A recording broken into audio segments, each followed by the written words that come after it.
Hello everyone, welcome back to another stream. Hope you're doing well as always. I forgot to put my notes away for that. Alright, now we're good. Alright, so Moose, nice to see you. Monana, welcome in. Alicia, The Red Knight, Jay Dixon, and Floorgeborge, nice to have all of you in stream again. Are we watching trailer breakdowns or other lore tonight? A little bit of both, potentially, depending on how much time I have left. Alright, so Moose asked a question right off the bat. Is Mesmer why Radagon despises his red hair?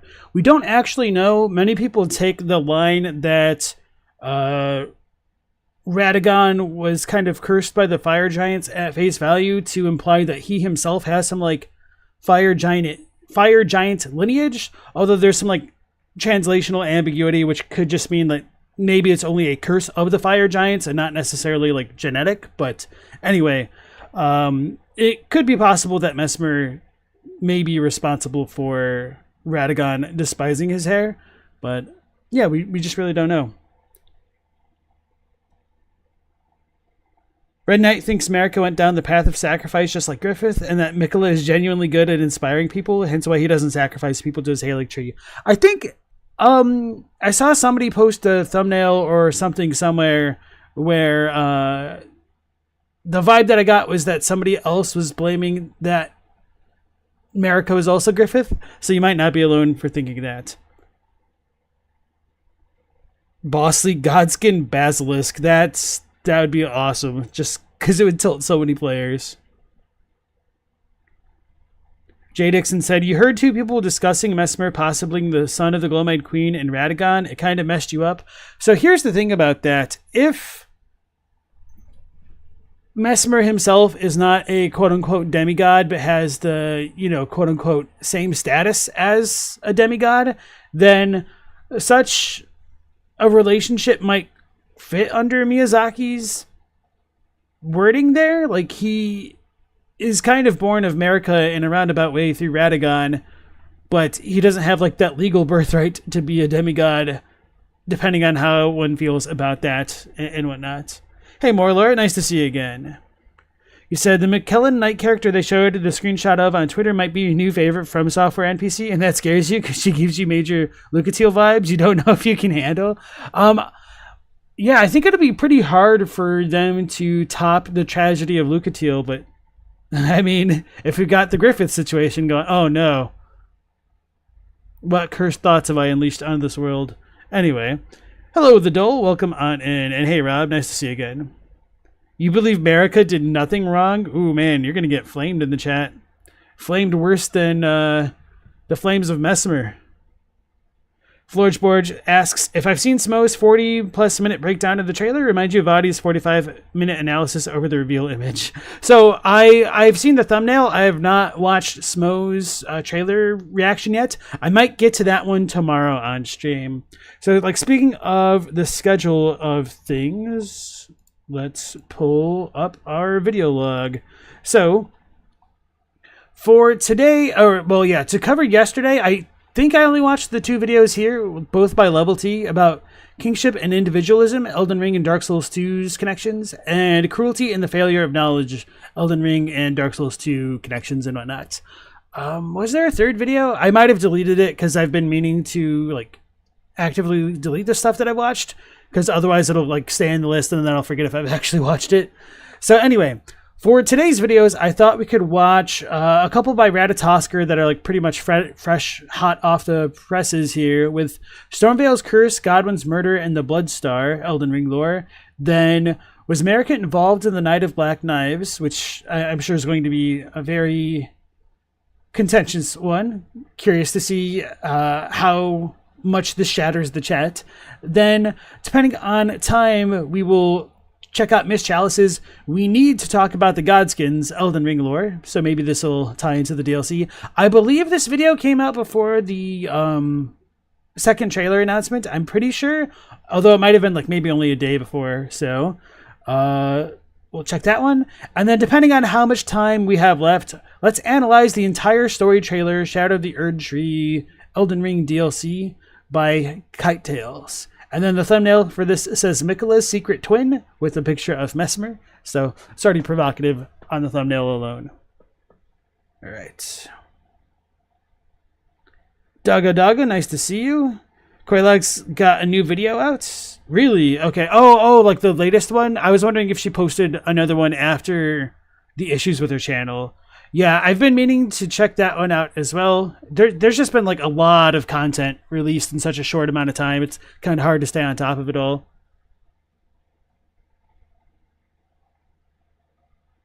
Okay, she did do a trailer breakdown. Okay. Thank you. Clownscum, nice to see you again. Scowleasy.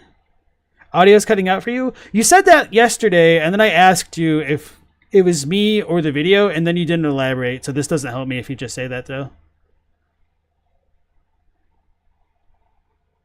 So if anybody else has Scowly Easy's issue, please like let me know, so that way I could like try to fiddle around with things. It was cutting out. Is it cutting out? Is it this been a consistent thing? Because I might be able to mess with some things. I might just need to like unplug and replug in my mic, but yeah. Actually, let me double check. Oh man, I have a sudden fear of getting my mic set to audio, default audio. Okay, no, it's actually on my headset as opposed to like the PS5 controller. Because I have had some issues sometimes where if I plug in my PS5 controller, it tries to overwrite my mic settings, which doesn't make any sense since I manually set it to this mic. Anyway, it's good at the moment for a few seconds that we're struggling. This is unfortunate. I'll need to like rewatch my streams or something. Yeah, but whenever you guys have something, just please like let me know, so that way I can try to improve the experience for everybody. But okay, welcome on in everybody. Let's go ahead and dive into our first video of the night by Ratatosker with Stormveil's Curse, Godwyn's Murder, and the Bloodstar. I've heard this video has already caused some people to scratch their heads in a good way. Hey all, this is Ratatosker. Today we're going to look at the lore behind Stormveil Castle.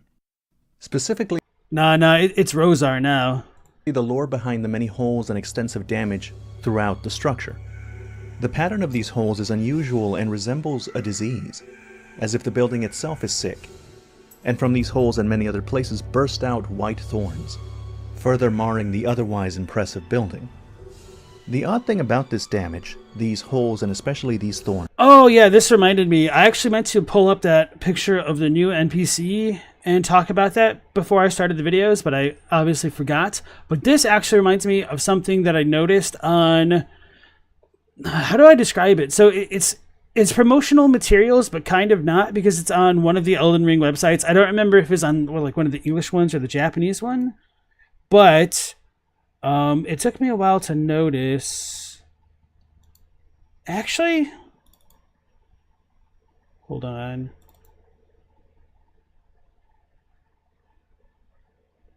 Okay, so maybe it was the contest page. So this kind of blew my mind when I saw it, because I don't know if we ever get a really good angle of this. So legitimately brace yourselves, chat, because there's multiple stuff going on, but the immediate thing isn't, or the obvious thing isn't what I want to talk about.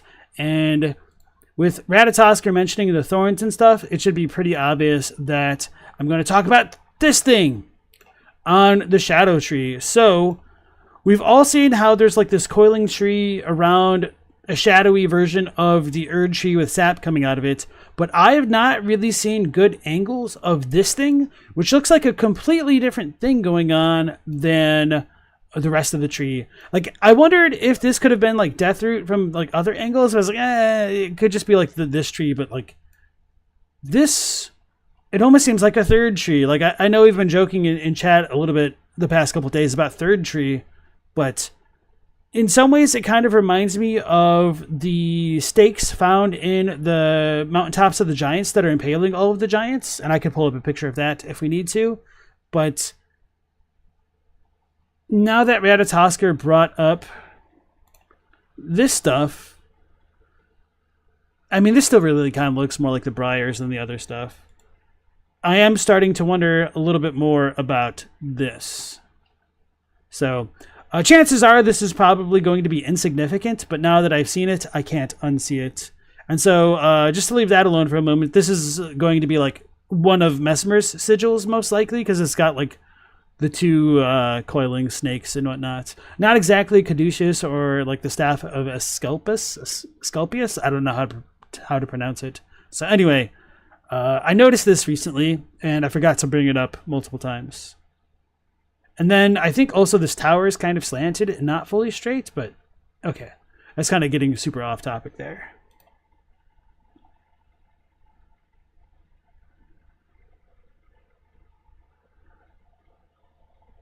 Daga's been staring at the Erdtree seal and have been meaning to watch this one again. So yeah, speaking of the Erdtree seal and that other NPC, here's the art if anybody hasn't seen it. Most people believe this would be the Miquella style knight, if you want to call her that, in front of the cocoon that you see at the beginning of the trailer, or the lead knight at the front of the NPC squad on the story trailer, or the one next to like the Miquella's great rune looking like thing in the first trailer. So with that being said, people have already jumped to conclusions, and I was one of the first to try to present it to get ahead of everybody, that this person could be Miquella. And well, I do think that is kind of like a throwaway line, because like, oh my god, they're blonde, therefore they're Miquella. There might be a little bit of teeth to this theory, just because not only are they blonde, but we're told that Miquella abandoned his flesh. And going back to the story trailer, and I'll pull that up.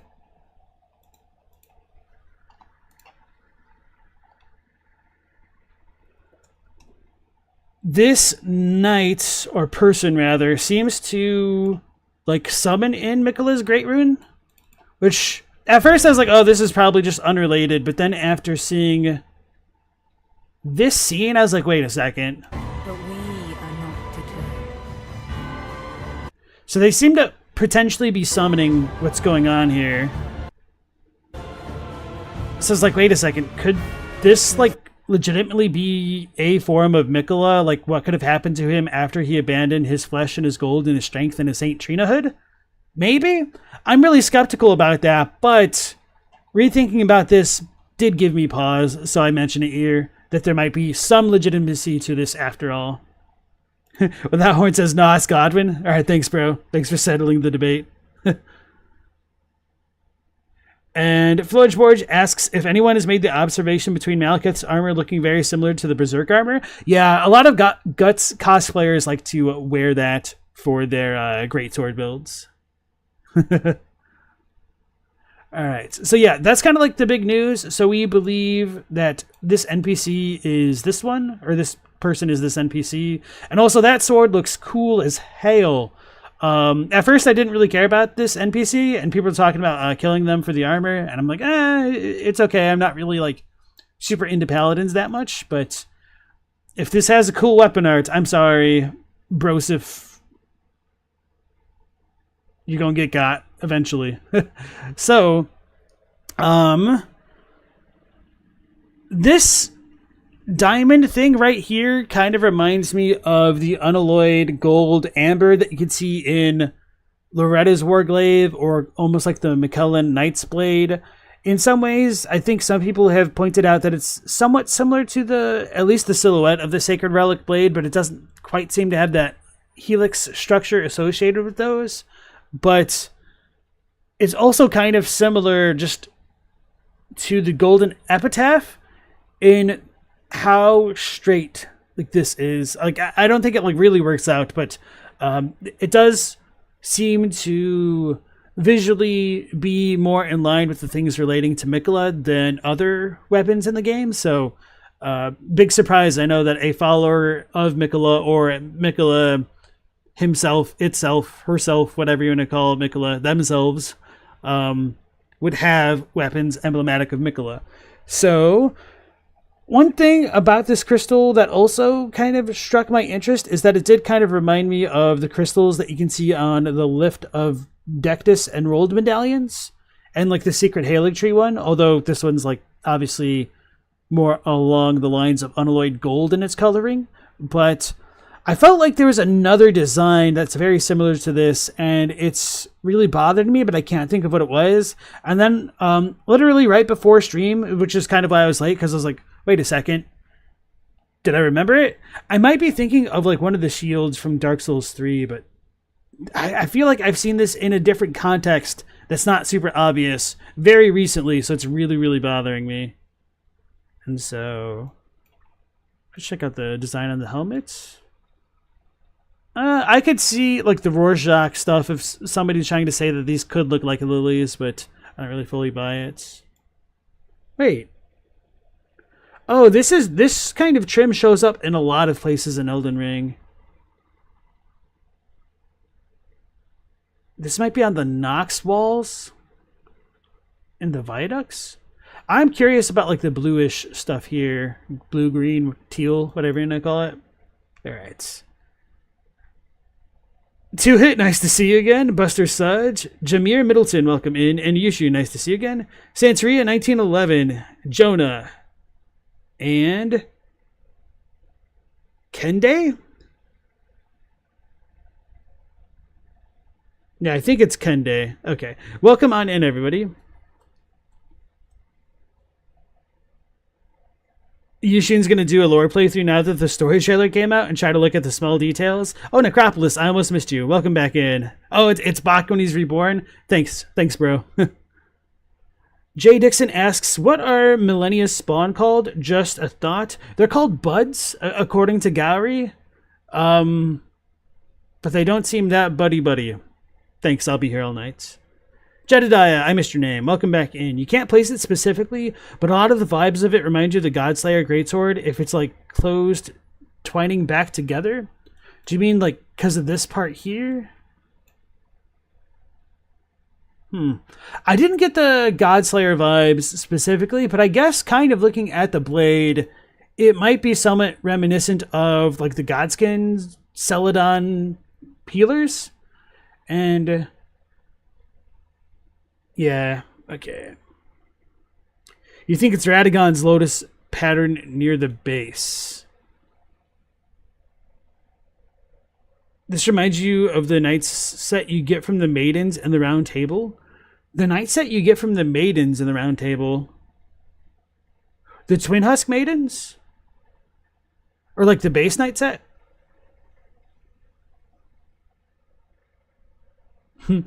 Santeria asks if they should level strength for this or dex or both. That's a really good question. I would probably go with whatever the Miquella Nightsword has, and probably a hefty amount of strength and int. If Miquella was formerly a fundamentalist, yeah. But good question. Jonah asks, is this fan art or official? Also, what's up? So, I mean, this was posted on their official Twitter, so it seems to be official. But the other thing that people wanted to point out about this armor set is that this figure's belt, not buckle thing, is very reminiscent of the kind of doubly coiled snake ring that the withered arm of Miquella is wearing in the cocoon. It's not like a one-to-one replica. There are some like differences, especially towards the ends, but this is something that people were reminded of. It's very elven. Yeah, absolutely. And definitely on theme for the upper portion of the Halig tree, at least. Basic knight set. Okay. Galamoth thinks you spend more time staring at the things in the game and thinking about them than you do actually playing it. Welcome to the deep lore reality there.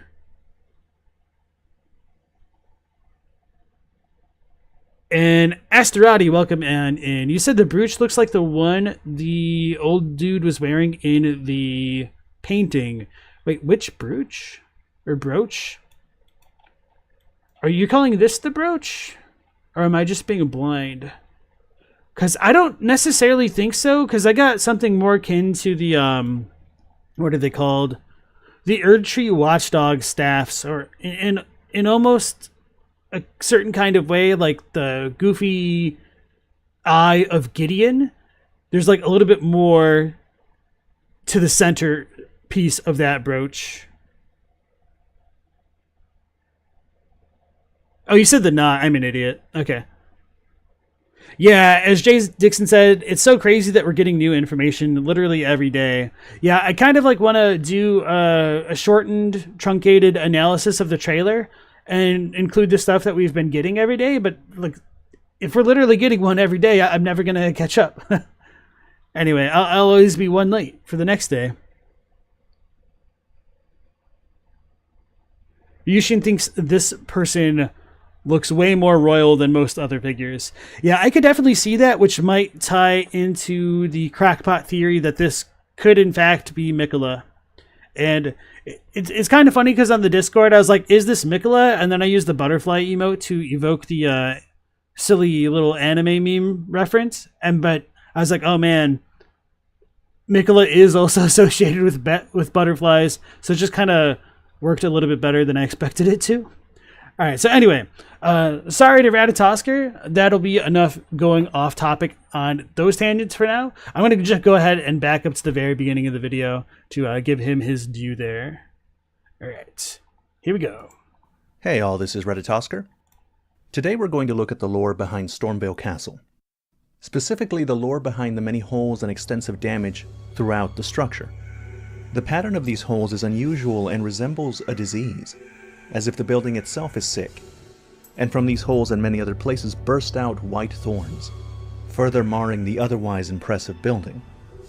The odd thing about this damage, these holes and especially these thorns, is that they don't exist anywhere else in the game. It's an attribute unique to Stormveil.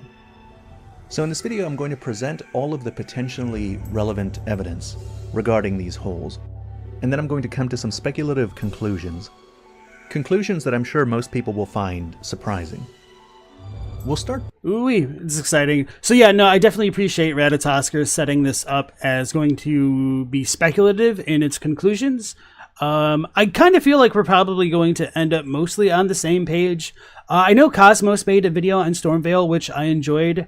And I think Cosmos might have been missing a little bit of context from the 1.0 cut descriptions.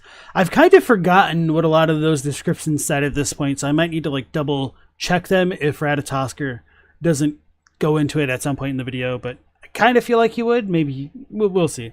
So anyway, DJ Johnny and Kudik, welcome into the stream, and Kite Tails, nice to have you guys again. You think the hilt looks a little reminiscent of the Sacred Relic Sword. Okay, so I'm not the only crazy person in chat, at least. Alright. By explaining what these holes are not. In the past, I've heard theories that these holes were caused by a dragon attack. There are, in several places, gashes that seem to come from large claw marks. One of the most obvious is in Godrick's boss room, and Godrick does have an impaled dragon there. But the gashes on the wall here are impossibly large. There aren't any dragons that could make an attack like this, with the possible exception of Grandsax or Greyroll. And it couldn't have been those two. Grandsax died before the shattering, and Greyroll is unable to move. But more importantly, that explanation provides no answer to the thorns or the more circular-shaped holes that are the more common in Stormveil. And the gashes in Godrick's boss room have the same telltale coloration as all the other holes in the castle. Another old theory I've heard is that the holes are a result of battles Godrick had during the shattering. We know he challenged... Yeah, I was going to pause and say, I've heard the theory that they're like meteor strikes, but I'm sure Ratatosk is going to say the same thing, but I don't think it really works because they do kind of like curve around the building almost as though it would have been done by something that could curve with it. So like a hand of or a claw of a dragon kind of does make the most sense from like the visual cues, but right. Let's see what else he has to say. And then, so Hellanthropist, nice to see you again, and good luck with your academic comeback there. Challenged Melania and lost, and from Kenneth Height we know that he ran from Radahn and hid in his castle. If that's the case, there's speculation that Radahn could have put the castle under siege, and the holes are the result of artillery or Radahn throwing meteors at the castle himself. The problem... Artillery is a pretty good theory. I'm surprised I haven't really heard that before, or why I never really thought about it. Maybe it's because, like, by the time we get to the lands between, like, you do get hit by artillery. Radahn actually does use artillery when you try to, well, you know, not him, but the Red Mains use artillery when you try to cross the Impassable Bridge, I think it's called. The bridge to Redmane Castle, at least. The problem with that theory is that the holes we see are not the kinds of holes that would result from artillery or a meteor attack. They're too clean, like something bored right through. This also doesn't explain anything about the thorns, and principally, you can find holes on the inside of the castle, in places where they haven't been exposed to the outside wall, and therefore can't be the result of something bursting in. No, the affliction of Stormveil is something that happens spontaneously. There are little gashes on the ground that you can see, and these gashes have the same odd coloration as the other wounds. And on these gashes there are these large metal staples that seem to be trying to close up the hole to prevent the gash from opening up and becoming a circle. The source of the malady is revealed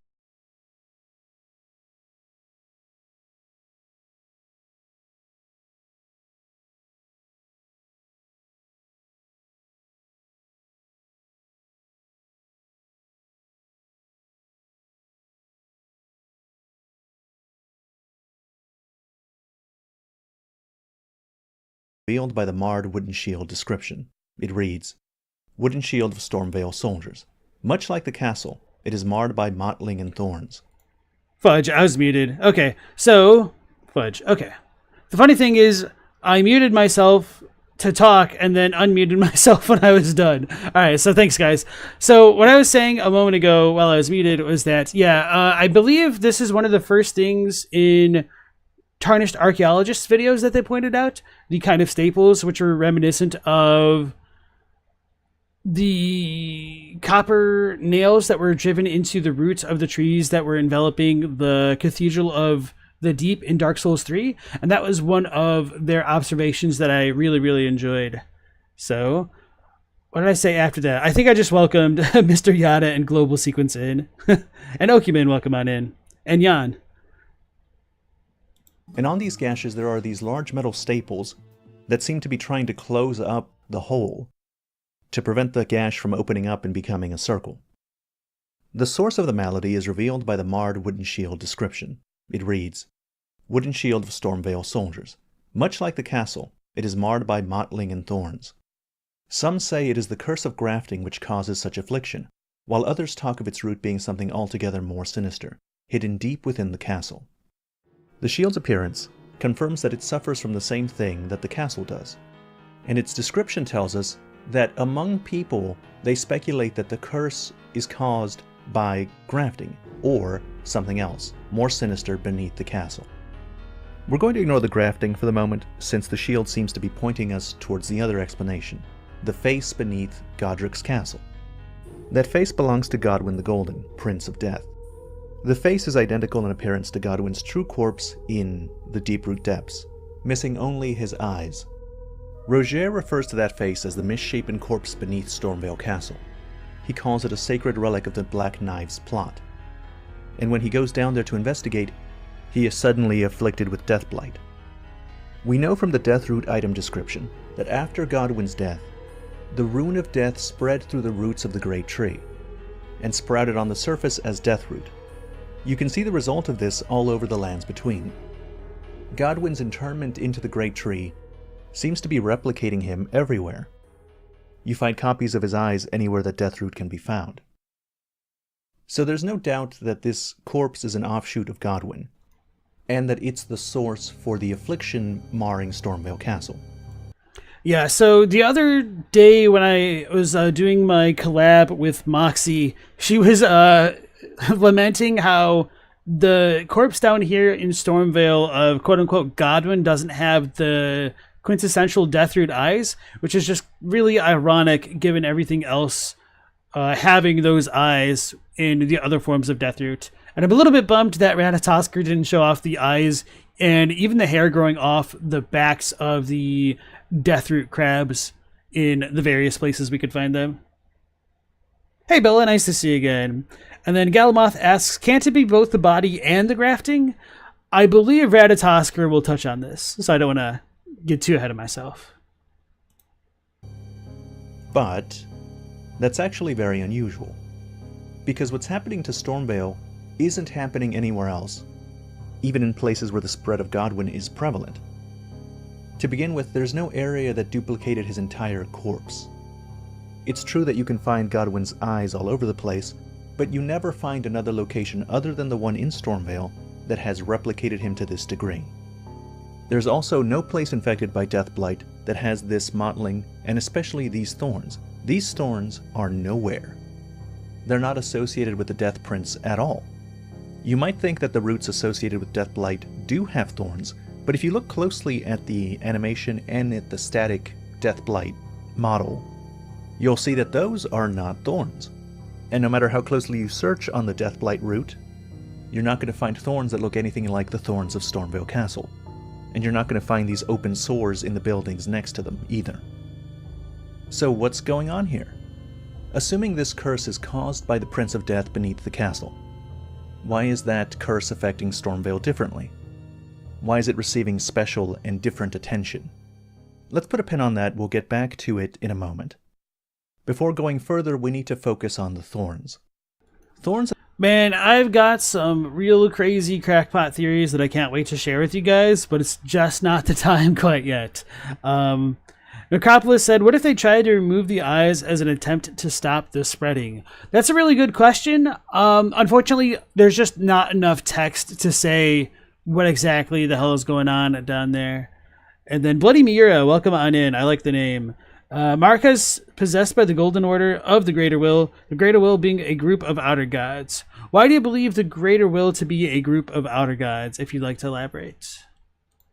In Elden Ring are interesting because they always mean one thing. They're associated to one concept. And that concept is punishments for the guilty. And this is true in all cases. Anytime you see briars or thorns, they're tied directly to punishments for the guilty. True story. The briar armor reads, the winding rusted iron briars are a mark of the guilty, and typically indicate a sentence to death. The Mariah's executioner's sword confirms that Elamar of the Briar was a prisoner sentenced to death. The guilty hood says, the garb of those accused of lesser crimes, indicated by the collar of sharpened branches. Okay, so all of these item descriptions suggest that thorns and briars are associated with guilt and punishment symbolically. But the next few item descriptions suggest that it's not just a symbolic representation. The Briars of Punishment spell reads, an aberrant sorcery discovered by exiled criminals. The guilty, their eyes gouged by thorns, lived in eternal darkness. There they discovered the Blood Star. Alright, so, the thorn sorcerers following the fire monks around are exiled criminals who had their eyes gouged out by thorns. They were probably exiled to the mountaintop of the giants to serve alongside the fire monks as a punishment for their crimes. They were blind so they couldn't see, and in the darkness of being blind they discovered the Blood Star. This allowed them to cast thorn sorceries. The Blood Star functions like an outer god. Whereas the Mother of Truth is associated with wounds and blood, the Blood Star is associated with guilt and punishment. This implies that thorns are not a mere symbol. They are innately and directly tied to the Blood Star. Now going back to Stormveil Castle, we can see that Godrick's soldiers are also afflicted with thorns. The description on their armor reads, worn by soldiers sent to the penal colonies, meaning that these exiles are criminals. Criminals that are being magically punished with thorns. By magically, I mean that this isn't done by an existing in-game institution. It's just kind of happening. Now let's reread the description of the marred leather shield.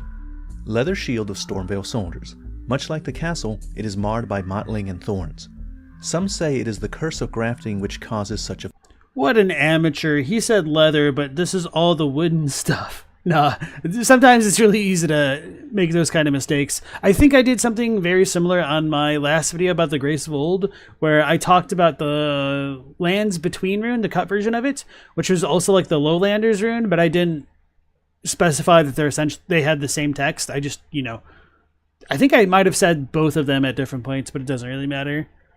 So, Damien, welcome on in, and who else? Pantheon, welcome back to stream. So, Jan had an interesting thought in that maybe the state of Stormveil could be due to it potentially being Godwyn's home or the summer house before, and it may have a special relationship with him and or the Golden Lineage. I think that's a pretty good idea, because if the Golden Lineage is related to Godfrey and Godwyn is of the Golden Lineage and Godrick wants to stay close and honor the Golden Lineage, then it would flow very easily and naturally that Stormveil could have been a place that was close to Godwyn before he died. So, right. And then Damien is sure that the Rune of Death had been used before and that they would have known what it would have done to Godwyn. And you believe it was the Storm King. Or do you mean the Rune of Death could have been used before by the Storm King? Because I would disagree with the Storm King being around by the time Godwyn gets done in by the Knight of Black Knives, because that would have been well after Godfrey should have been banished from the Lands Between. And then Forgeborge wants more Everjails. I kind of do too, but I also want the Everjails to kind of function, or have the function of being like a boss rush mode or something like that. And then Bloody Miura says that they believe that they fractured. The outer gods fractured from the one great, which was life, death, order, and chaos, with chaos being an entity standing alone. It's an interesting thought. Unfortunately, I'm not going to be a big supporter of it just because there's not enough text for me to fully buy into it. But thank you for sharing.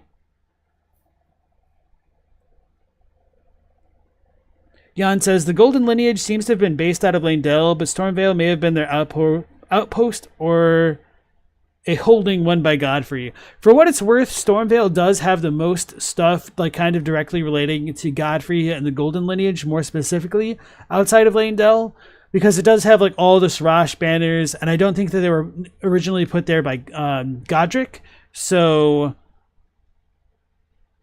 I tend to believe that Stormveil should be more affiliated with Godfrey, but there is always the possibility that the big ass painting of Godfrey within the hull in Stormveil could have been put up by Godrick or Godwyn or somebody after the fact.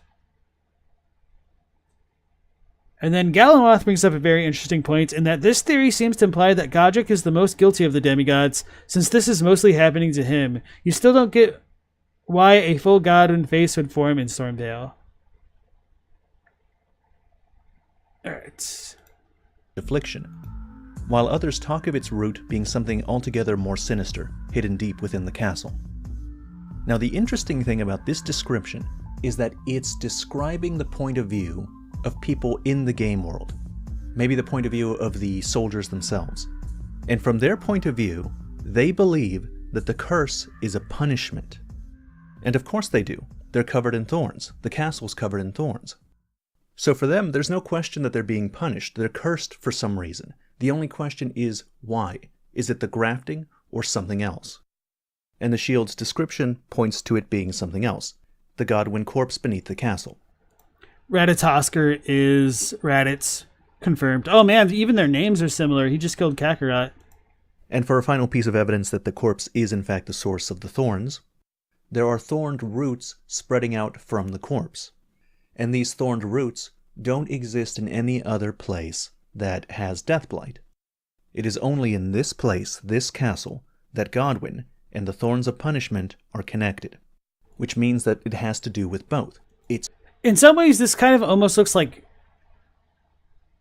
a petrified tentacle monster, which, I mean, it's kind of silly to say that in reference to Godwyn, but if you're trying to make the claim that they're not entirely of Godwyn, they're like localized here, I'm just wondering if there could have been like something completely different.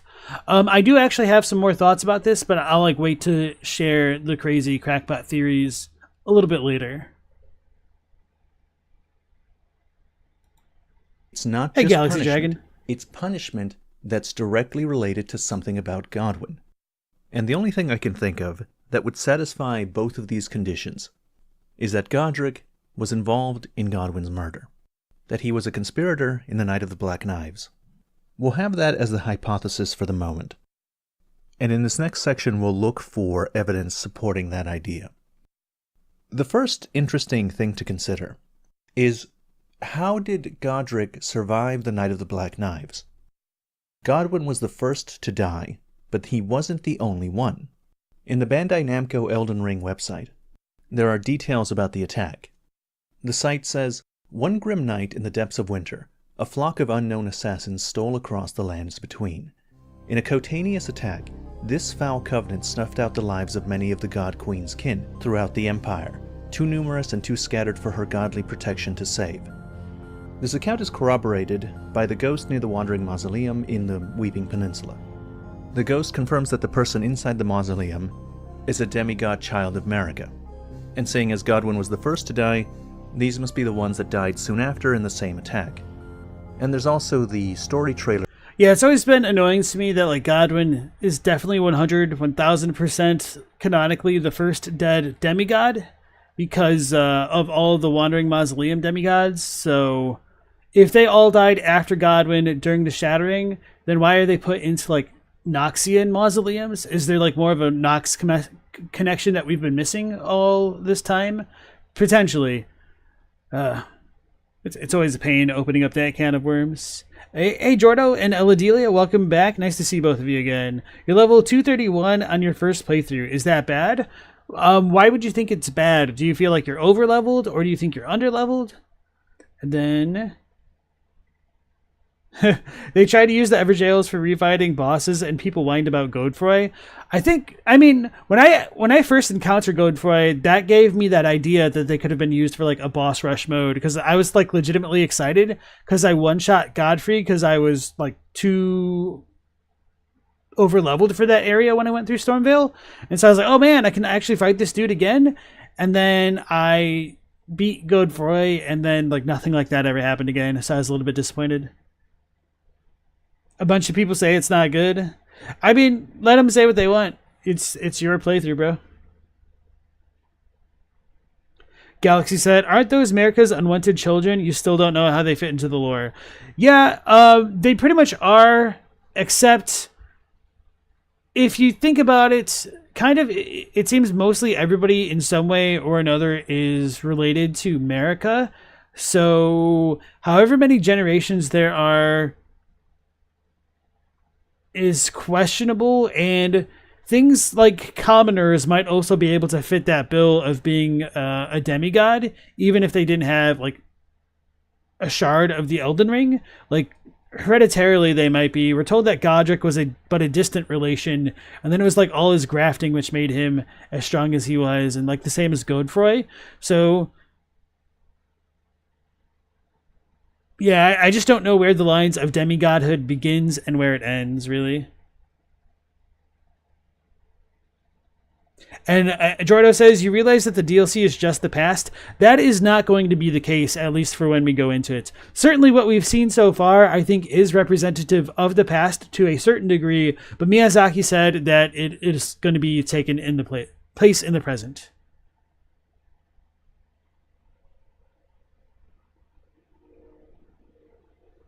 All right. For Elden Ring, in which Ranni describes the events leading to the Shattering. She says that the demigods began to fall, starting with Godwyn the Golden, implying that more fell after Godwyn did. So, the Black Knife Assassins attacked simultaneously across the lands between, targeting several demigods, maybe targeting all the demigods. And they managed to successfully kill several, including one of the strongest, Godwyn the Golden. Now, when this attack happened, both Godrick and the Black Knife Assassins were at the royal capital. Remember, Godrick is not from Stormveil, and he's not there willingly. Stormveil is considered to be on the fringes of civilization. The Banished Knight helm tells us that perhaps the deep red scarf was used to block the winds, for on the outskirts the winds bite with a stinging fierceness. In the 1.0 version of Elden Ring, the description for the exile armor says that Stormveil was once a place of exile, and this cloth is a remainder from the convicted men's precepts. There are exiled soldiers here and banished knights, because this castle... I like just how the framing makes it look as though the Banished Knight here had a flaming dragon for a second, rather than just having the little exile guy behind him. ...is where they were exiled and banished to.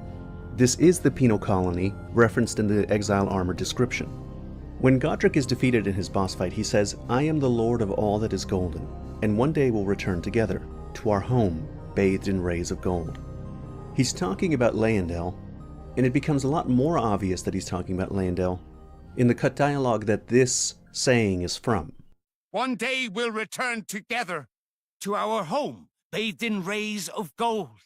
There is only one tree, and only its branches, that bathe in true rays of gold. Not the fool-omened king, nor the rank malformed twins. Oh, we are the golden ones, the true and rightful heirs. Our land's grown old now, ashen and cold. But look up, the Erdtree glows. One day we'll return together, to our home bathed in rays of gold. And grace will surely guide us safe, to our home bathed... Oh yeah, so this isn't entirely relevant to the video right now, but seeing the cutscene of Godrick, it reminds me that a lot of people think the Eye of the Fire Giant's like pupil symbol, whatever you want to call it, is kind of unique, but you might be able to argue that you have something similar going on, at least on like the banner cloak thing that Godrick is wearing here. In rays of gold. In that context, it's clear now that what Godrick says when he dies is a part of a poem. Godrick was hounded from the royal capital, and so he and his army retreated to Limgrave, and they repeat this poem to themselves, dreaming of the day that they can go back to Leyndell and take back their lordship. This shows that Godrick resided in Leyndell and did not leave until he was hounded out after his army's defeat. Now we also know that the Black Knife Assassins attacked the royal capital. The Black Knife Tyche Ashes read, "Tyche was an assassin who, on the night of the plot, imbued her black knife with the rune of death and slew Godwyn the Golden. She was the daughter of Black Knife ringleader Alecto, and was killed protecting her mother during their flight from the royal capital." So Tyche was part of the group that attacked the capital. Now I want you to consider that for a moment. The Black Knife Assassins were in the capital, actively looking for demigods to kill. They successfully killed several demigods that night, and they even managed to kill Godwyn the Golden, presumably one of the strongest. And Godrick is at the capital at the time. He's right there. So how did Godrick manage to survive if Godwyn couldn't? Well, one possibility is that they didn't attack him because he was involved. He helped them into the capital and pointed them in Godwyn's direction. There's a sword monument in the Altus Plateau. That monument reads, "The first defense of Leyndell. A sovereign alliance rots from within. Traces yet remain of a bloody conspiracy." This sword monument is describing a battle and the events that led to the battle. Since the battle is one of the ones in the Shattering, this must have happened after the Night of the Black Knives. There was a sovereign alliance, probably the alliance of the people who have chairs in Morgoth's boss room. Yes. Ranni the Witch, Praetor Rykard, General Radahn, Godrick the Golden, and the twins Miquella and Malenia. And probably Morgoth was among them at this point as well. In that Godrick poem caught dialogue, he refers to the fool Omen King, so he at least knows about him.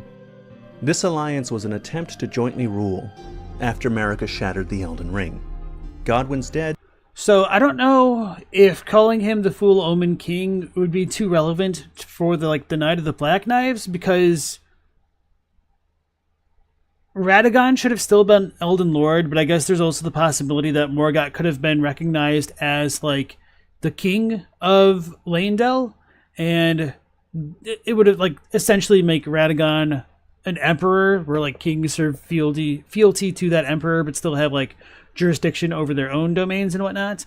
But setting that aside, I do want to talk more about that idea of Godrick fleeing and whatnot, but I want to leave it alone so that way he finishes his point. So, Mao, nice to see you again. Friend Alex, yeah, Taiki is kind of the Greek reading of that name. I know a lot of us in the West call her Teach, but Taiki is kind of taken from Greek mythology, which I believe is the reason why Radishaskar has elected to pronounce her name like that. And then House of Red Wine, welcome on in. And there's somebody else, I think.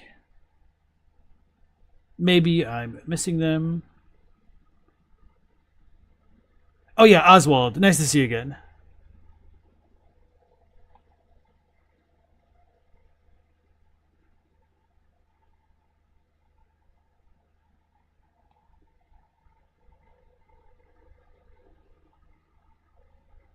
Okiman says Godrick was on the Erdtree Council thing, so he would have presumably have met him. Right. I'm not trying to say Morgoth wasn't around. I just don't know the way that Raditasker framed it right now kind of made it sound like Morgoth was already king before the Night of the Black Knives happening, which I don't think was his intent, but I just kind of wanted to address that point in case anybody was inadvertently taking that message away from it.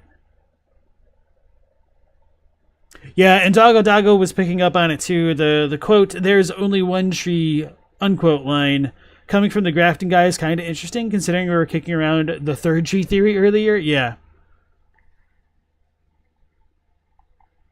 And then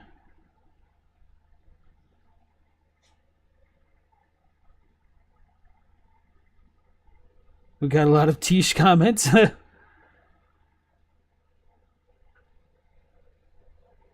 Necropolis says, "You feel like Godrick could have just used Marika's mischief?" That is an idea that I have as well, but I wanted to see if Raditasker was going to offer alternative theories to the one that he's presenting now.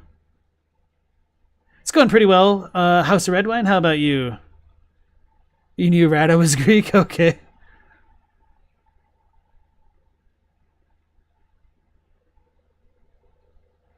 And Delia brings up a really good point in saying that it's also nonsensical to assume Ranni would have shown up in Leyndell after the Night of the Black Knives. Hey guys, I'm a doll now. Nothing big. Had a bad hair day.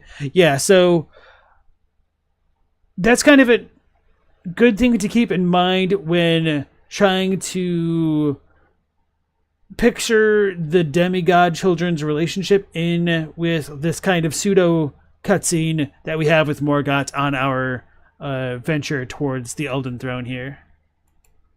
Marika's not around, the remaining demigods form this sovereign alliance. But the alliance rots from within because traces yet remain of a bloody conspiracy. The alliance members are suspicious of one another. They believe some of the members are involved in the Night of the Black Knives, and they are correct. Ranni claims that she did it all, and freely admits to forging the Black Knife assassin daggers. Her brother Rykard is involved as well. The Blasphemous Claw item description reads, "On the night of the dire plot, Ranni rewarded Praetor Rykard with these traces. Should the coming trespass one day transpire, they would serve as a last resort foil, allowing Rykard to challenge Maliketh the Black Blade." So we have 2 confirmed conspirators. It wouldn't be surprising if there were more. The Sword Monument tells us that the suspicion around the conspiracy caused the Sovereign Alliance to rot from within and led to the first defense of Leyndell. That first defense is where Godrick attacked the capital. We know that because the ancient dragon knight Kristoff's ashes say that after the first defense of Leyndell, Kristoff earned a hero's honor of Erdtree burial for the feat of capturing Godefroy the Grafted. And not only that, it's really difficult to tell on the cutscene, but if you do CSI, zoom in, and enhance, you can see that these guys are wearing Godrick's surcoats, with the added caveat that they're mirrored, so the colors are on the opposite side that they would be in the game. Now, as much as I hate to admit that Godefroy is ever relevant to the lore, this does mean that the Crunchy battle in and the shambles. story trailer where we see Godrick's army lay siege to Leyndell was the battle described in the Sword Monument. So traces of the conspiracy remain. It makes the group in the Alliance suspicious, and these suspicions cause Godrick to kick off the Shattering War by attacking the capital. Perhaps they were suspicious of him, and perhaps with good reason. Now, admittedly, all of this evidence is circumstantial. If we only had this speculation, I wouldn't have much of a case. But let's not forget, there is a face of Godwyn underneath Stormveil Castle, and that face is the source of the thorns. We can't get around those facts. You can see the thorns jutting out of the face and heading into the castle. It might seem unusual that the Blood Star and the Prince of Death have some kind of cooperative effect on this castle. But in fact, it's not the first time something like this has happened with the Blood Star. The Fire Monks and the Fire Prelates are a group that is tasked with guardianship of the fire god's flame. They are closely linked and in fact often seduced by that fell fire. And yet they are also associated with the Blood Star. The thorned whip carried by the Fire Prelates is described as a device of religious encouragement, fashioned in the image of the Briars of Sin.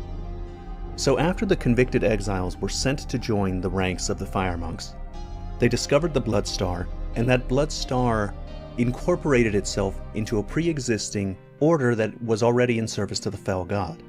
So the Blood Star is opportunistic.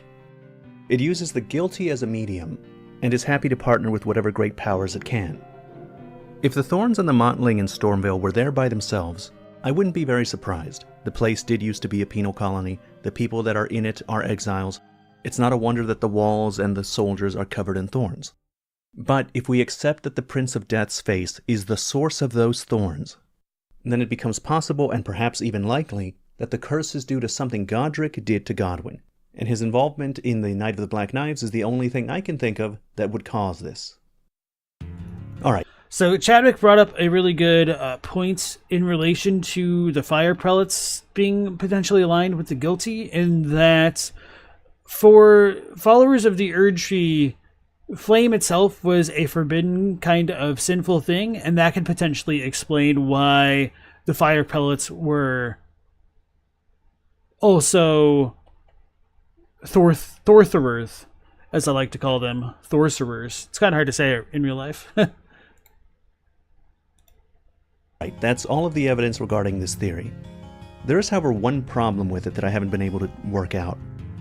And that problem is, why isn't Godrick himself affected by the thorns? If he is the cause of the curse, then he should be one of the primary ones afflicted. The only thing I can think of is that the Blood Star doesn't seem to just affect everyone that's guilty.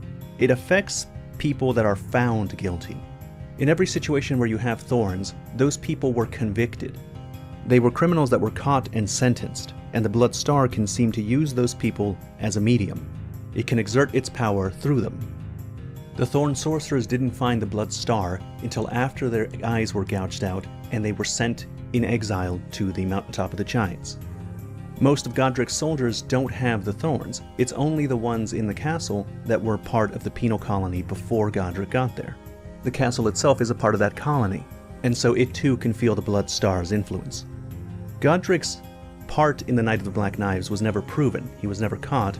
There was only suspicion surrounding him, and because he was never punished, perhaps the Bloodstar can't reach him, and so is attacking all the things it can around him. And that's the end of this video. If you can think of another reason why Godwyn would be the source of the thorns that don't appear anywhere else, I'd be happy to hear about that. Please write about it in the comments. And as always, thank you very much for watching. Alright, so that was a really good video. I'm not totally on board with it, but I mean, I very rarely am with theories at this point in the game's life cycle. But yeah, there's kind of a lot to talk about, and I'm kind of forgetting the points that I wanted to make earlier. Maybe I should have like left my notes up and actually took them as I was going, but I didn't want to spoil some of the fun. So anyway, Batcow, welcome on into the stream. You've always thought that the hand Godrick is holding in the announcement trailer really looks like Godwyn's hand in the Game Awards trailer. Maybe something there. So yeah, many people are wondering if Godrick could have grafted something onto himself that could have like interacted with Godwyn in some way. If Godrick would have been involved with the murder of Godwyn at some point, then perhaps he could have brought part of Godwyn's flesh back to Stormveil. Maybe he originally intended to graft it, but then the death root started sprouting and he's like, oh, and they're like threw it in the pit down there. Maybe that would be one potential explanation. But going back to the idea of Godrick kind of being in Leyndell when Godwyn is killed and like leading the Black Knife assassins to Godwyn, I don't really know how I feel about that. I'm kind of against the idea because if for no other reason, on the story trailer for the base game, we see Godwyn kind of being hunted and tracked down in a forested area, and then we see the Black Knives all surrounding him in a forest, which does not match the kind of way that Leyndell is depicted. And if you want to say that like Godrick was in the capital when that happened, maybe he was out hunting with Godrick or something like that, or Godwyn. Damn it, all these god names. Maybe Godrick was out hunting with Godwyn and maybe like facilitated the ambush with the Black Knives. That could be one potential reading. So with all that being said, what I'm saying here isn't entirely incompatible with what Ratatoskr is proposing, but I don't necessarily think Godrick was in the city when the attack happened, if Godrick was also like literally part of killing Godwyn. So with that being said, I do think it's also just as likely Godrick could have been in the city while Godwyn got outside of the city, and that's its own kind of thing. But just to set all that aside, to air a grievance with the characterization of the Black Knife assassins like fleeing Leyndell, why the hell is there a Black Knife assassin outside of the Queen's bedchambers? Like, Morgott is right there. Did he just always teleport around with his clones and never walk out the damn door to see an assassin outside of his mama's room? What is going on with this? Anyway, it's not really too important. I do like the idea that the Black Knife assassin there could have killed all of the finger readers in that area, but my man Morgott really went through all that trouble to build a special torch, but didn't do a damn thing about the Black Knife assassin on his porch. Pun intended. All right. Let me check back in with you guys. Hey, Levo, nice to see you again.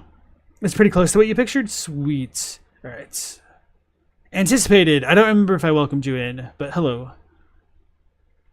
You said the thorns appear in the mountaintops of the giants, but are covered in snow and are around swords or staves that are also covered in thorns. So I believe Ratatoskr thinks the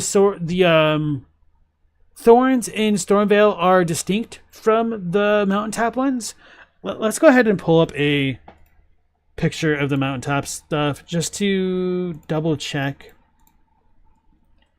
I don't know if I have like a picture of those thorns specifically.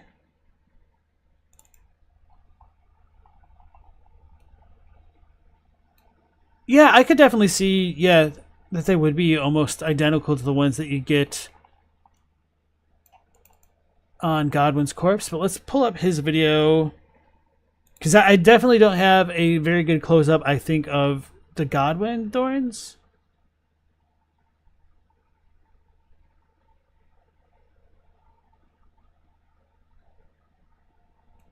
Okay. That face belongs to Godwyn the Golden, Prince Is my quality really low? Yeah. Why does it like auto do this from when I'm streaming? of Death. The face is identical in appearance to Godwyn's true corpse All right, so these ones are a bit more tentacly, in the Deeproot Depths, but I think the thorns on the walls themselves do kind of resemble missing only the his mountaintop eyes. stuff. Roger All right. afflicted Each is gonna with buffer. Deathblight. Okay. So yeah, if we look at the walls, and I know he's got a good close-up of that.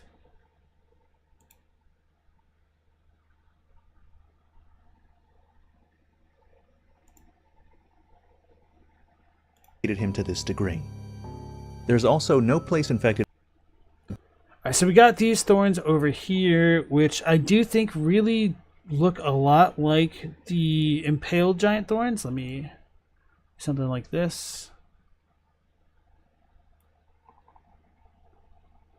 I guess that'll be fine.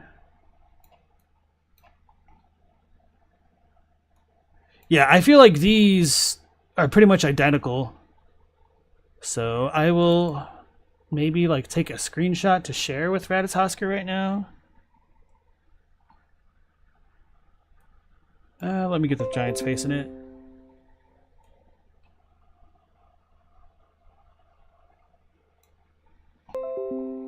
I'm gonna send that to him now.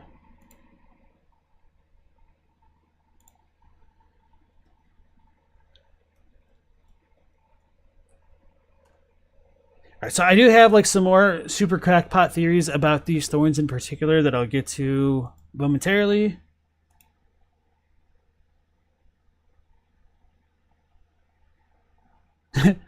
Godrick's love of the lineage might be compensating for the guilt, according to Two-Hit. Like, he's weak and pathetic. He had to resent the stronger demigods. Yeah, I could definitely see that reading for Godrick's character there. Hey, Korn, welcome back to the stream. He makes a great point that Godrick has no thorns or Decanum, but he doesn't seem to be cursed like the exiles. Lovo asked, "What do I think about the Morgott Thrones thing and about the Sovereign Alliance? Ranni was among them. Why? She must be half dead at this point. Do the other demigods know that she has the doll form? I don't know if they know that she's a doll, but they certainly don't seem to believe she's dead, which would kind of seem to imply that they would know about her doll form. But setting all that aside, I was actually thinking about this earlier today. In the ordering of the demigods, which Morgott gives us, I didn't know if there's really like a rhyme or reason to it in that cutscene, but thinking about it a bit more, let me look. I should have the footage right here. Nope, wrong folder. So when he talks about the thrones, he talks about Godrick, The twin prodigies. Miquella and Melania, General Radahn. then Radahn, Praetor Rykard, Rykard. and Ranni. So I was like, okay, maybe he's just like saying them whatever order, it doesn't really matter. Just like keeping them grouped by family. But then I was like, wait a second, could this be done by according to like what's the word? Seniority? So is Godrick the youngest because he's like the most distant relation, could have been born after Miquella and Melania? I was like, that can kind of make sense. And then does that make Radahn the youngest Carian, Praetor Rykard the so-called middle child, and then Ranni the oldest of at least these three? Because we are told that there were like other Carian princesses, but we don't know what the hell happened to them. So I don't think that's what you're asking, but this is kind of like what I thought. So for what it's worth, talking about that Sovereign Alliance, for whatever reason, Morgott doesn't include a throne for Moog. So put that in your cap. Then Malo asks, did Godrick run from the capital disguised as a woman? And was this during the siege on Lingdell? You doubt he would want to kill Godwyn. He respected his ancestors after all. So that's like another point. We don't know if Godrick would have truly killed Godwyn, but if he did, we could definitely see a kind of motive out of like jealousy or like maybe wanting to graft himself with Godwyn's corpse to be like the most golden, perhaps. And maybe that just didn't go well because the killing of Godwyn was done all wrong. But anyway, I believe it was it Kenneth Haidt which says Godrick ran away as a woman? We all told something about that, either in like the America's Mischief, America's Mischief, the Mimic Veil's description, or Kenneth Haidt's dialogue, or who is the other person's dialogue? I'm forgetting. There's something which I think Kenneth calls him like a blouse, the woman's blouse. So I think the implication is because he ran away with the women folk that he disguised himself as a woman. But that would have happened most likely after the siege on Lane-Dell failed.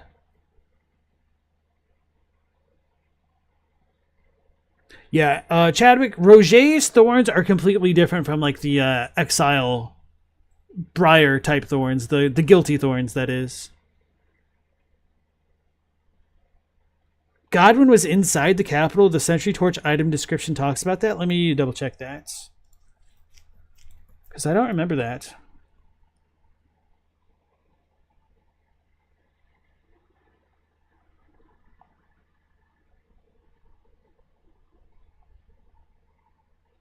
I don't see that thing about Godwyn.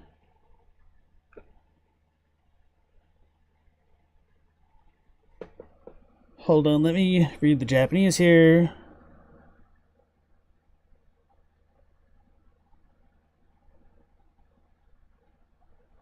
You know, it doesn't say anything about Godwyn, like in where he died. Yeah, I'm pretty confident nothing actually specifies where Godwyn dies in the game. That's Necropolis's headcanon now. Godrick Iwi chunks of Godwyn down the Stormveil pit.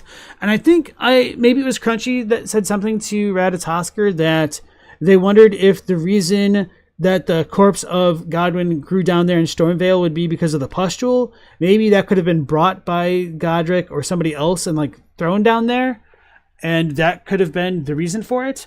But I don't really know how well that works, because I'm pretty sure you get the other visage of the Prince of Death from some other place. I actually don't really remember where you pick up either item, so I might be wrong there. Do you get it from Godwyn himself? Unkind Pigeon, welcome into the stream. Rip Van Winkle, nice to see you again. Oh man, we got a lot. You guys are popping off tonight. Melek, nice to see you.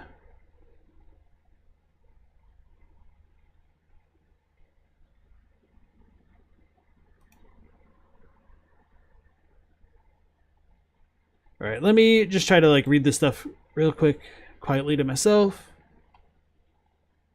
Why are the giants marked by thorns? What crimes did they commit? They were the ones wronged and massacred. They were on the wrong side of the war. That's how they're wrong.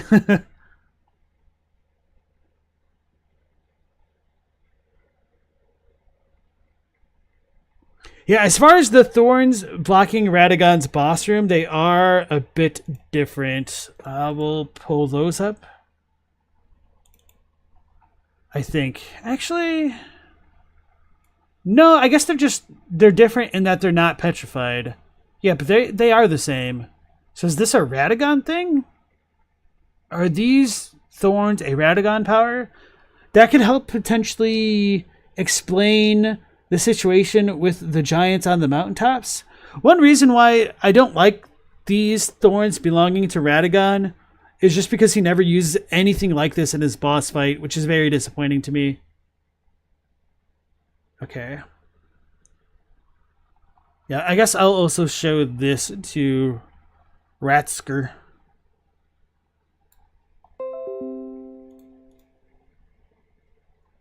Okay. Thanks for bringing that up. Because I just kind of dismissed it because I remember them looking more different because of the sigil on the thorns.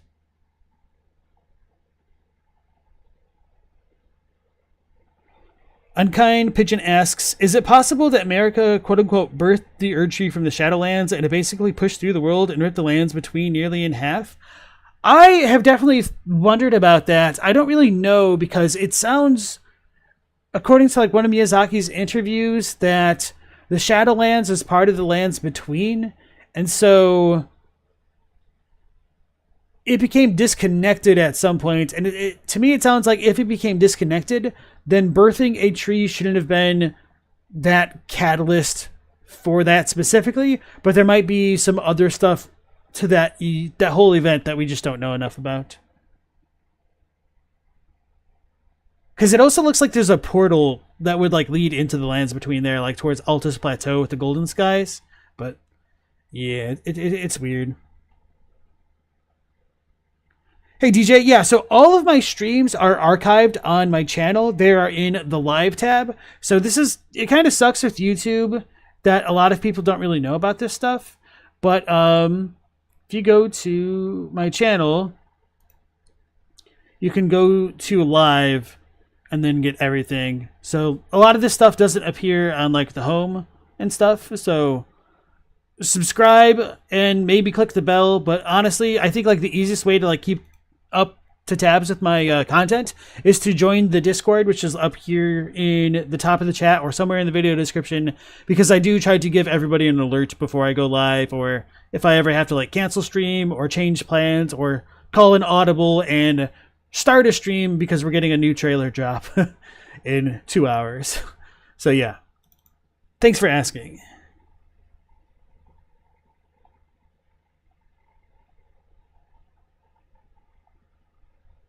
Moog never owed any loyalty to the Golden Order, so he might not have ever been part of that sovereign alliance, which is kind of funny that the Omen were deliberately left out. And by funny, I really mean sad.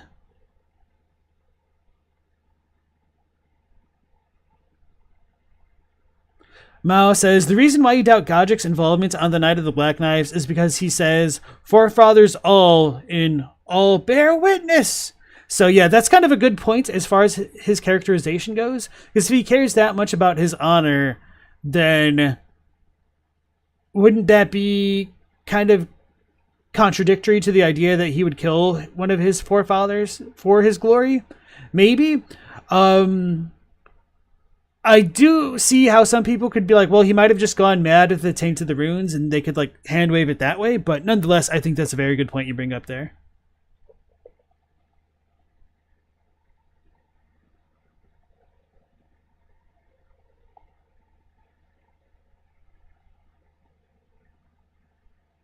Hey, Noah Daniels, welcome on in. And Ara, or Ara, I'm not sure how you pronounce that.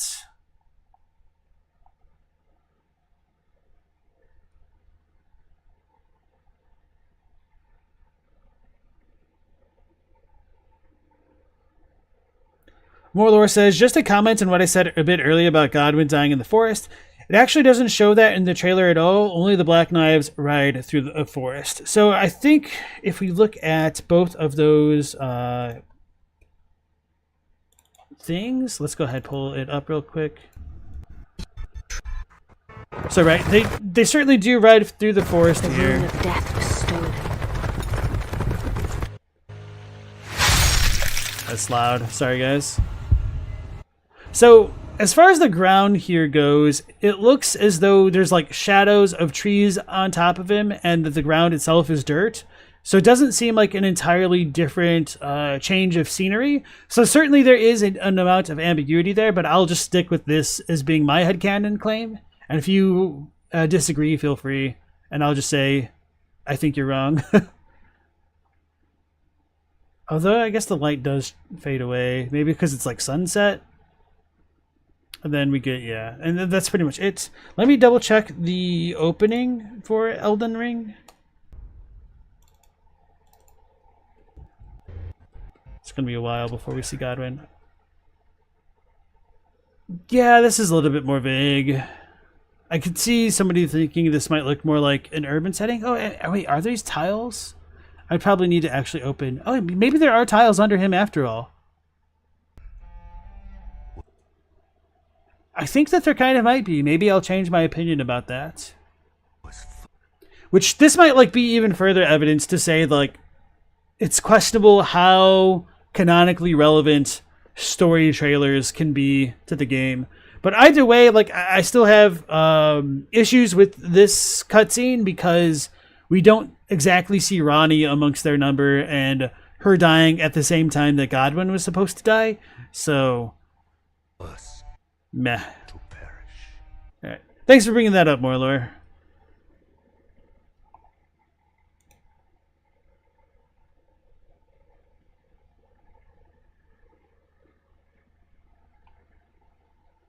No problem, unkind pigeon.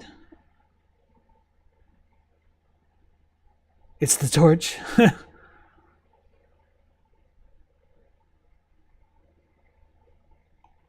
I would believe that they tore off his shirt there, Chadwick, or they ripped it off or like sliced it off, what have you. Oh, the torch is the source of light. Okay, I see what you're saying. Hey, Otoako, you always assumed he was asleep in his chambers. And Revenant, nice to see you again. Don't the shadows look more like the assassins moving? Yeah, maybe. Alright. So, I did have some crazy other, like, thorn thoughts that I wanted to share with the chat. So, I saw Zyostorm mentioning earlier today that there was the South Korean exposition of the DLC for Elden Ring, and when he was trying to machine translate the content to understand what that expo was about, there was a term brought up that called Mesmer the Impaler, like Mesmer the Thorn Master. I do know a bit of Korean, although it's absolutely terrible now. And so, like, I looked into this. I could see how they came to that localization to the machine, I guess. But let's pull it up here.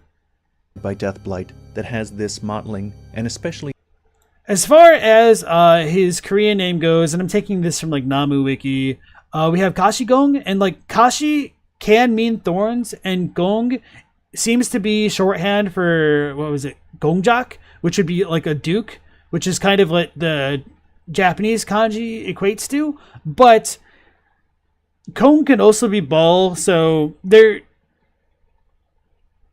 machine transliteration could come up, or translation could come up with something like Thornball Mesmer, but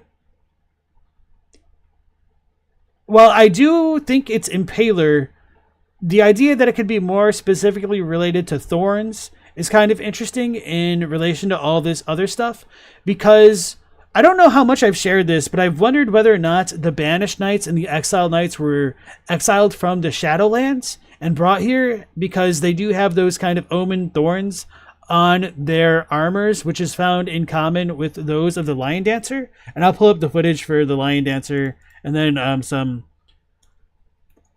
Banished Knight stuff.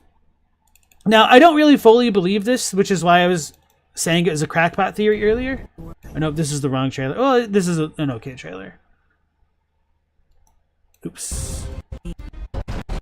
Alright, so yeah, here we've got a bunch of the Omen style thorns on these Lion Dancers, which are abundantly on display on the Banished Knight armor. But for what it's worth, you kind of also got this motif going on with the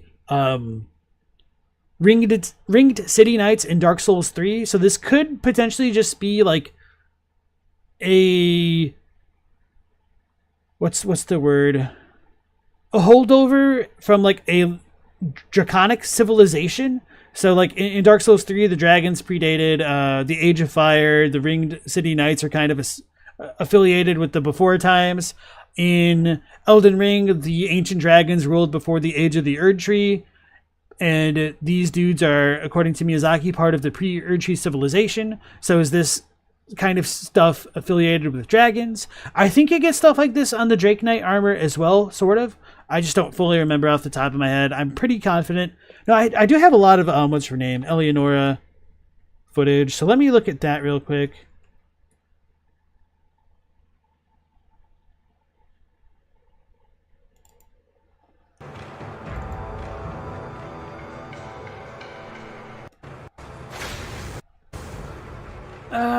Not exactly. All right.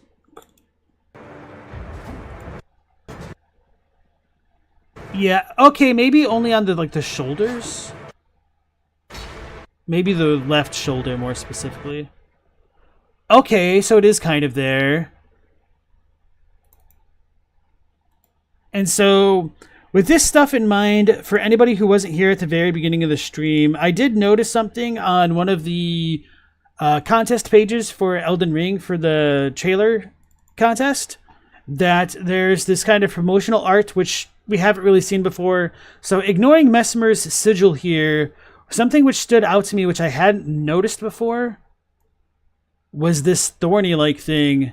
And now I am legitimately starting to wonder if we've got thorns affiliated with Banished Knights, or, you know, pre-Erdtree culture, and Stormveil being affiliated with Banished Knights and Exile Knights, which could have also been like a pre-Erdtree place if it was like related to Sarash originally. A lot of this stuff is kind of starting to fit together, but not quite tightly enough to, you know, be a bulletproof theory here. So curious how you guys feel about that in the chat. And hey, Stella, welcome back in.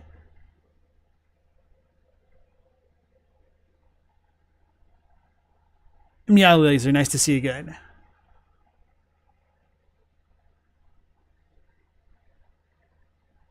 Lisa says, looking at that image of the death, how they've been able to subdue him, the posing looks very awkward. They wouldn't have had to leverage him to hold him up at those angles. So he could have been killed, and then they could have like continued to carve more stuff into his back.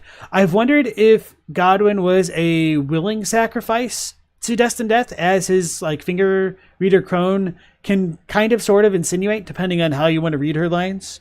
But yeah, we just don't have enough details about that Knight of Black Knives there, now do we? And then Backhouse said, didn't Tish's description say that they were running away from the capital? Yes, and we also do have the Black Knife Assassin in the capital, but as Ratatosker pointed out towards the beginning of the video, we're told of a coetaneous attack and multiple demigods had lost their lives, so they could have been prowling out throughout the lands between, really, because we also have like a bunch of the mausoleums filled outside of Langdell. Now, that doesn't mean that people died next to those wandering mausoleums, but it could have been like a coordinated attack throughout the lands between.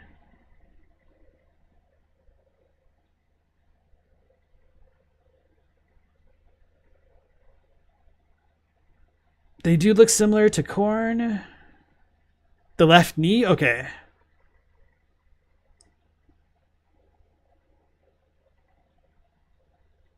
And it looks like the plant the bald monk statues hold. Oh yeah, you mean like the Crucible style one. I mean, we just call it the Crucible style plant, but not exactly. Oh yeah, let's look back at that art again, and then I'll pull up one of those screenshots. We don't need the radgun thing. Oh yeah, I can definitely see that. Okay, let me do this. This is wrong folder.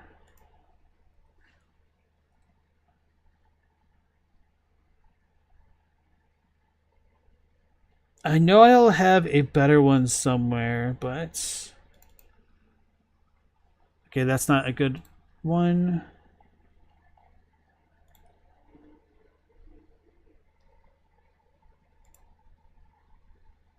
And if this doesn't work, I know I actually have footage of it somewhere.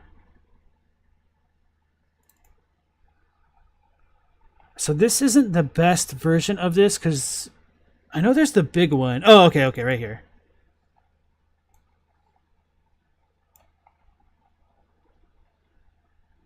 Yeah, if I did... Okay, I've got an idea.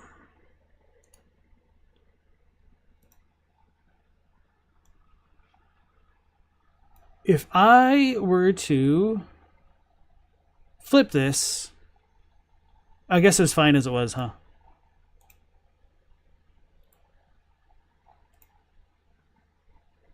It does really look similar, huh?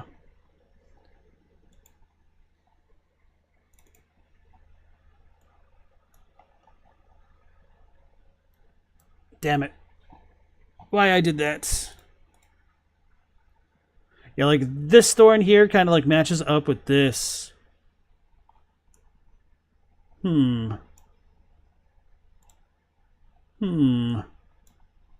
could something else have grown with this?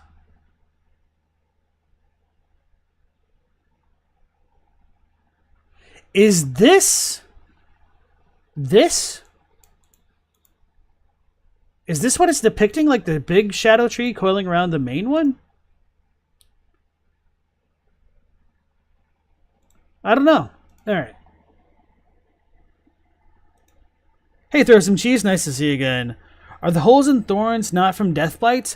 Ratatosker thinks there might be a bit of an interplay at hand here between Deathblight and the thorns of the guilty.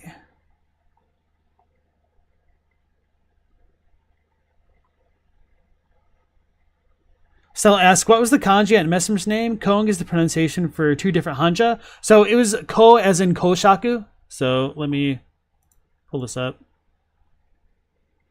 Hold on, let me get you.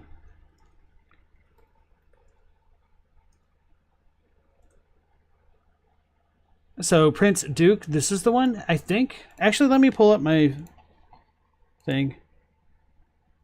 Yeah, definitely. So this one. And in Japanese, you could, when this is on its own as like a suffix, it's kind of understood as being like Duke or Prince. And like dukes and princes, like they're kind of the same thing. I don't understand royalty super well in English or Japanese. I don't know like what supersedes what. I just kind of like have a feeling of certain things.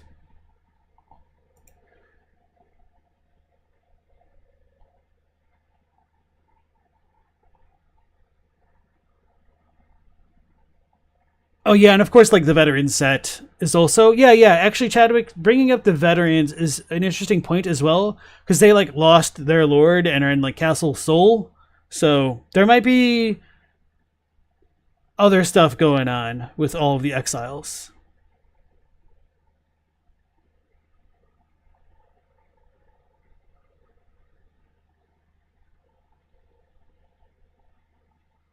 Hey Hoko, nice to see you again. I got you, Mao. Yeah, and that's what I saw, Stella, that Kashi Kongjak Bradu is Vlad the Impaler. So that's why I didn't think too much of the Thorn idea at first, but then like looking into it a bit further, I was like, huh. Like, oh yeah, I should probably like make that position a little bit clearer if I haven't been. So I don't necessarily think Mesmer is directly related to Thorns, despite me like kind of like wondering if his magic was reminiscent of the Thorn sorcerers stuff in the trailer. And I'll pull that up again since we're on this topic.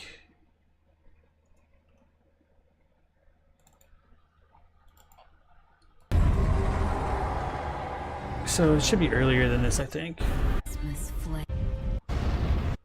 Alright, yeah. So this should be pretty good. So while I don't think these are literally the thorns, they do kind of remind me a little bit of the kind of spell effects that accompany the blood sorceries. So like this stuff up here is kind of like it, but it's slightly different. Like it's more liquid than like thorny. But there is also like the whole idea of getting red glintstone through like blood sacrifice and that being kind of related to fire. So there might be some other through lines that go together with all this. Mao said, Dukes are basically the sister's family of the king. Thank you. Didn't you bring up the veterans? You said General O'Neill and Niall? Or is that somebody else? Got a lot of thoughts about Niall and O'Neill. Caught him in 720p because I can't stream 4K. Jan says, how do we know the monk statues are depicting the Crucible? We don't. That just become a bit of a community appellation. So that way people keep track of like what we're talking about. So it's very arguable whether or not those statues do depict the Crucible, but at the very least it shows a plant competing against other kind of plants in what could arguably be a primordial setting, which might be meant to depict the rise of the Erdtree. And if it's depicting the rise of the Erdtree, people believe it would have been from the Crucible that it would have arisen. So that's kind of why that name stuck with it. Prince is hereditary, dukes are appointed nobility. I don't think that's entirely true.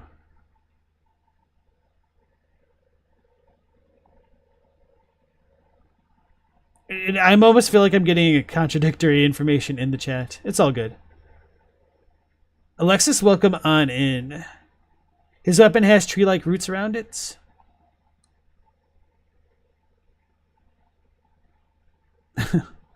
Bad Done Well, welcome on in.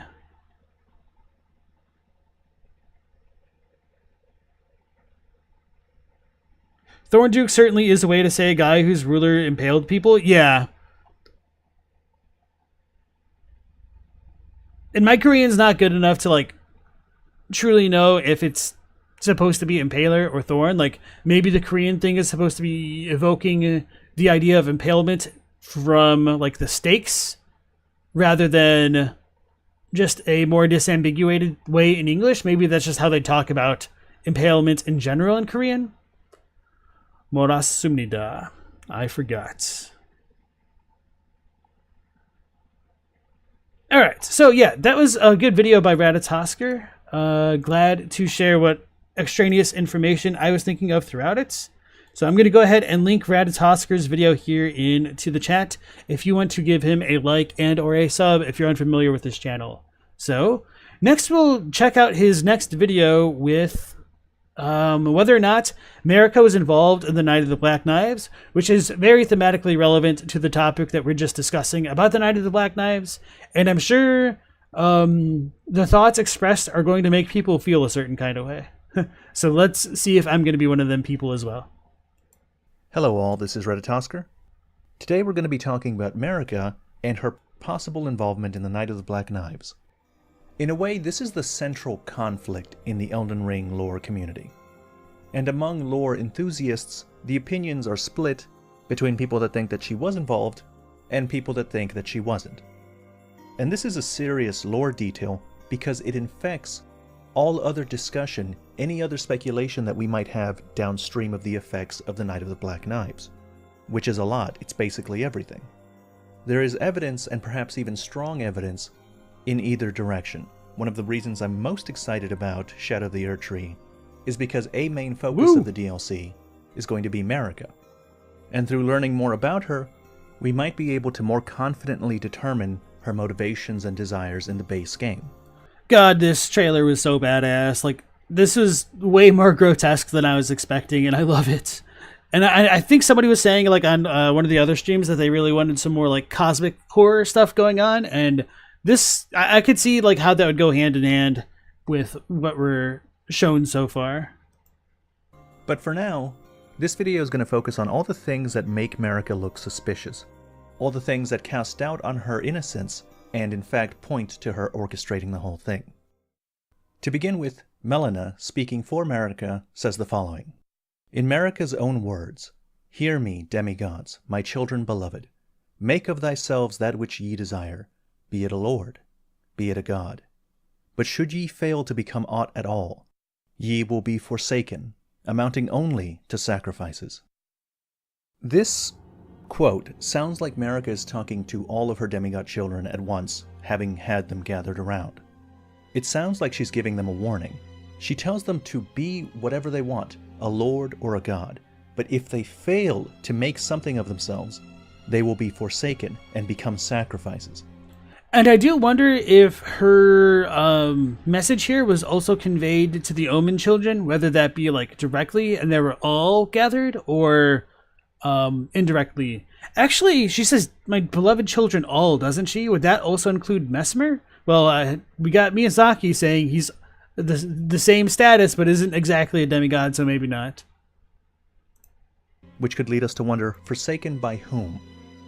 Now the ghost in the Weeping Peninsula next to the Wandering Mausoleum says, "The mausoleum prowls, cradling the soulless demigod. O Marika, Queen Eternal, he is your unwanted child." Now that ghost confirms that it's a demigod in the mausoleum. That demigod is a child of Marika, and she doesn't want him. He's unwanted for some reason. You might even say, forsaken by her. Now since Godwyn was the first demigod to die, these must have happened after. Probably right after during the same attack. And they are unwanted children because they failed to become aught at all, like she warned them. In the Elden Ring gameplay reveal trailer before the game's release, Melina can be heard saying the following. The Tarnished will soon return, guided by grace once lost. The Golden Order is broken to its core. They will fight, and they will die in an unending curse. For how else is a champion or a lord to be born? From this we can tell that a lord is born. Is that, like, technically cut, or at least not in the base game? I would need to double check what Melina says when she meets you, but I felt like, at the very least, what she says to us in the game doesn't differ drastically from this. Actually, rather than just wondering, I'm going to double check. It's going to take a second to load all my Melina footage. So Bella claims responsibility for wanting the cosmic horror. It's all good. And yeah, I was going to like defend Marika briefly here. That as Godrick says, a crown is warranted with strength. So her proclamation here kind of feels more like an apt warning than more like a real "I will personally disown you," even though she does kind of like literally say it that way. Oh, fortune is on his side. We found him here, after all.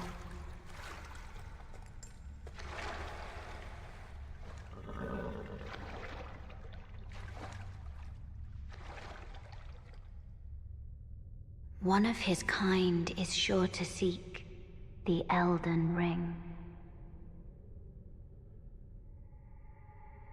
Even if it does violate the Golden Order. Which has always been a very interesting line. I don't think her campsite quote ties back into this point that much clearer.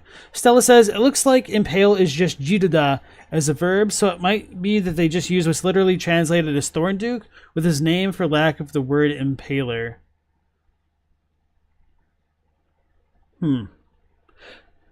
I wonder if that's because of like the Japanese.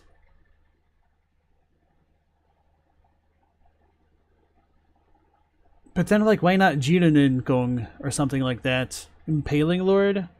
Kashigong? Maybe because they want to go more with like the stake imagery, because you do see a bunch of people staked on the Shadow Realm. I don't know. Thanks, Stella. I appreciate that.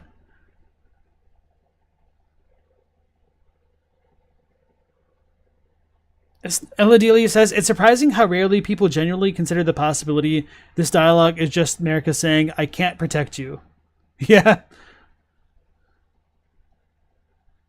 It's about to get crazy. Hold on. Yeah. So I think that is a very fair reading of Marika, because that is the way she became Lord, or well, God. And if she's going to abdicate her throne, that means they're going to need a new God and a new Lord, and a crown is warranted with strength. Oh yeah, and then Eladelia brings up Alexander the Great. Very good parallel right there. Of course, the king of the age of Darwinism will be a proponent of social Darwinism. Doesn't make it a universal rule. I mean, it's a universal rule in that if you've got a tyrant who beats everybody up, they're going to become king.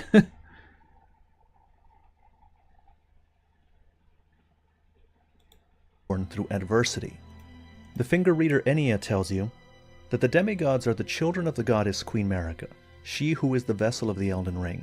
Tainted by the strength of their runes, her children warred, but none could become Elden Lord, and so grace was extended to your kind, the Tarnished. The two fingers then say, the greater will has long renounced the demigods. Tarnished, show no mercy. Have their heads, take all they have left. So according to Enia, and by extension the two fingers, the demigods failed to become Elden Lord, and so, as a result, grace was extended to your kind, the Tarnished. The fingers then say that the greater will renounced the demigods.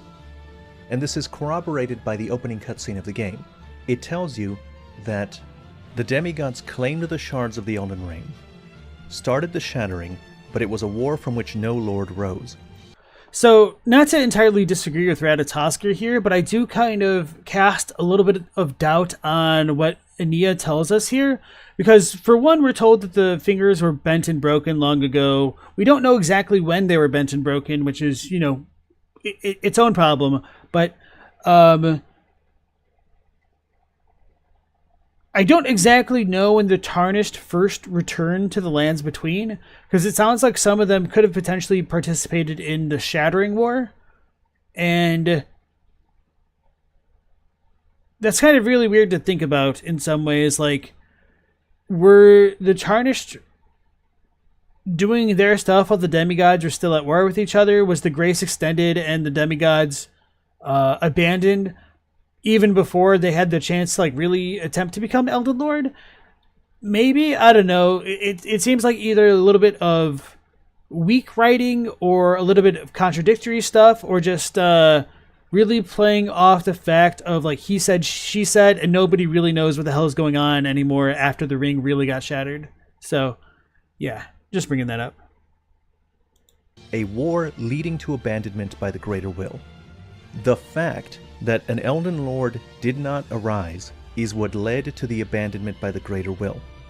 In the overture of Elden Ring, Miyazaki had an interview, and in that interview he confirms that the Tarnished are kept alive by grace. That's the source of their immortality.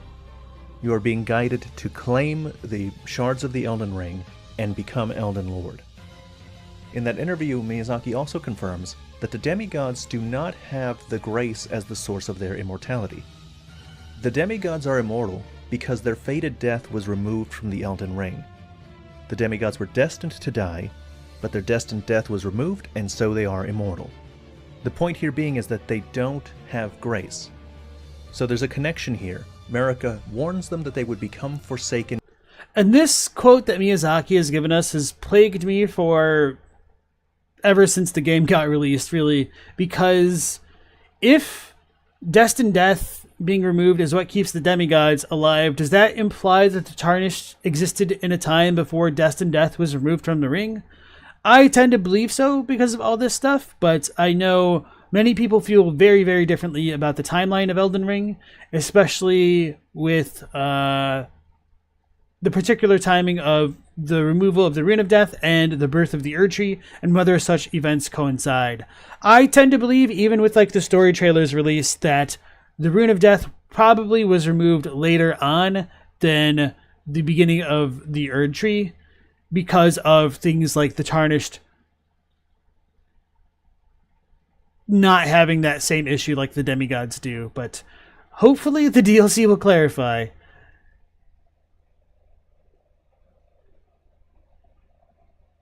Galamoth wants us to have taken their heads like Dark Souls 3 style. I mean, we still have the DLC. It'll fix everything, right? And then Jan says there may have been several waves of Tarnish, some of which remained in the Lands Between. So yeah, I mean, we at the very least definitely have Jaren, who is tarnished and should have, by all rights, been left behind if he had an oath to die with Radahn, which is kind of funny because, the whole Destined Death thing, but apparently murder is separate from Destined Death. Anyway,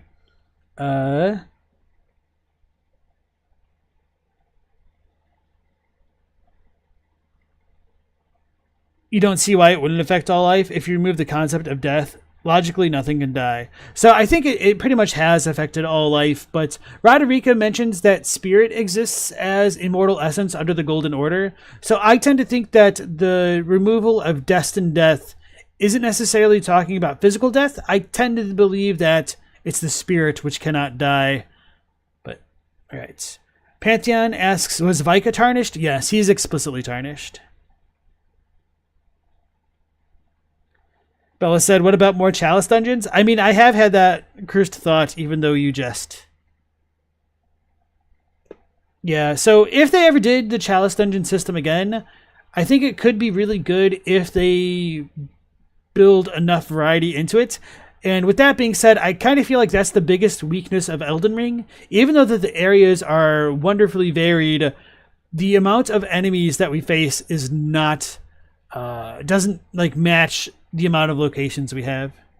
So I feel like the Chalice dungeons in Elden Ring specifically would not be the best of both worlds. And Galamoth still sees it as a kind of biological immortality. You can still be killed, you just never die of old age. I have thought that, but then like seeing the weird ass like beast blood gelatin things like crawling around the lands between kind of like makes me reconsider, especially with like the golden poop description saying like for better or worse it remains as it is, it doesn't lose its customary scent or warmth. So it feels like there's more of a stasis going on and that like things don't actually die, at least in spirit, but maybe they can in body. Or maybe like if things do die in body, they can be like repurposed into other things, which might be how Scarlet Rot might work, and how like the pests have like 40 hands coming out of their abdomens and whatnot. And if they couldn't become a lord or a god, the demigods that died in the Night of the Black Knives are referred to as unwanted, and the demigods that failed to become Elden Lord are referred to as abandoned and renounced by the Greater Will. In a different Church of Marika, Melina says the following: My Lord and thy warriors, I divest each of thee of thy grace. With thine eyes dimmed, ye will be driven from the lands between. Ye will wage war in a land afar, where you will live and die. Marika then goes on in a different church saying, Then after thy death I will give back what I once claimed.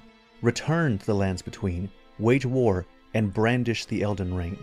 And that kind of bothers me that it's in multiple locations because it sounds like it should be one continuous conversation. So it does make me wonder if Marika made the same kind of proclamation throughout the lands between, because that would be the most natural conclusion, I think, to come with how naturally these two quotes seem to flow into each other. Grow strong in the face of death. Oh yeah, and hey Koi Pop, welcome back to the stream. You said Gold Tinged Poop was your first lore bomb. That gold equals stagnant immortality. It was definitely a good one. Also, Egg Heals Flame was a good one for me. But for me, like my favorite two lore items of the game are soap and golden poop. Wage war and brandish the Elden Ring. Grow strong in the face of death, warriors of my Lord, Lord Godfrey. So it seems it's in Marika's purview to bestow or not bestow grace. She tells Godfrey and the Tarnished, I will remove your grace from you. You will leave the lands between, and you will wage war there, you will fight there, and you will die there, and you will return. Since I'd like mentioned this or brought it up earlier in the stream, so this is like one of the cursed thoughts that I had. I don't really think this matches, but after I saw the... Where was it?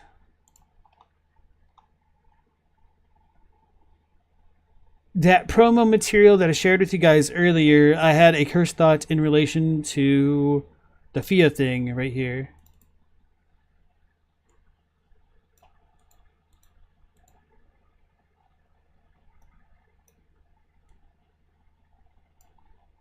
Could we have like this kind of situation going on? Is this a more stylized version of this? I guess it doesn't really meet in the middle here, so maybe it doesn't work. But I don't know where else this sigil appears. It can kind of look like the Mogwin one, but not really. I don't know. Yeah, Global Sequences Smo seems to think the Albinorc Blood Clot is the best. Yeah, that one constantly gets brought up to me when I bring up soap and golden poop. Hey, Angry Age, welcome on in. Out there theory, Melina and Marika are twin sisters. I haven't heard that those two are twin sisters exactly, but I mean, I've definitely heard a lot of theories about their relation in one way or another. So whether they're twins, whether like Melina is to Marika what Millicent is to Melania, there definitely seems to be some relation. But if they're twin sisters, then I think it would be weird that Melina seemingly calls Marika her mother. So I'm kind of more against that theory than some of the others I've heard. All right, Level, you have a good one, and thanks for dropping in as always. You will wage war there, you will fight there, and you will die there, and you will return. I will return grace to you, and you will brandish the Elden Ring. She's telling them exactly what's going to happen. Now, we know when this event happened, because in the Elden Lord armor it says, The age of the Erdtree began amongst conflict, when Godfrey was the lord of the battlefield. He led the war against the giants, faced the Stormlord alone, and then there came a moment when his last worthy enemy fell, and it was then, as the story is told, that the hue of Lord Godfrey's eyes faded. And this description aligns with what Marika said about Godfrey's eyes having dimmed. So that conversation happens after the fire giants fell, but it's long before most of the other events that we know about in the game. It's nowhere near the shattering or any of the events that led to the shattering, which raises the possibility that Marika was manipulating events for a long time. It appears to be that what she wants is a new Elden Lord. So the theory of her involvement goes something like this. She warns her demigod children of the coming strife, tells them that if they don't become a lord, they will be forsaken sacrifices. And when none of her children become Elden Lord, she extends grace to the Tarnished that she had once abandoned, exactly as she said she would ages ago, which opens up the possibility of her involvement in the Night of the Black Knives. Now let's look at... So yeah, with this line that Marika delivers, it's really bothered me for a very long time because it seems like she's playing even beyond 4D galactic style chess and is on even like another Megamind level that we can't even dream to conceive of. So anyway, before going into that, NPC 3.14, Pi, welcome into the stream. You think that the twin serpents may relate to the outer gods or serpent creatures from Dark Souls, Koth or Frampt or something like that? I am kind of against the Dark Souls connection, and man, would I be angry if they were like legitimate outer gods. Those damn primordial serpents. You don't understand? Don't pursue Lu Bu. It's your own quote. Anyway, yeah, Otto got it. Friend Alex said, you're so interested to find out why Marika is so afraid of change and death and everything else. There's probably some serious trauma behind these choices. Yeah, definitely. And I often compare Marika to Gwyn, but there could be more to the story that we don't know. It could just be that she wanted an epoch of life, and to her, the Erdtree represented life. And then once she found out that the Erdtree was mortal, she's like, oh, this isn't what I thought of when I was thinking of the epoch of life, and may have wanted to change it. So her delivering these lines to Godfrey so relatively early in the story is very problematic because on one hand, I could kind of make sense of these if they were delivered before she/Radagon hatched the plan to create the Golden Order and circumvent the death of the Erdtree by kind of making it effectively immortal with the stasis that the Golden Order would bring. But we are told by Muriel that Godfrey was hounded when Radagon returned to the capital of Leyndell, which in my eyes would most likely imply that Radagon at the very least had the idea of the Golden Order in mind before his return there.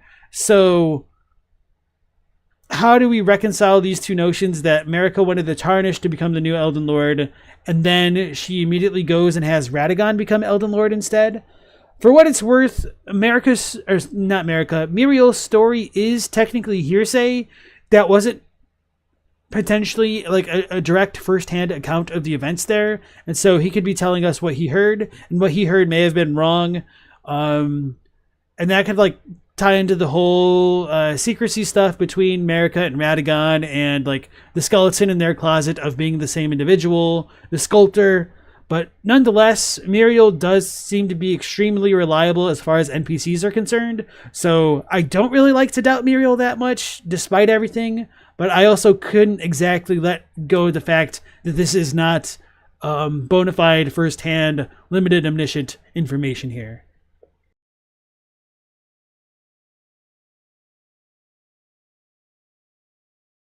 And Malo thinks of Marika's plan as like the backup plan, the real plan B. Yeah, I wondered if that was like the intention there, but if so, she presented it as that was plan A to the Tarnished, which might be smart for her.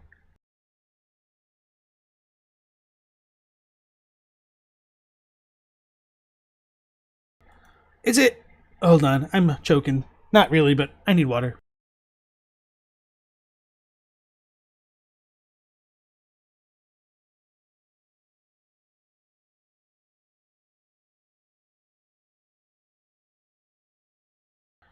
Alright, I am alive. So as for Chadwick asking about the Lu Bu stuff, it's like a Dynasty Warriors 3 or 4 one where like Lu Bu appears on stage and then like beats the hell out of somebody and they're like, oh, don't pursue Lu Bu. And so it's just like one of the most memorable quotes of the Dynasty Warriors franchise that just gets memed on a lot by the fans. Same as like Huan Guy and all that stuff.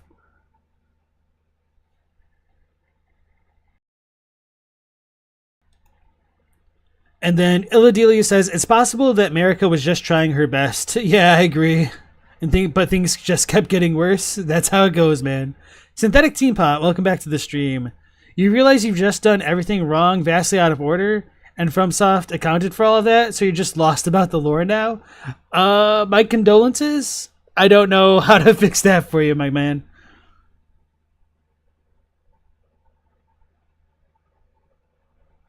Muriel's Gideon, but probably more like what Gideon actually aspires to be.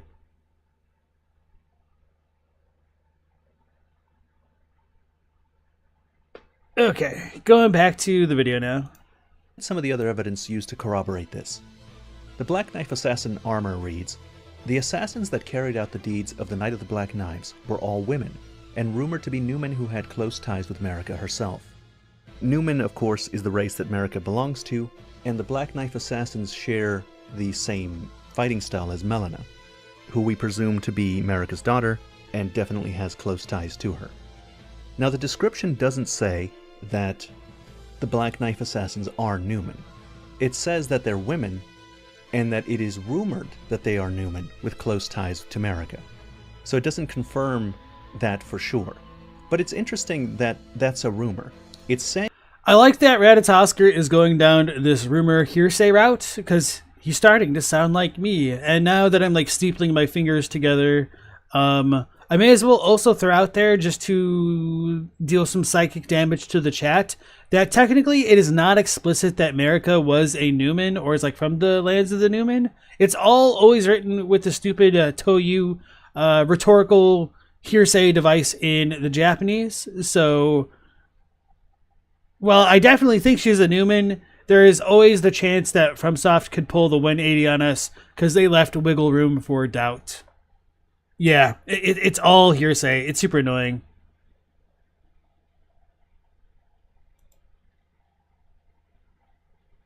Saying that among people in the game, they rumor between themselves that Marika had close ties to the Black Knife Assassins. This implies, or maybe even directly says, that there are people in the game world suspicious of her involvement. Regardless, these assassins have to be working for someone, for some reason. And that person is not Ranni. Because after the Night of the Black Knives, it seems like they turn on each other. Ranni has the leader of the Black Knife Assassins imprisoned in her Everjail.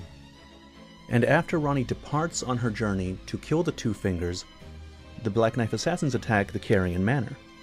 And this has some very interesting implications.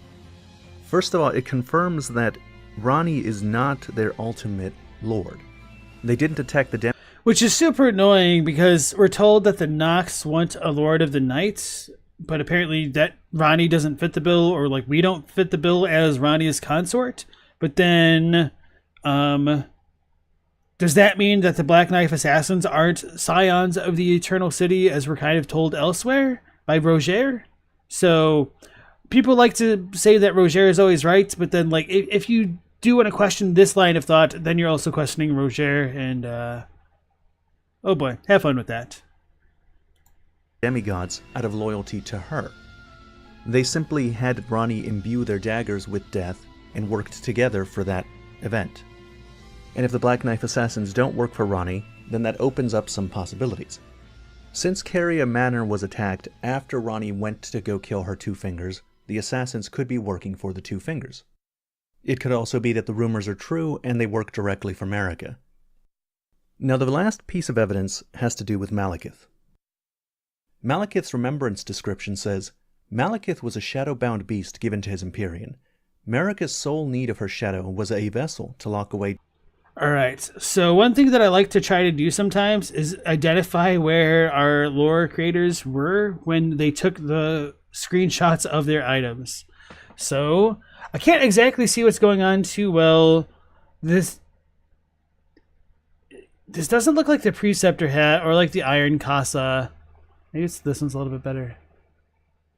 Is this a hat or is this the bet? Oh, this is probably Maliketh's chest piece that he's wearing, not the hat after all.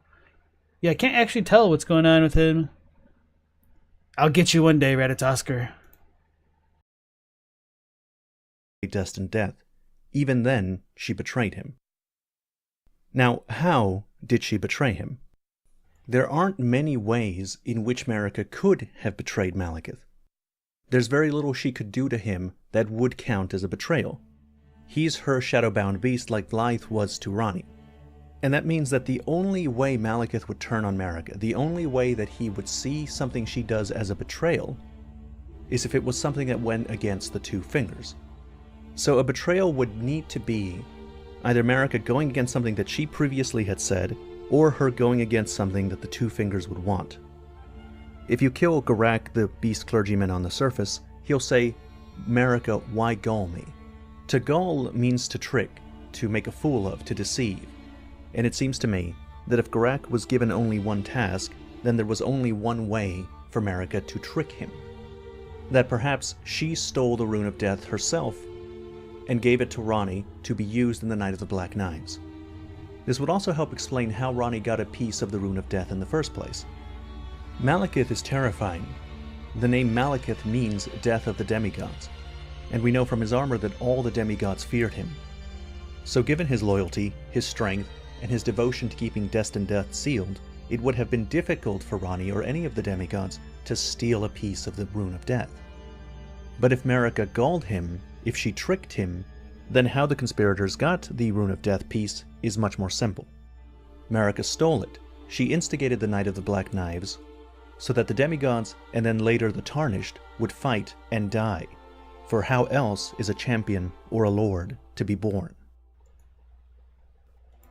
Alright, so I've got an alternate reading of that, which isn't to say that Ratatasker's reading here is wrong. This is just another possibility, to be clear here, in that setting aside the issue of Marika conspiring with Ranni, there could be the possibility that after a fragment of death was stolen from Maliketh, Marika could have told Maliketh to seal the rest of the blade in his flesh so that no one may steal it again.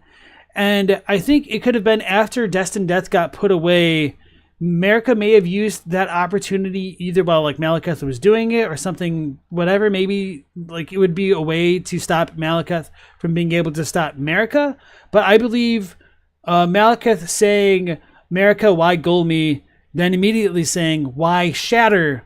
might hint a bit more at the nature of such a betrayal. But that is like one of the lines that has bothered me the most, that I can't fully make sense of that kind of betrayal between Marika and Maliketh. Because on one hand, it definitely makes Marika sound like a co-conspirator to some degree. On another hand, I don't know what the hell's going on, and it could have just been so that Marika could be free to shatter the ring of her own volition to try to instill a new order in the future, I guess. But yeah. Hey, Drew Wang, nice to see you again. And Levo, welcome back to the stream.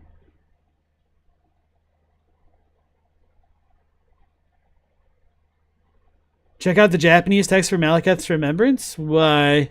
So, like, the issue is, like, the sealing of Destined Death is vague in both languages because we're told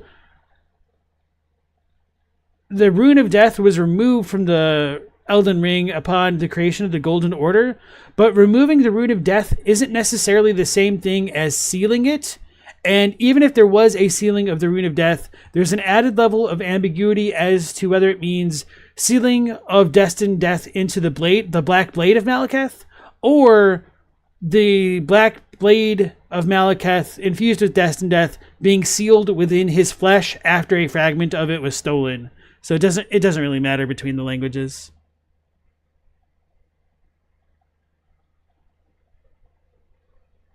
I disagree that it's clear about what the betrayal was. And Paisanshid. I don't know how to pronounce that. Welcome on in. Andrew Bowen, what do we think of the Gideon's dialogue before his boss fight in terms of Marika's plan? It's kind of interesting you bring that up. Yesterday on stream, we were watching a couple videos, and one was comparing Gideon the All-Knowing to Aldia of Dark Souls 2, and one of the chief differences between like Gideon and Aldia is that Gideon kind of runs to assumptions and is ultimately scared and attached to the world that exists as it is currently, and so he can't allow himself to see that world come to an end, and so that's why he believes that the god cannot be defeated. And so I think in his mind, if he jumps to the conclusion that the Elden Beast, that god cannot be defeated, then the fact that Marika is essentially having the Tarnished be revived by grace over and over again would mean that we are meant to struggle for eternity. There is a bit of sense to what he thinks, but I think he's just ultimately ill-informed despite being quote-unquote all-knowing.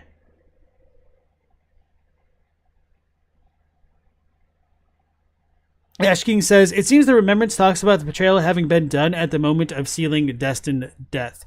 So here's the issue, though. Like, the English makes it sound as though sealing Destined death was removing it from the Elden Ring, but that's a different thing entirely. So we have two events here with the sealing of the Rune of Death potentially and the removal of the Rune of Death, and I don't know if they're meant to be taken as synonyms or not. So I'll pull up the Remembrance for you guys.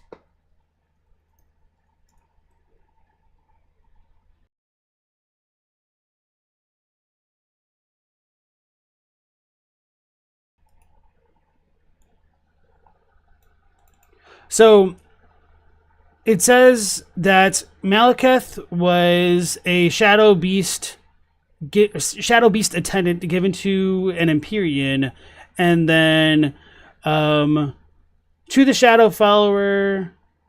Hold on, let me try to figure out how to say this in English without being like super backwards as hell. Desiring the shadow attendant to be a seal for destined death, it was later betrayed. So there is a little bit of ambiguity as to what Sora refers to here, as to whether or not it's the desire or whether it's like the shadow attendant specifically.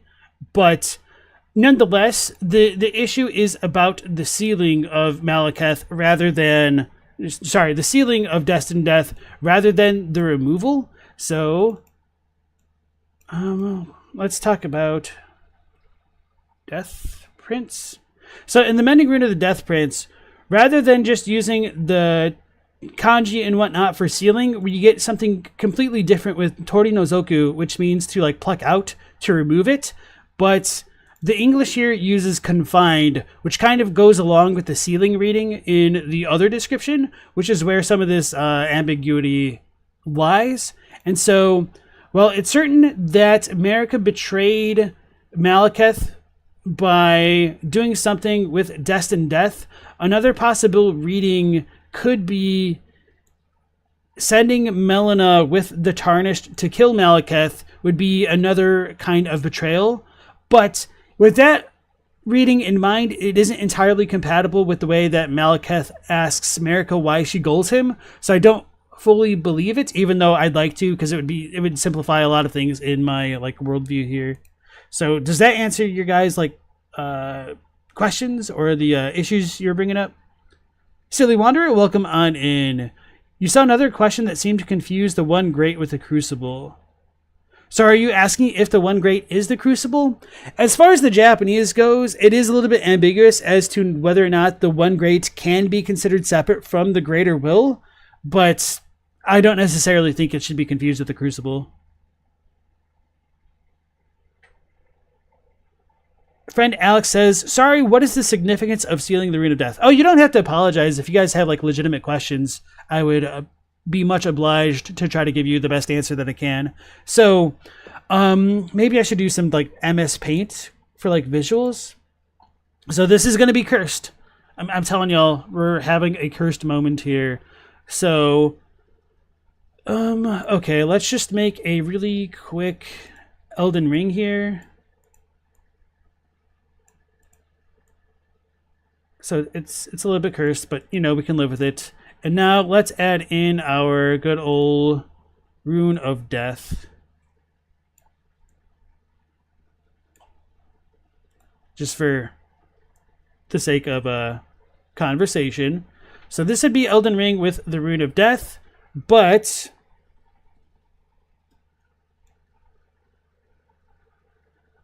all right, actually, let's do this.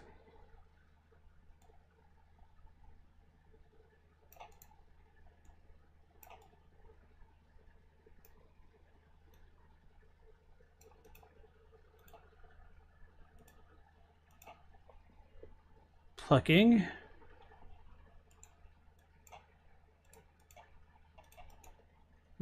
Damn, why is it still red?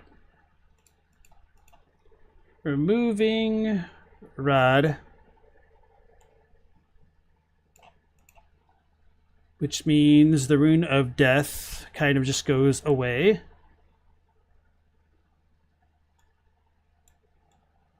That's cursed. I'm gonna undo that.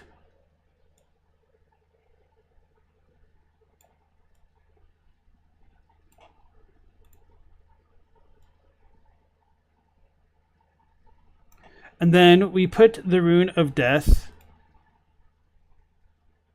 Damn it, it's not what I was trying. We put the Rune of Death into Maliketh's Black Blade.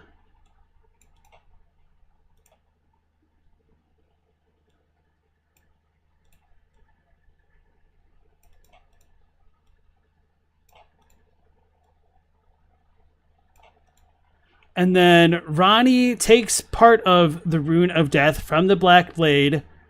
So we'll just do like a blue mushroom looking like thing. A brush, okay. We'll do like a blue mushroom looking like thing to represent Ranni.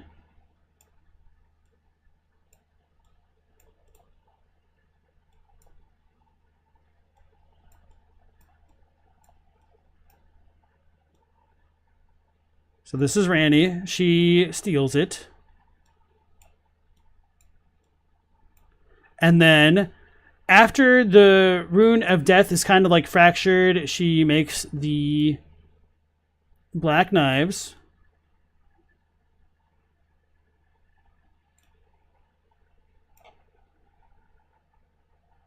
Let's make it a little bit pointier. Okay. I told you guys it was going to be cursed.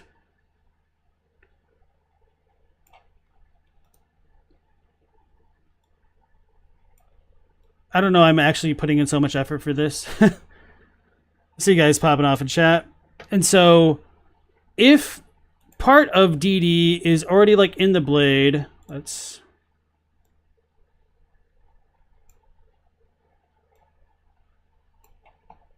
And then parts of it get broken off, there's still like the... this will be like the messed up form of it. Let's do this.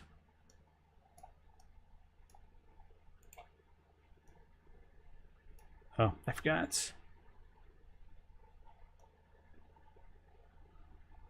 Then the ceiling of the Rune of Death would be this kind of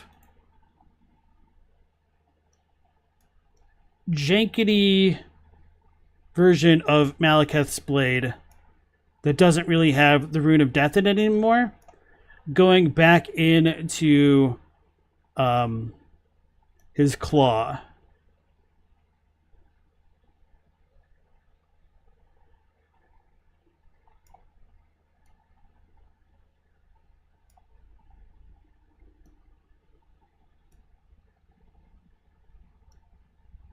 That's like his sword medallion thing. So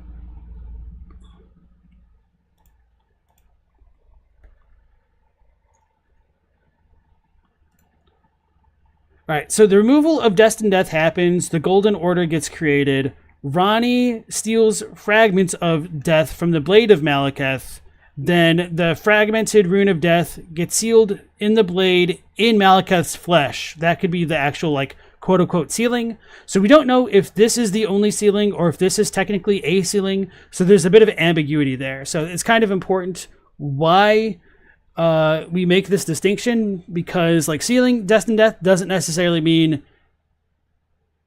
that happened exactly when the Rune of Death was removed, which is why Ronnie was able to access it, perhaps. So, let me catch up with you guys. Hey, V-Limit, nice to see you again. Welcome back in.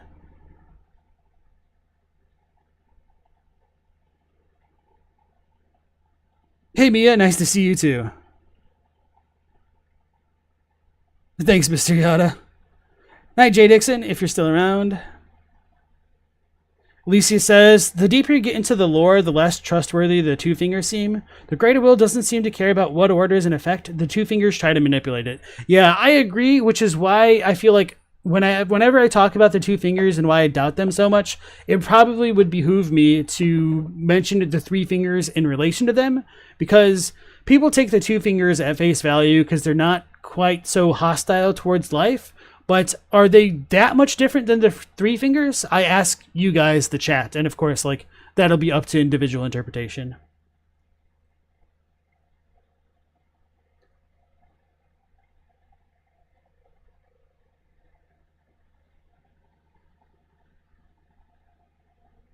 Galamoth doesn't trust the fingers either. Thank you, Alex. Appreciate that. And then friend Alex says, was it sealed to prevent future thefts? Yes, exactly. So that's what Maliketh says when you actually meet him in the boss room. He says, I will not have it stolen from me again. And then you kick his ass and he's like, okay, plan B, this guy's kicking my ass. Let's actually, you know, fight for real. And so he unseals Destined Death to fight us. Ash King asks, how are Maliketh's words written in Japanese? It's been a minute since I've looked at it, but I don't think they were that different. Give me a second to find them.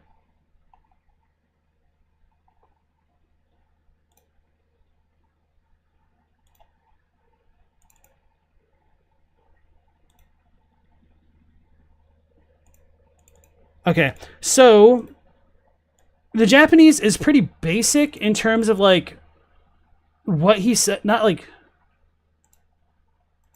how do I say this? So it's very simple Japanese. It's like they're fragmented sentences. So it kind of makes it hard to try to give a literal translation because very little is said and much more is implied. So he just says, like, Marika, why?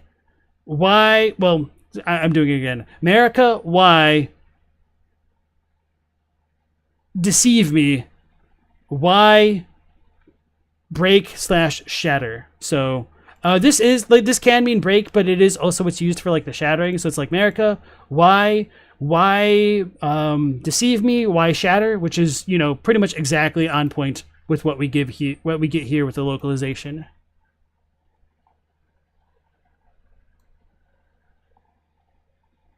And so, is the betrayal mentioned in the remembrance the same as the betrayal for Maliketh's text? I would like to think so, but I guess it could be argued that the betrayal is Marika essentially sending the Tarnished to become Elden Lord, which would necessitate us killing Maliketh to install the new order.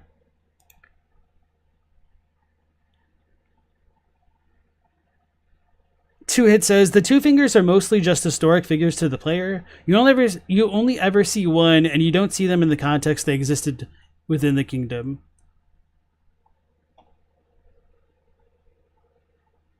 And then Mao says, maybe it's a double sealing. One is called sealing, and the other is sealing within his own flesh. If so, there isn't enough, like, distinction made between them to understand which is the more relevant one for each passage.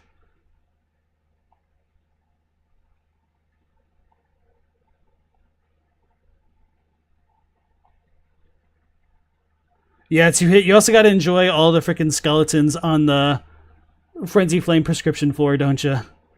It screams trustworthy, I swear. Vari was probably right about the Two Fingers. I think so. I mean, that's kind of, I think, somewhat corroborated with Gideon's set when, like, he learned that the Two Fingers were bent and broken long ago.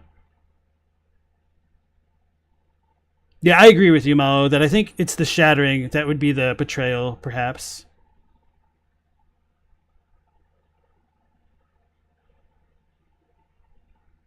I think, Andrew, I'm not entirely sure where you are, but that might be close to how I feel.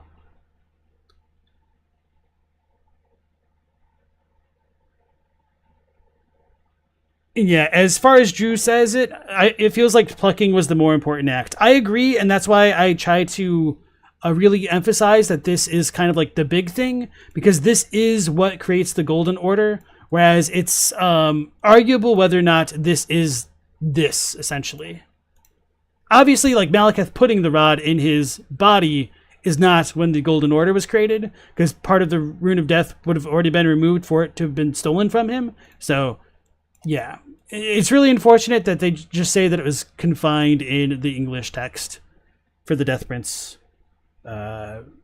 thing.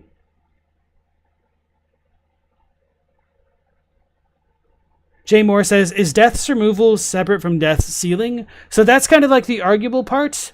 If you believe that the sealing happened when it was put into Maliketh's blade the first time around, maybe, maybe not. Maybe it's a simultaneous event. But for the purposes of like this stream and trying to keep the idea of the removing of the Rune of Death being integral to the creation of the Golden Order, I would argue yes.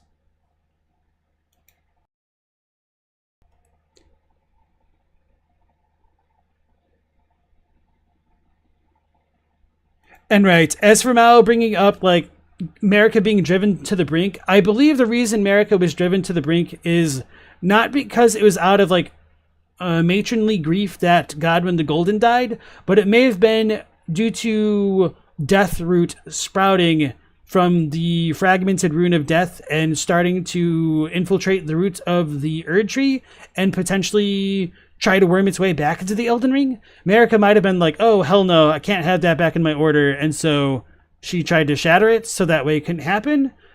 But, I mean, there's a lot of different ways that can be read, and it doesn't, like, entirely work out, perhaps. Thanks, I appreciate that.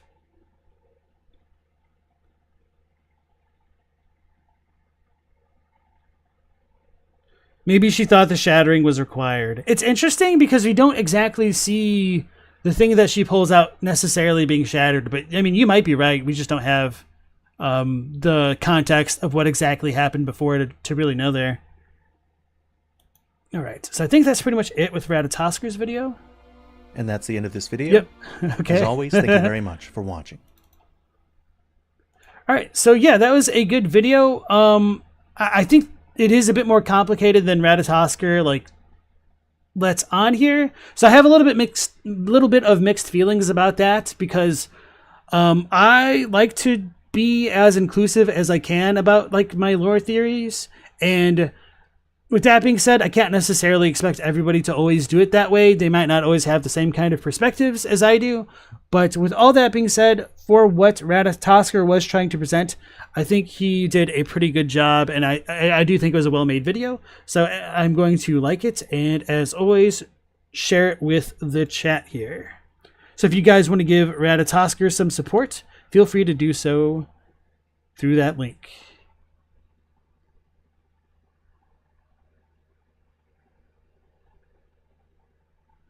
Eladelia tends to think Marika shattered the Elden Ring to force her own imprisonment because it would force Radagon's imprisonment, and Marika has more power than Radagon does to act at a distance. I have wondered if by shattering the ring, Marika was shattering off her personhood from her body somehow, and that could have led to the creation of Melina, and Radagon is just kind of stuck as Radagon, but an impotent form of Radagon where he doesn't exactly have executive power, and the Greater Will is punishing him for Marika's transgressions because Radagon is Marika. Really, like, Marika's Radagon, but anyway, I don't know how like other people feel about that. I don't exactly entirely know how I feel about that, but at the very least, it's been a thought that I've had.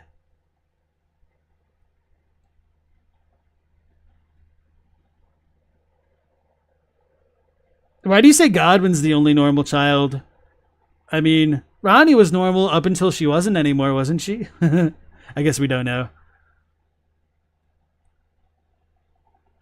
Pantheon, thanks for reminding me about that video. So if you guys have videos you want me to watch on stream, feel free to either link them in my Discord on like the channel feedback channel, or go ahead and comment directly on this video of my live stream rather than the chat, because that way I'll get a notification and actually remember to add this stuff into my list of videos to watch later. Rykard was normal too? Maybe.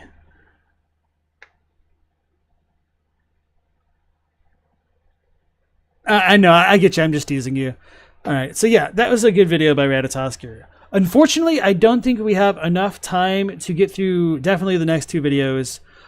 Miss Chalices will definitely put us over time, so I think I will switch it up to check out Kitetail's analysis of the entire story trailer. And then tomorrow we could potentially do needing to talk about the Godskins and maybe that video about Marika potentially being Griffith, which Pantheon's talking about. I'm gonna go and ban you, Morlor. Straight up ban. Alright, so let's analyze the entire story trailer. Alright, guys. Shadow of the Erdtree Elden Ring DLC by Kitetails. Alright.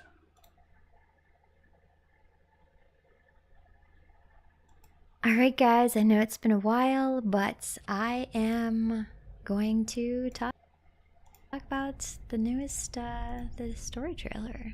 So let's take a look. Miquella the Kind spoke of the beginning. Alright, so this scene right here with the text, Miquella the Kind spoke of the beginning. This signifies that what we hear in this trailer is going to be from the mouth of one of... I was so confused because I didn't realize that like this was just her stopping on like the YouTube thing. I'm like, my mouse isn't on it. Why is the status bar still here? All right, that tripped me up. Okay, I'm gonna back up.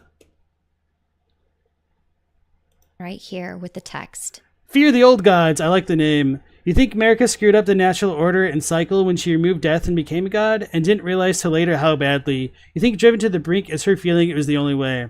So. Just for, anyway, I understand why you feel that way. I feel a little bit differently about when death was removed, but I can definitely appreciate the rationale behind your comment there. Miquella the Kind spoke of the beginning.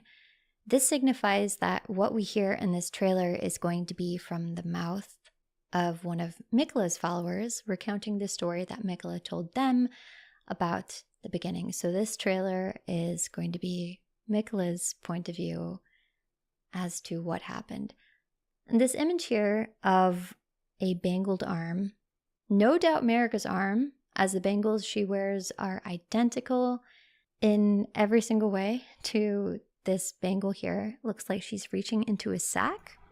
Honestly, so many people noticed the bangles. It kind of made me a little bit self-conscious for like not noticing that. I'm like, oh yeah, that's the armband, but I just didn't ever notice like the triple coiling bangle on her wrists.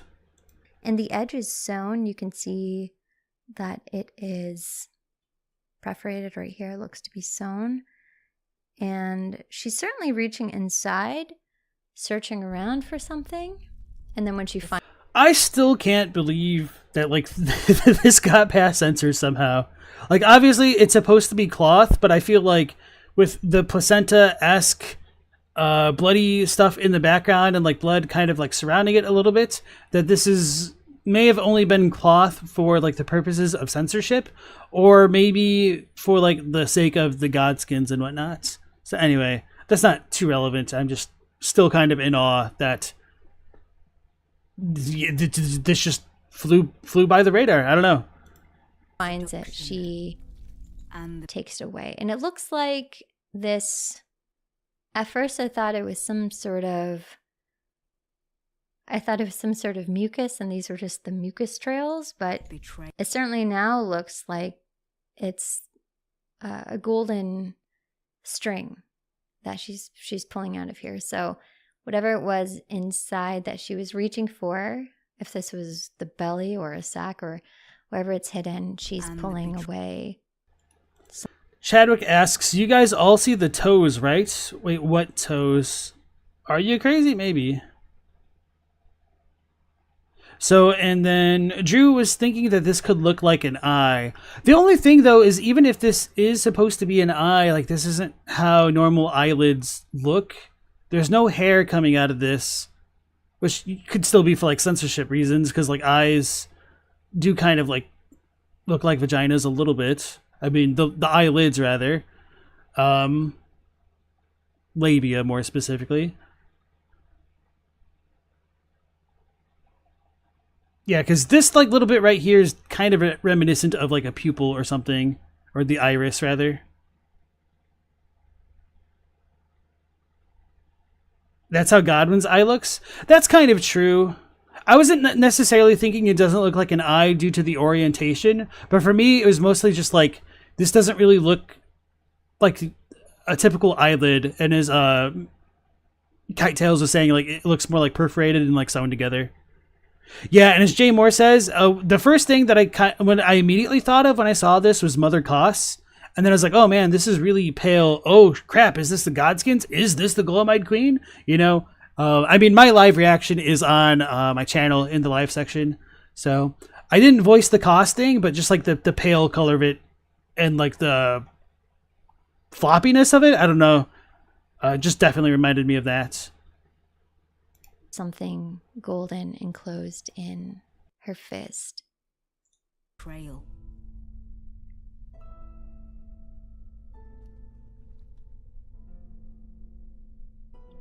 And then these steps that she's walking up, I'm not sure if this is the result of her actions or if this is normal for where she is, but it's gory. It's gory, kind of her just stepping right over it indiscriminately, not really caring, is telling. Not even wearing shoes. The true power of a god, or I mean, the true power of a god is Miyazaki getting his barefoot cinematic. That's on par with Marika. Now here we have. Let's get a clear shot. It looks to be the same golden string that was pulled out of the sack. And I'm wondering if whatever it is in her hand was the key for it. She needed to do away with this or obtain it in order to get to this point where she... So for what it's worth, I haven't like voiced this out loud before, but I mean, this is kind of obviously reminiscent of the Elden Beast, and then we do get the Elden Beast song kind of going on in the background after she raises it. So if this is the Elden Ring, then potentially it should technically also be the Elden Beast. Or we also have our chicken and egg situation of, did the ring come first and then the beast came later? Or is this the beast that would later become the ring? Make your positions known now. Or obtain it in order to get to this point where she's holding these strings. And the body looks to be shirtless, but Marika is also wearing a strapless halter dress with an exposed back, so it certainly could be. Again, the bangle, the bracelets, there's a little braid here at one point. I think that just is evocative of Marika, so I think we can say without doubt this is Marika. And for what it's worth, I know a lot of people think that this could be... the braiding of Marika's hair could lead into the creation of Radagon. I think that could be a possibility, but I also think it's important to note that while Marika is unbraided here, we do see Marika herself with braids elsewhere. So if her hair does start to get braided, it could be because perhaps Radagon is created, or maybe it's something that could have happened as she ascended to godhood, if this is indeed that event.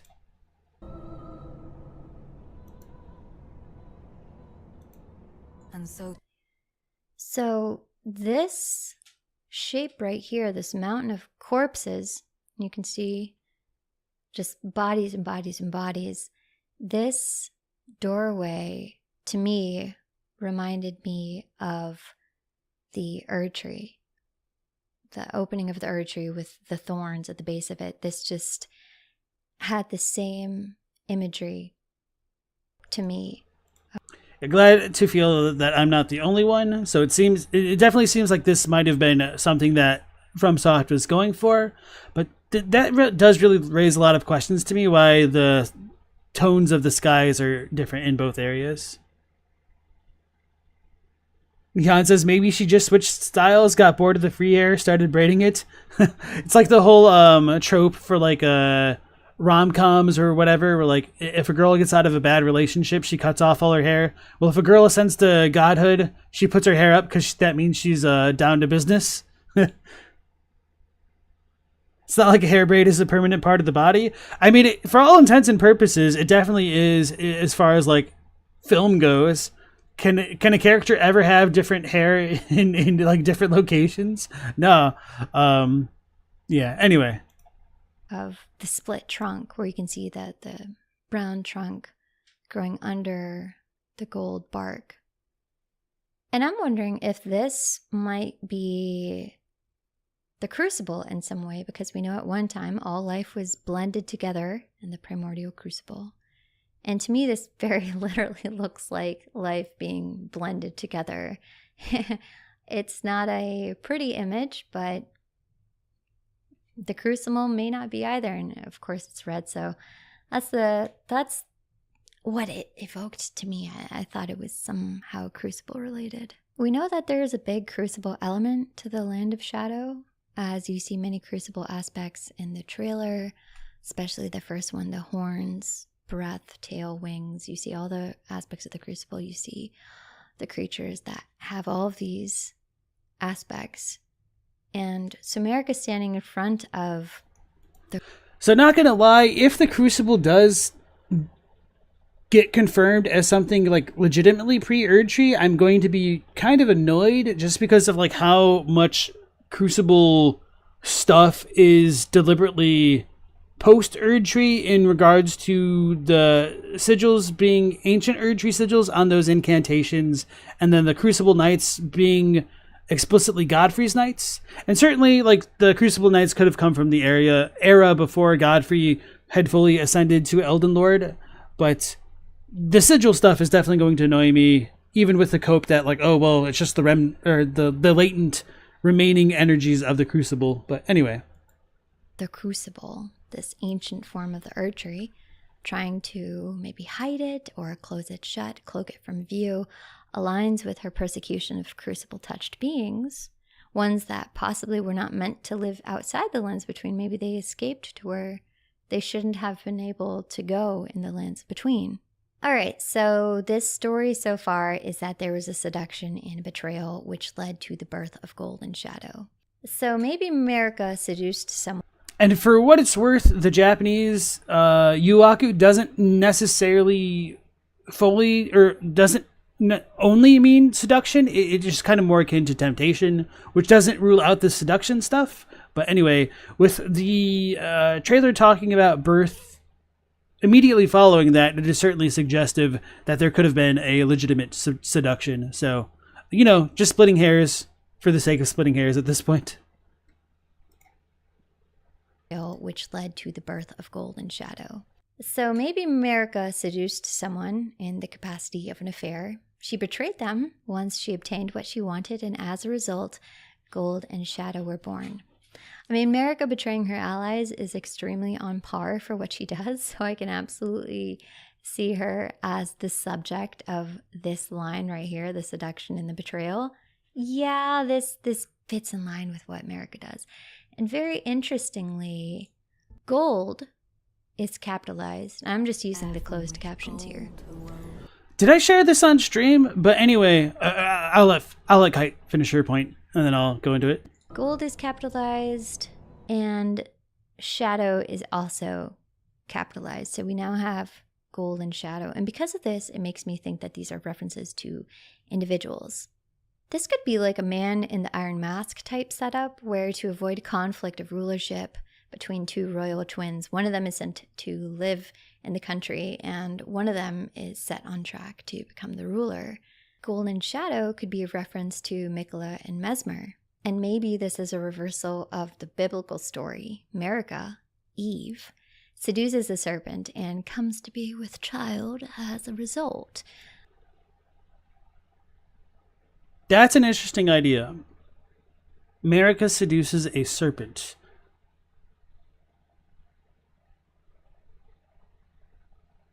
I'll need to think about that a bit more, especially in relation to the thing that we just saw with like the corpse womb thing, swaddling cloth womb thing, whatever you want to call it.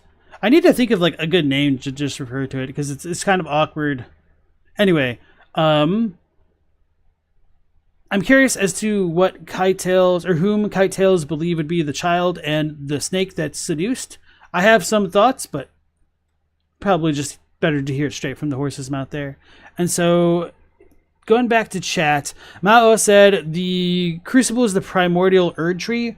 Well, one issue that I have with that is, well, I mean, aside from the whole like primordial thing not necessarily existing in Japanese, we're also told that the Erdtree was born at around the time of the war against the giants. And so if there's something that predated it much longer beforehand, then it doesn't make too much sense to me why that thing would have been the Crucible, if the Crucible is the Erdtree and not like a different form of the Erdtree. So it seems like if the Erdtree is a specific thing, then just why call it the original Erdtree in a different case and like not specify like how much more different it is? Because we also have like other Crucible related stuff in like the Silurian Crucible Knight armor set that it depicts the Great Tree, which is kind of made explicitly clear to be the tree in Leyndell and the tree in B Surcoat Japanese description. So there's like a lot of small stuff with the Crucible which just doesn't align, very annoyingly so, that I hate arguing about it because I feel like I have to like explain 20 different things to make a point that is just ultimately ambiguous in Japanese anyway. So do I keep defending the fact that it's ambiguous and there could be another thing so that way people don't get blindsided later on? Or if I'm right, do I just let people get blindsided and like say, haha, I was right? Or do I just like accept the L and just like let it be regardless? I think you guys know me well enough by now that I can't let sleeping dogs lie, so here we are. And there, yeah, as Galamoth says, the whole primordial soup thing might be a translation artifact. It's never referred to as a primordial soup. It is just called primordial matter in the Gilded Great Shield, which is truly unfortunate, because that's very different from the Japanese. Hey Shib, welcome on in. This is Kitetails' video analyzing the trailer for the DLC. The story trailer, rather.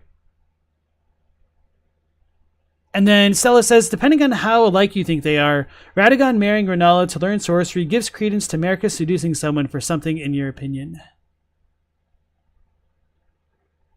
It's all good.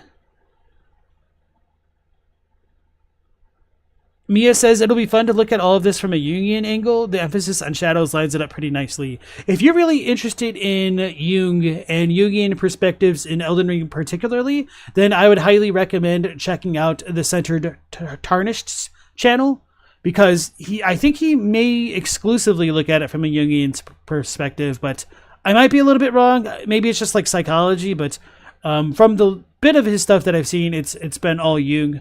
And with that being said, full disclosure, although I am a fan of Jung, I'm also a hater of Jung because it kind of ended up being a bit more pseudoscientific, and I don't like the way that others have handled his stuff and like treated it perhaps too seriously. So, yeah. Anyway, everyone is free to enjoy what they want to, and I'm also free to hate. Hey Poosh, welcome on in. In the new trailer, when the lion masks are impaled, do I think Mesmer could be saluting Marika's rune in the tree where the sap is, or do you think that's just sap falling? That's a very interesting question, and that is something that I definitely wondered if it was supposed to be emblematic of the way that Marika is essentially crucified in the Erdtree at the end of the game. I feel like the visuals are there for a reason. Somebody in my chat had said that the sap also kind of looks like Marika's necklace. And I didn't exactly remember what Marika's necklace looked like off the top of my head. But when I looked back at it, I could definitely see what they were saying with that. So if it's supposed to be a literal connection or a figurative one, I think it could be likely for figurative at the very least, rather.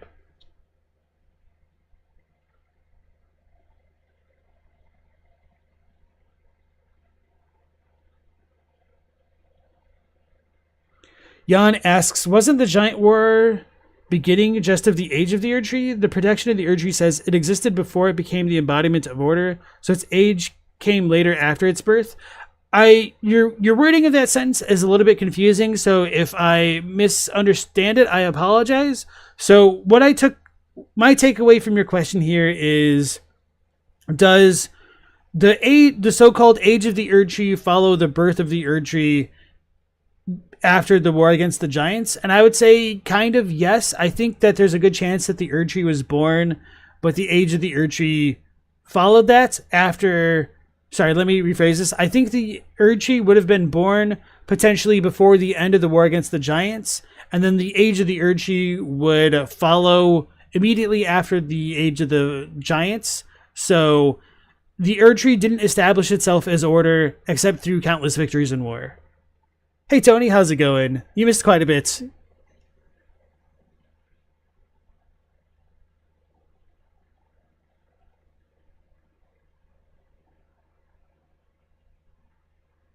There were probably many wars. Yeah, so the issue though is that we're told through hearsay in like 2 different item descriptions that the Erdtree was born on, before, after, around the age of the giants, which is perfectly fine.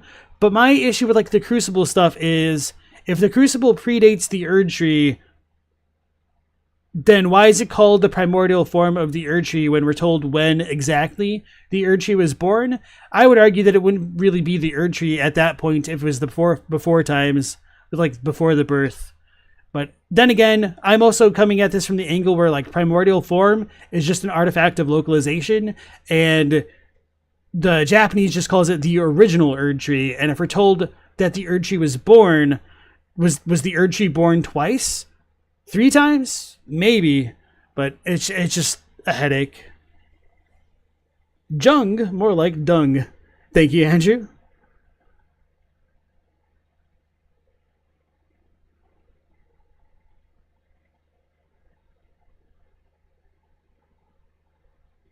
Intellect asks, was Godfrey not already present with the Erdtree during the fight with the giants? So no, he should definitely be there to some degree. We just don't know when exactly the Erdtree was born, but at the very least we could say like the latest it was born was after the war against the giants. Like it should have been around by that point definitively. And so if all of the Crucible stuff comes before that, but the Crucible is described as the Erdtree, then that's why I don't think that the kind of prehistoric thing predating the Erdtree should be the Crucible, based off of the other descriptions equating the Crucible to the Erdtree. Yes, it is.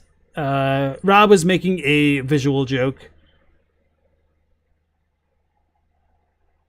Alright, going back to her video for now. And maybe this is a reversal of the biblical story. Marika, Eve, seduces the serpent and comes to be with child as a result. And actually the idea of a reversed Eve would fit Marika so well, because mother to all children, she forms Radigan, Adam, from her own body. So I'm kind of liking this idea that Marika seduced this serpent god for her own gain. But as a result, Miquella and Mesmer are born, which would line them up as siblings name-wise because of the naming convention. And Mesmer certainly looks like he could be related to Melania as well, with the red hair. That was actually something I noticed when the first trailer dropped. So about this theory of Miquella, Mesmer, and Melania being triplets, I'm kind of strongly against it, because by all accounts, Miquella and Melania are born well after Godfrey's time and sometime in Radagon's reign, which should put them well behind the first demigods, which would be after Marika's so-called ascension. So I don't think that kind of creation mythos of comparing Marika to Eve works with adding Miquella into the equation. And then I remembered something that I was going to mention before I paused the video, and I just didn't get around to it. One idea that I've had recently, I don't remember if I shared it on stream. I thought I shared it to the Discord, or maybe I had the thought to share it to the Discord, but I was busy and didn't get around to it. It could be that the birth of gold might be the quote-unquote grace of gold, and shadow could be a reference to death, because death could be the shadow that was plucked upon the creation of the Golden Order. So, for what it's worth, for anybody who's new to my streams and whatnot, I don't believe what we just saw with Marika lifting the rune arc looking thing above her head would have been the removal of the rune of death, because it doesn't actually look like the rune of death. Although I did kind of get that initial impression my first time I was watching the video, but that's because I was like, oh man, is this thing at the very beginning a godskin, the Godslayer queen, the Glomide Queen? But yeah, now that I've had more time to cool off, I am less inclined to believe, at the very least, this would be the removal of the Rune of Death.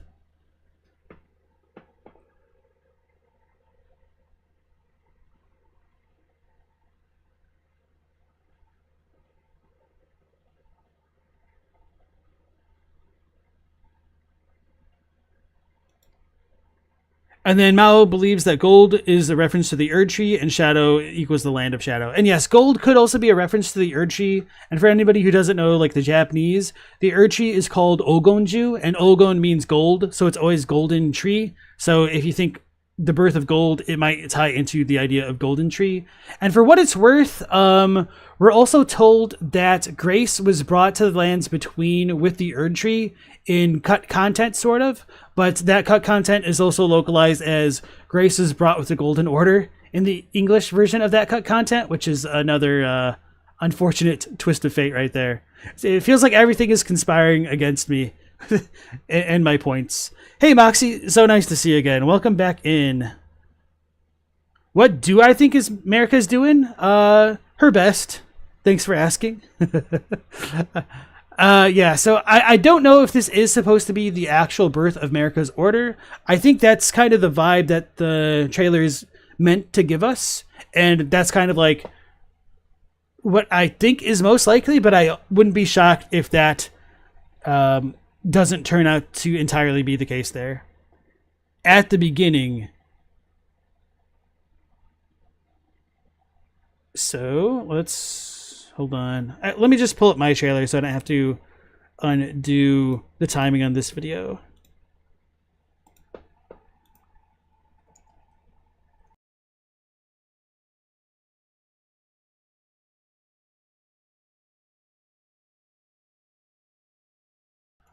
She's being mature 17 plus.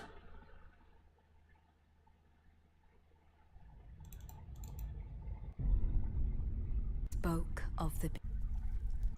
So asking about what she's looting from this godskin swaddling cloth looking thing. It seems like this could be pulling out the Elden Ring from something. But that could be wrong. This could be the creation of a great rune.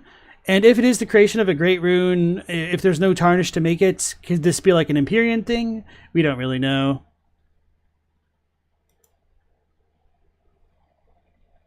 Poosh has been wondering if that quote-unquote gods that the Glomide Queen hunted were actually the Numen, seen as gods by the indigenous population when they arrived with advanced technology and not actual gods. That's an interesting idea, to think that the godskins were hunting the Numen.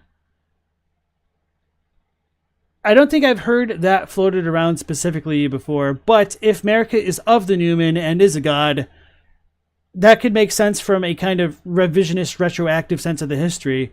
And for what it's worth, the things that the Godskins' clothes are made of do definitely look more humanoid, but they also kind of look like they'd be gigantic.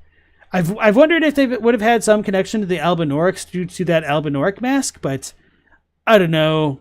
I feel conflicted about that now.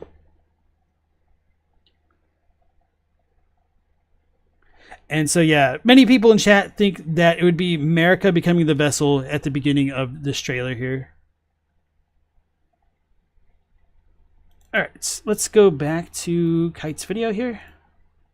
was that he stands like a clean wrought knight. He's got the same exact posture. So Mesmer could be a triplet who inherited all of the Snake Dad's qualities.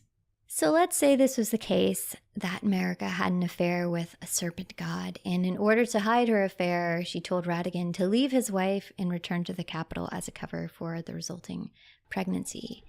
So I wonder if this is, in Kite's estimation, meant to be like part of the serpent. She did say that she believed this is cloth, so I don't think she would believe that, but I'm just trying to see if there's like any other types of serpent imagery going along with this. Teen Sith on the Discord made like the funny point that snakes are kind of also equated to snails in Elden Ring. So maybe for this to be a snake god, it's really the snail god. And maybe it was a Sophie's Choice type situation where she had to sacrifice one child in order to save the others. Alternatively, this birth of Golden Shadow might possibly be referring to Marika and her twin. Marika being the gold born of this affair might line up with the line on the website about the Land of Shadow being where the goddess Marika first set foot. And maybe this first set foot is very literally first setting foot, as in her birth. Bandai Namco released this. I don't think so, because I wonder if this is limited to the Japanese. Oh, yeah, it would be. So as far as the Japanese text of this website goes, it's meant in the sense of alighting from like a vessel perhaps, or just like disembarking or descending, I guess. So that's a little bit unfortunate to come to that conclusion based off the English there, which I can't really blame her for. But all right, I was like, why don't I believe this? And then I just had to remember. All right. And then Ezekiel had a very important question in the chat of, don't the Newmen have stone-like skin? And I don't know, like maybe once they put the lotion on the skin, they won't get the hose again and they'll be fine.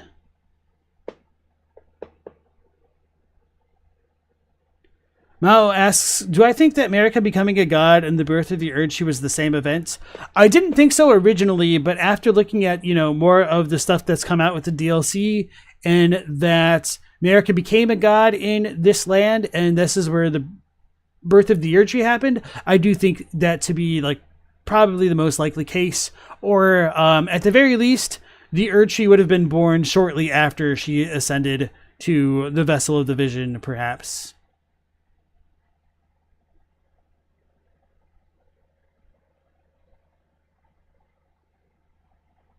Moxie's flipping out about the translation from the Fall from Grace thing. So yeah, if you go to the Japanese page for Elden Ring, the thing where it says like the goddess Marika first set foot just kind of like means alighted, like she came down. I think I have it somewhere. Let me look.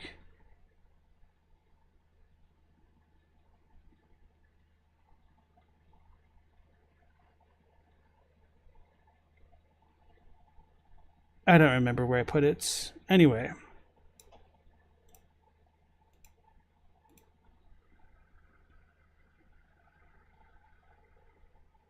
Okay.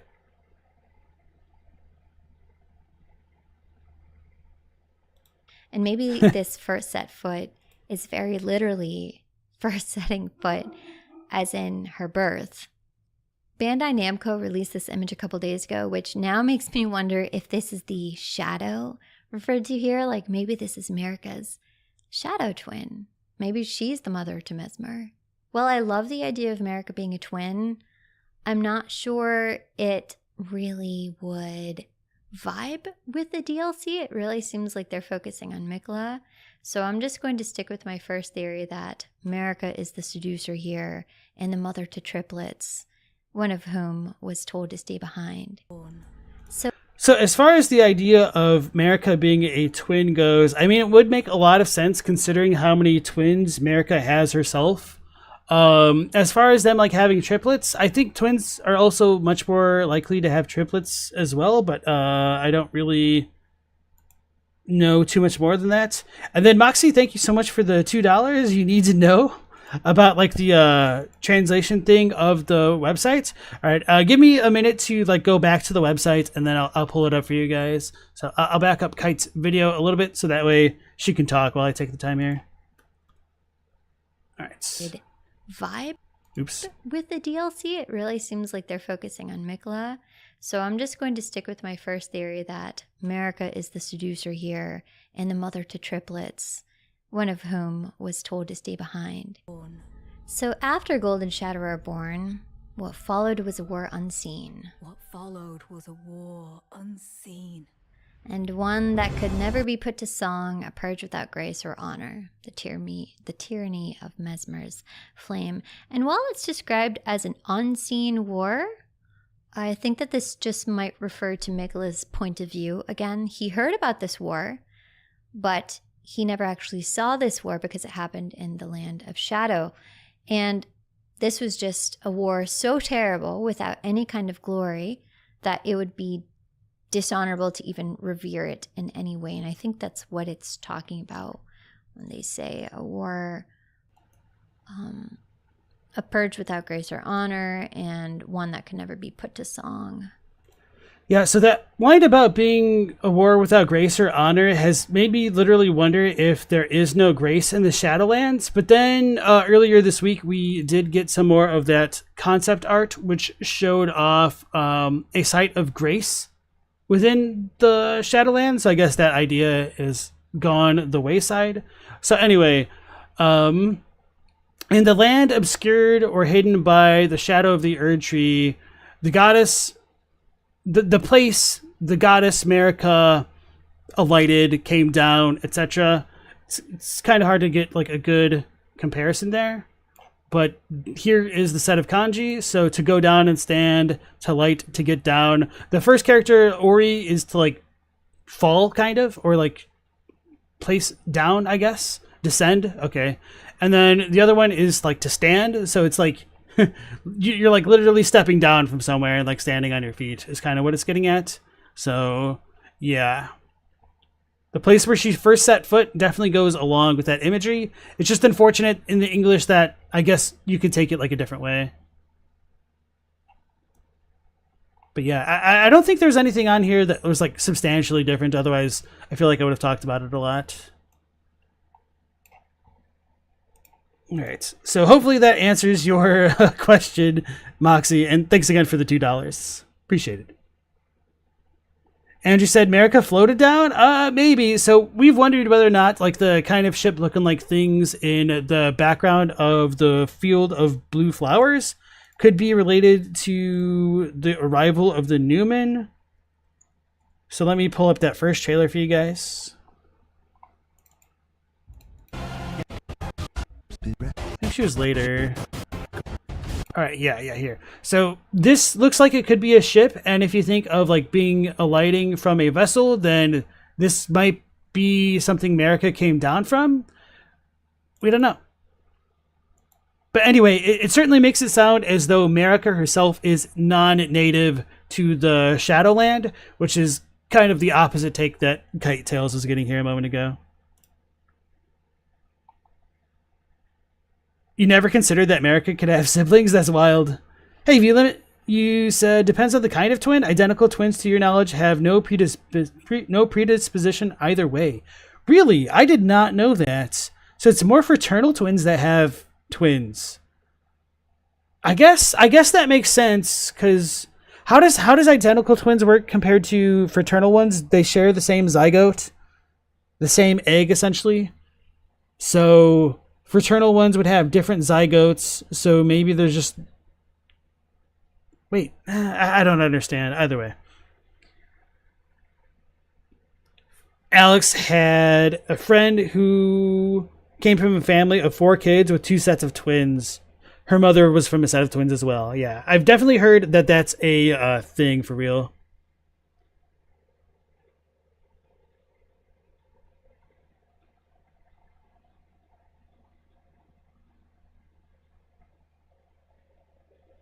Mia Lua Pra Frente Soko, welcome on into the stream. The Grace has a capital G on the trailer.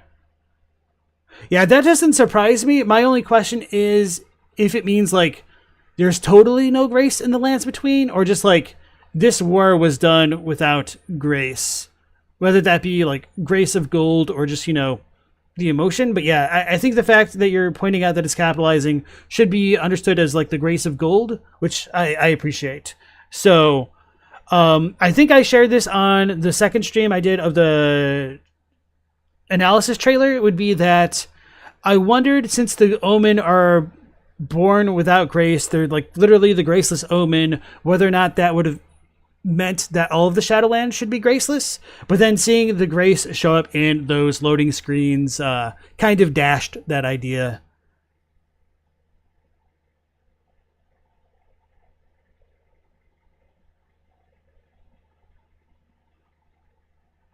Interesting. Thanks for the hidden twin lore, V-Limit. Appreciate that.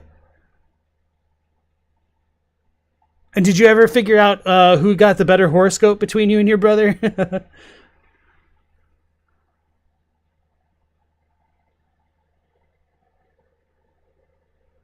You think there's no grace because it was a war that was started by Mesmer and not Marika? And it could be that there's no grace because like the grace was in the lands between, and like the Tarnished could have been graceless, and maybe it was fought by the Tarnished as well. I've got a lot of questions about this. Yeah, I think they could potentially be literal spaceships.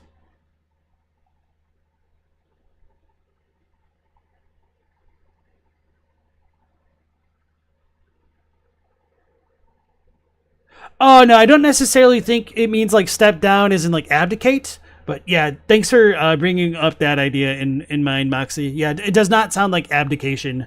It's just like she's arriving, essentially.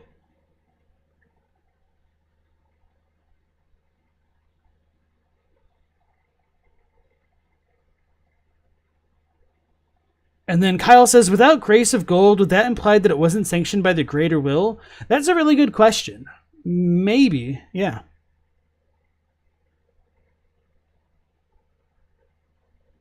Ziostorm is a twin too? I don't think I knew that.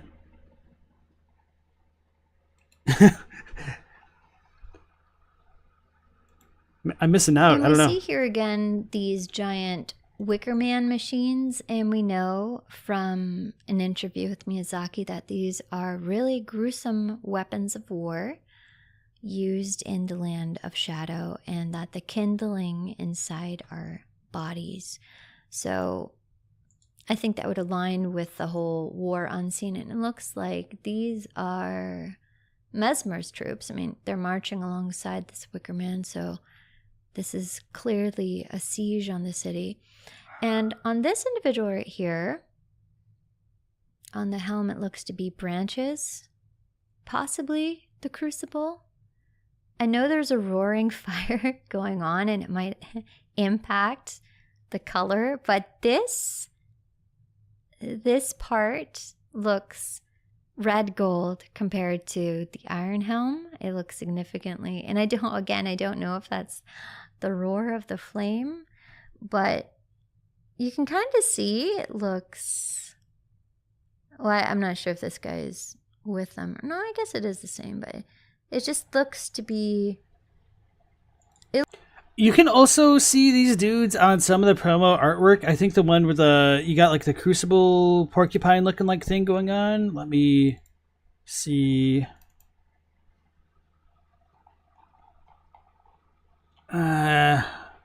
Lighting. Oh, no. This kind of looks goldish. More brown. So yeah, this might be like a lighting thing. I can't tell if it's supposed to be red or gold.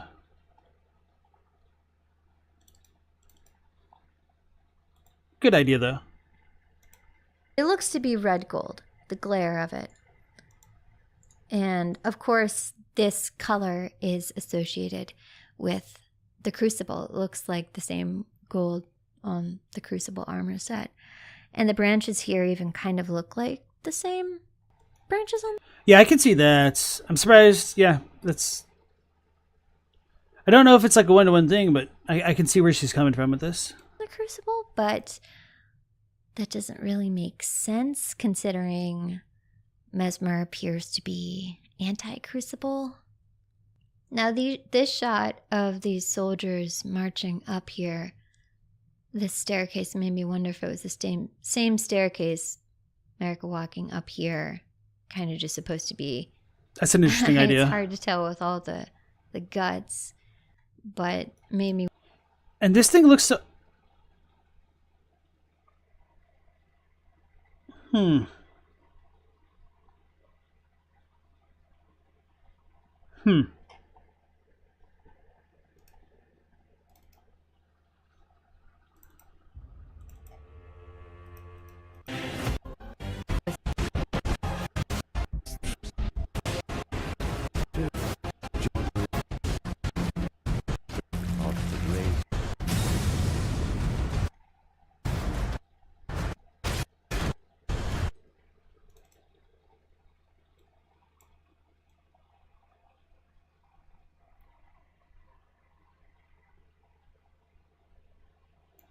I don't think so. This definitely looks more like an insect pupae than like a normal skeleton to me. But this looks like a normal spine almost. I don't know. And then this one looks pointier. I have no idea what's going on here, man.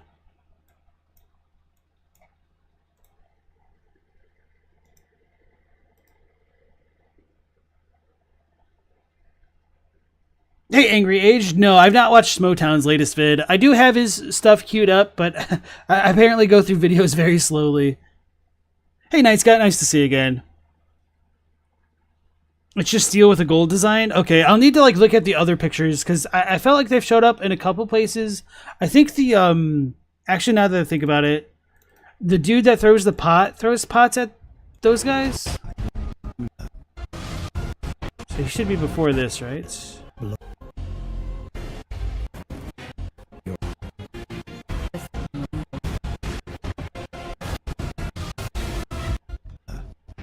Eventually I might remember where things actually are in relation to each other in the trailer.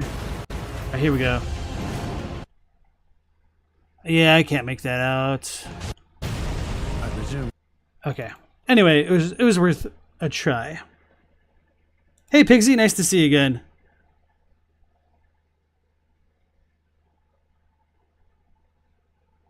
Intellect wonders if those are remnants of people who were consumed by the Great Serpent. Clearly it has relation to Mesmer in some way.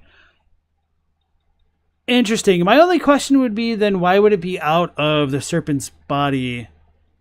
Is it out of the serpent's body? Did like Marika crack it open in half?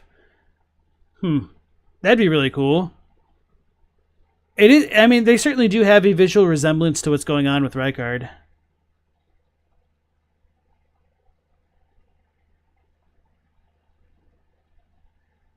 No, I'm not trying to imply that the War Without Grace isn't related to Mesmer. I'm just trying to wonder, like, what is the interaction between Grace and the Shadowlands? Like, could it potentially have no effect here? Or was it just a place where Grace was, like, never brought, I guess? You wonder. Hello, Natural Phenomenon. Welcome on in. Are we just going over this still? Yeah, pretty much. This figure also looks the same. If you see, it has the same draped cloths as seen floating around here. The skirted slit dress of that individual kind of looks the same. This at least looks royal. You have like the gold trim. So I'm wondering if this defeated figure right here is royalty. Now this city that's on fire is the same city, I'm pretty sure, that we see in the first trailer. I think. Because it very much doesn't look destroyed in the trailer, but in this scene, it is very much gone. It is in the process of being annihilated. And Mesmer is also seen controlling a vast number of flying fire serpents. Here you can see... After the flying monkeys just popped in my head. Oh well. It looks like a snake. I can kind of see its body trailing off. Here's another one over here. There's one right there. So here's one. So, yeah. I'm not sure, but they kind of look like fire snakes. The tyranny of Mesmer's flame. So this final line about the war states that it involves the tyranny of Mesmer's flame, which, yeah, lines up with him, this shot here, and his siege on the city. Now, the February trailer has a different narrator who says that the Erdtree faithful were on the losing side of a war. And I'm wondering if it's possibly the same war that we see here, this unseen war that our new narrator is speaking of. Oh yeah, that's a good point to bring up by Kite-Tails. And there was something about them being the Erdtree faithful. I would need to like rewatch that and reconsider it in relation to this. I don't necessarily want to do that right this moment now, especially since we're kind of already going over time for the stream. But then Pantheon, I'm glad you kind of brought that message back up because I meant to touch on it, but you know, chappy moving. Do I find it weird that the followers of Miquella talk negatively about him in the first trailer, but in this one they talk about him like Jesus? Well, we aren't necessarily guaranteed that in the first trailer that masculine voice is necessarily an inherent of Miquella, but I think that is a really good thing to highlight, that we do kind of have this juxtaposition between the two trailers, that one talks about him a bit more apprehensively, whereas this one speaks about him more glowingly, which is kind of really cool to me, in that there's kind of always two sides to every story, and you should probably be careful how much you want to believe either one, perhaps. So, yeah.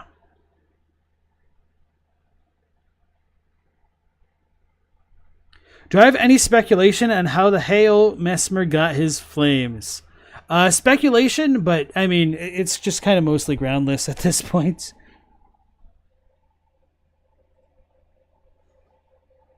Mao says the flying fire snakes remind them of Boitata, a mythical creature, but you doubt there's any connection. I have no idea what that is.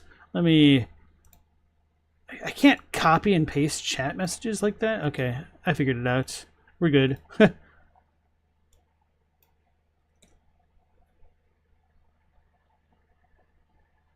It's Brazilian, that protects the Amazon forest and animals from those who harm them.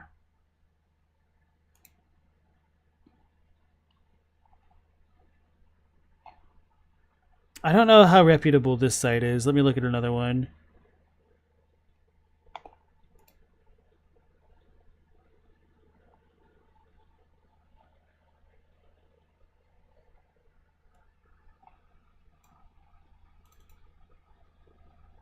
Well, let's try to make this bigger for you guys. Boitata is a fantastic creature belonging to the Guarani mythology. It is a myth from Brazil, Paraguay, Uruguay, and Argentina. This creature is a huge fire serpent that appears and attacks against those who harm the forests and animals of the Amazon. I have a feeling that Mesmer's dudes aren't protecting the forests, perhaps. He's the Brazilian equivalent of the will-o'-the-wisp. Interesting. Okay. Snake fire. Okay. Serpent of fire. Makes sense.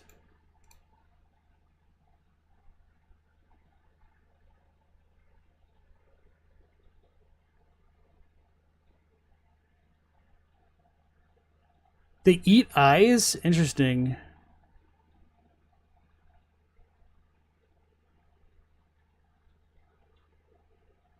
And their light makes the snake's eyes become bright like two suns.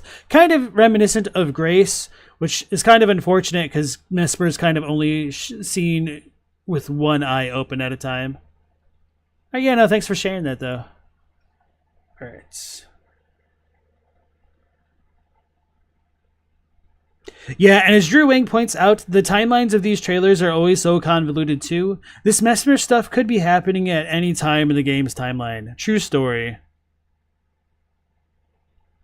Jan asks, what if Mesmer is the traitor and the lion dancers and Crucible people were faithful to the Erdtree back before civilization advanced and the devolution became hated? So yeah, that's definitely a strong possibility with him being described as a tyrant. The only odd thing about that is he does seem to still have some reverence towards Marika, but I mean, it could also be a kind of twisted devotion which could go along with that. So yeah, it's really fun to kind of like theorize and kind of like pit two camps against each other to see who believes what and like fight about it. Night Scout, can you send me a link to that? Either I don't think YouTube accepts links directly, but if you're in the Discord, you can send it to me that way. And I don't really think there's whispers on YouTube, so maybe that won't work. Or if you just tell me like in excruciating detail how to get to it, I might look it up.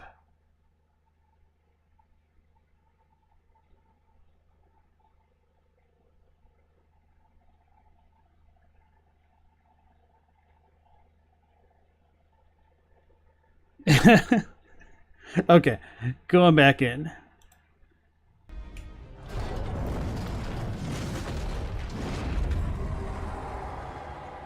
I'm so happy my line dancer is back because I actually did a whole video on this guy. If you want to see more about the inspiration of this line dance boss, you can very clearly, more so than you could in the trailer, in the first trailer, I think. His eyes are dead. At first I thought they were maybe mirrors or glass, but no, those definitely appear to be dead.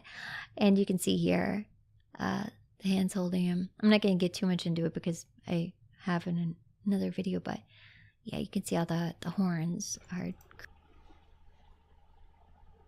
This kind of reminds me of a demi-human. I've had that thought before, but I haven't shared it. But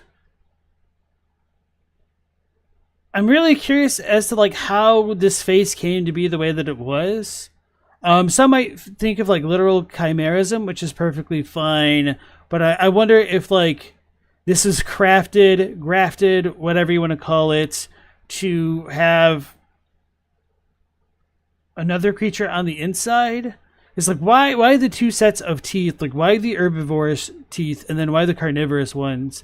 So is this supposed to be like an omnivore, like a perfection of like beast and plant eater, scavenger? I don't know what to call it. I just absolutely loved the design of it though, despite all things. Like looking at his face, like it seems like you could think of like a bunch of different things. I was like, wait a second, is this like a monkey almost? Is this like a baboon? But then like the carnivorous teeth makes it look more like cat-like. The omen dude underneath it with like the nail claws makes it also seem more cat-like. But I can also see something more demi-human-esque, I guess. Yeah, like a demi-human queen.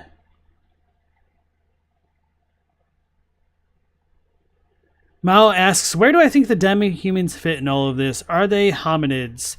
I don't really know, to be honest. I wondered whether or not the demi-humans were like a byproduct of the beastmen receiving quote-unquote knowledge or intelligence from potentially the Five Fingers. But that's also like an English localization difference. But regardless, the Japanese is still ambiguous, so there might not have ever been like the Five Fingers. But nonetheless, the greater will conferring intelligence to the beasts, maybe that started to cause them to evolve into more humanoid forms. Because they don't exactly seem to line up with anything Crucible touched. They seem to be more ancient than modern stuff, but they might not be. Because like the timeline is convoluted as hell. And that's part of why I feel like strongly that the Crucible stuff isn't just like literally all life being blended together, because I feel like there's a lot of stuff pre-Erdtree which has non-chimeric traits and seems to be like more individual organisms.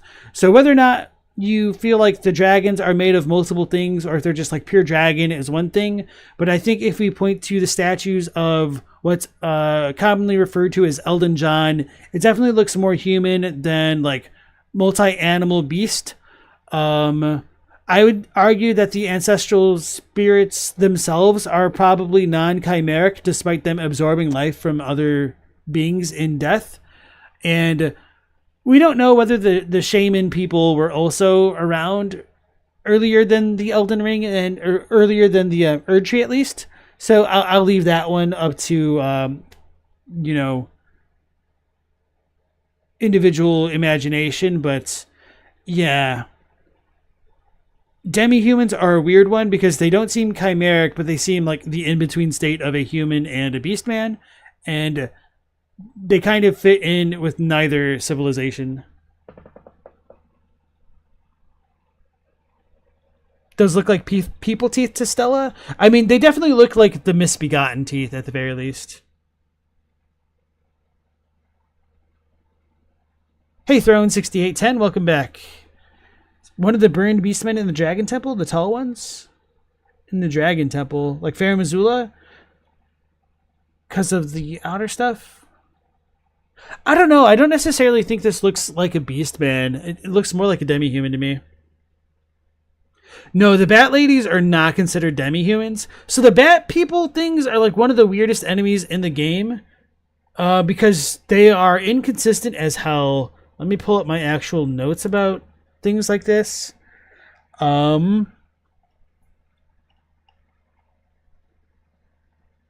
So hold on, let me parse through this because it's a little bit unsorted. So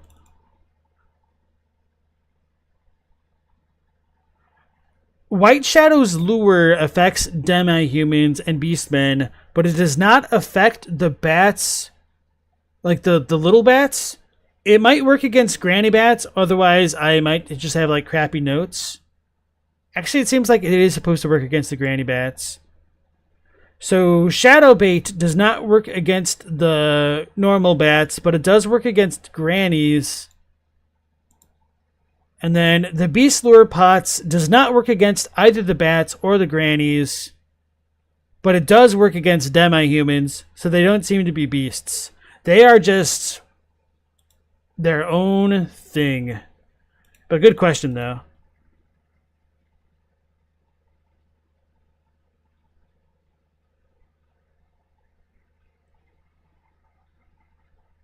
So, as for Mao's evolutionary path, I feel like we might have some other complications as to like how Newman fit into it, because we could have like humans be naturally evolving later in the timeline, and then Newman could explain like the non-chimeric forms of life that we see in what many people believe would have been the Crucible era, or at least I could say like the age of the dragons and whatnot, the pre-Erdtree times. So it's rough out here.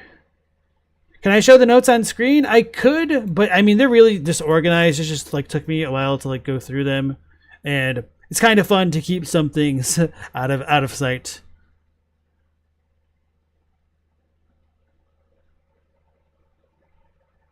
Hey, what's new, boys? Welcome back in. What about Draconians? So we don't actually ever really see Draconians the way that I think you might be talking about them, although I might be misunderstanding here. Does that mean Godfrey descended from the Newman? I don't know. I have no clue. I have no idea if he's a native of the Lands Between and Marika just like met him and that's how they got the party started, or if he followed Marika from the beginning, or if he came after Marika's arrival. It's just all a big old mystery to me. And then I don't know, man. I really don't. Okay, I'm going to go back to the video now. Crucible touched lion beast. And there we go, Mesmer's flame.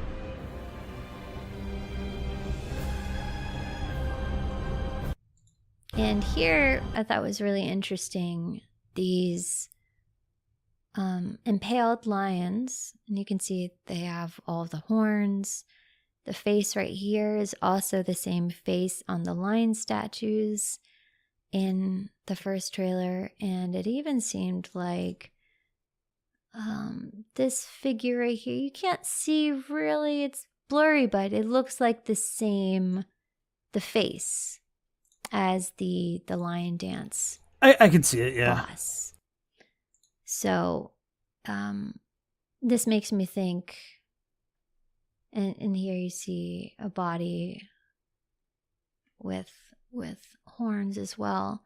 And so Mesmer clearly, like his mother, is anti-Crucible because he is impaling these Crucible beings. I'm now reconsidering that the lion dance boss, they aren't using his skin as a point of honor, as in homage. They're using it as mockery. They skinned this great Omen King, and now they're using his skin as a point of mockery. I can kind of see that.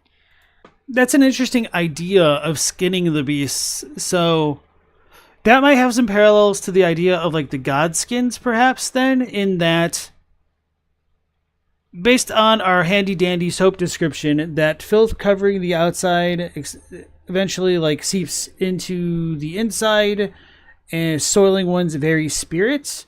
The godskins might have like adorned themselves with godskin and were swaddled in godskin from a young age to like take on properties of the gods, perhaps similarly to the way that Miranda flowers can end up becoming more glintstone-esque by being in like glintstone waters in the Liurnia.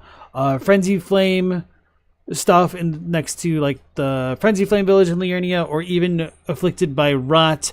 And you even actually have like a holy variant of Miranda flowers in Altus Plateau by like the Perfumer's Grotto area. No, not Perfumer's Grotto. The other perfumer place immediately to the west of the abandoned coffin, right? Like to the west of Landsax, their first Landsax. Why is giving directions so hard in this game? Anyway, if this thing is skinned and then they do channel the power of yellow lightning, it makes me wonder if these beast type things as natives to the Shadowlands, or, you know, whatever, like, actually, I don't know, because like maybe this isn't, like, the power of lightning might not be really related to these things, or at the very least, like, we can't necessarily connect lightning to the horn stuff, but I wouldn't be surprised if they had like cursed blood somehow, or had other forms of life like come into them. But then again, I'm also not entirely sure if these actually are Crucible beings, despite everything with like the omen and whatnot. But I don't feel like getting on that point, because it just ties into the overall confusion of what the Crucible even is to begin with.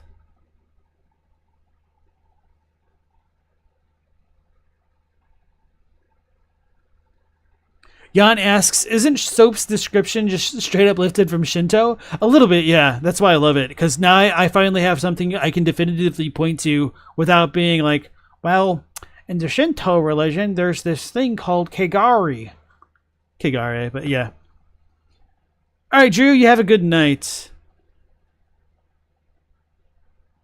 V-Limit says, are people in agreement if those beast statues in the gameplay reveal relate to the lion dancers or not yet?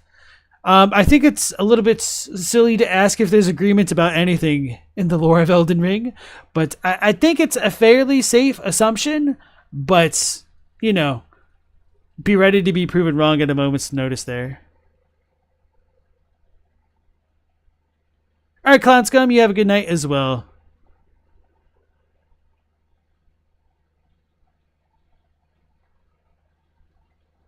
Alright.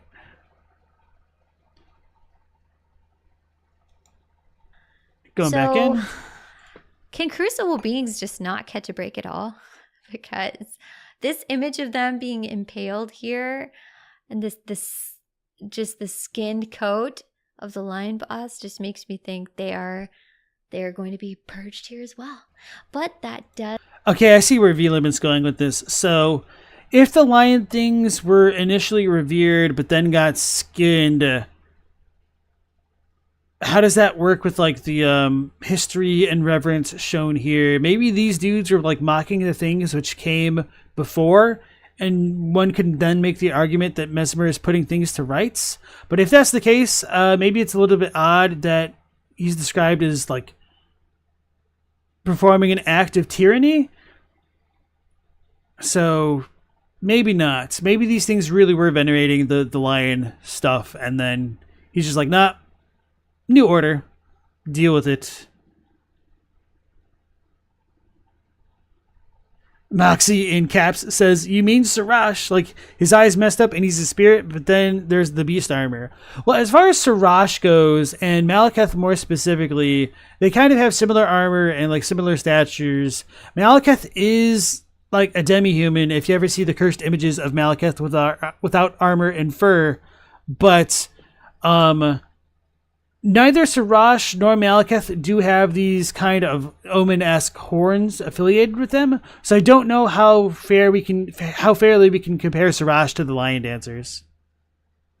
And then Jan asks, are the lion dancers skinned at all? They may just be like cloth costumes.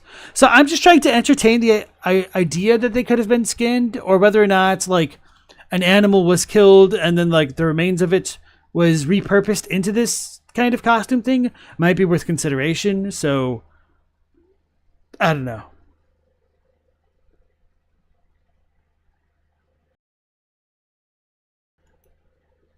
So you think the horns could have been grafted onto these things? It's a little bit weird because we don't really have a ton of evidence of grafting working with the horns. But to be fair, there might be other elements of grafting that aren't necessarily like Godrick related, depending on how one feels about like Creary or Hayata, or I feel like there's another grafting type thing, potentially Millicent.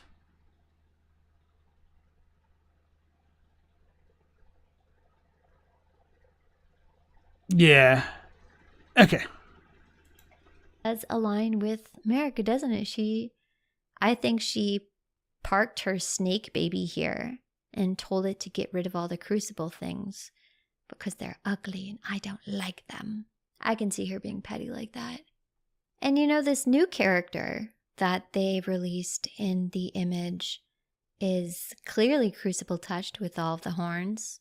It could be related to Marika in some way. This could be Marika's mother, for all we know. It could be her twin. Who knows? Hey, Without Horns, thanks for extending the membership. I appreciate that. How about Dung Eater? He might be grafting horns into people. Actually, did you extend the membership, or is this just like some really cool... Okay, no, it does look like 2 months. Okay.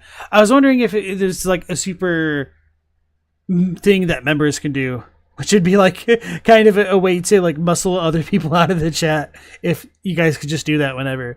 Anyway, so as far as the Dung Eater goes, I don't necessarily think it's grafting in the same way, because he is taking those omen horns to curse things, which the way that works is he doesn't necessarily need to kill them to implant the horns on them and like to curse them, because Blackguard already has like the Seedbed curse in him by the time we finish his quest, which is kind of weird. But yeah, I guess we don't really see horns on Blackguard either, but I mean, this could just be like a gameplay concession to lore mechanic, or vice versa. Lore concession to gameplay mechanics. That's a really good question though.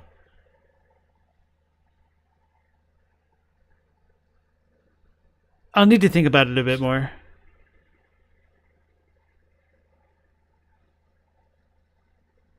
Yeah, no, I don't necessarily think being skinned is necessarily related to mockery. I'm just trying to look at everything from like as many different angles as I can.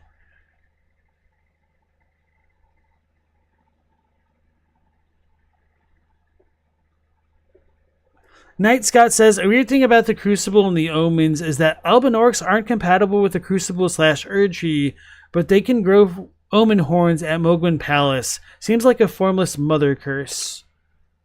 I was wondering if we'd get any other like Alban Orc-esque stuff in the DLC. I know we've got like the kind of Karyan woman-man area thing, but it feels like there's not like going to be a bunch of sorcery stuff, which might make sense.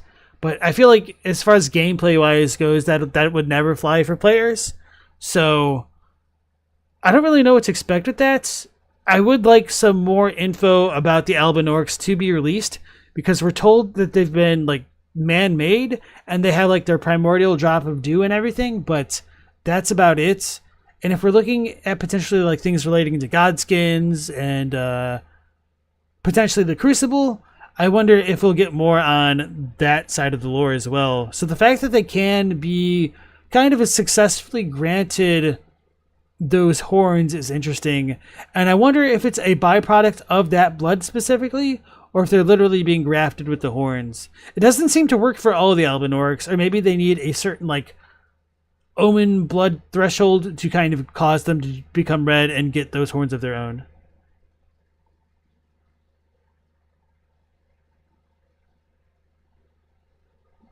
Potato Poker, welcome on in. Interesting name. You thought the red Alban orcs have Moog's blood in them, explaining their novel traits. I think there are multiple ways that you can explain it, but I do think that it would most likely be the blood. Actually, do the red ones even still drop Alban orc blood clots? That might be worth trying to farm.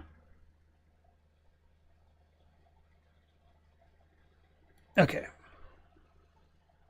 But all of the creatures in the DLC that you see. Actually, that might be worth thinking about a bit more, because would people consider the red Alban orcs to be more Crucible-esque, or are they just more Omen-esque, or are they like cursed with the formless mother stuff?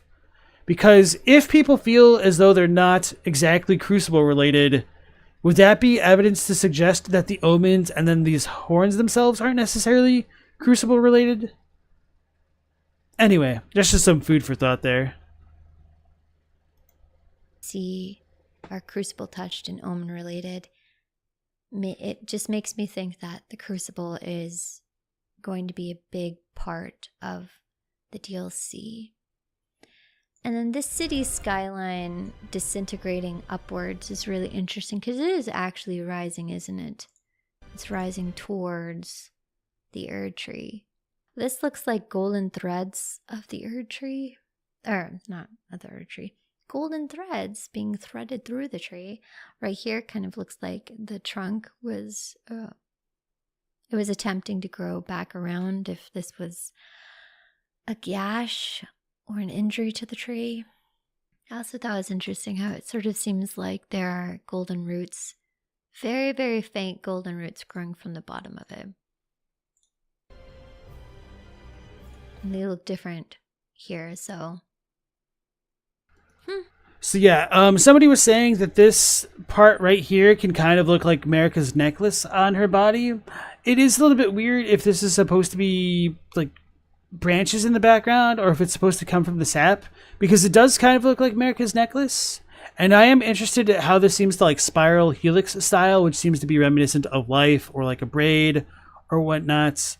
So let's go ahead and pull up that art of Marika really quickly. And then beyond that, I do think it's really interesting that the weird thorn things that I've showed off, which looked like the statue of the monk and the flower, or whatever you want to call it, don't seem to be present here. And on the other stream, I was like, I don't know if this is a camera perspective trick, but I think it might be. I do think this might be the crumbling castle on the westish side of the map, assuming that the shadow tree represents north. And I don't necessarily think this would be the one right next to the tree, despite how freaking giant it looks here. I don't know. I have like mixed thoughts. It seems to like the place next to the shadow tree doesn't seem to look like this at different vantages. So let me pull up the thing of Marika. Oh no, this is the story trailer. It's not going to have it.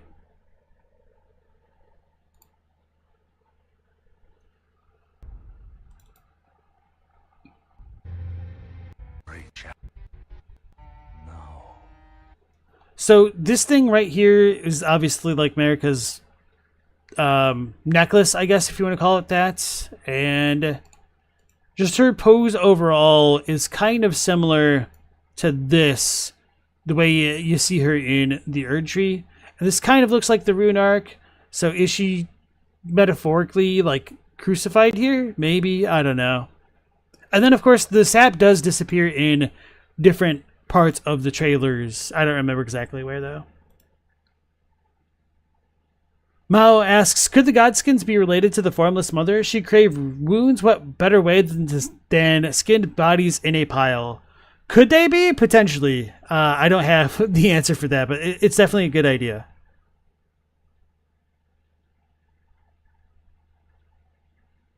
The image is compressed and not wide on the ages. Thank you, Moxie.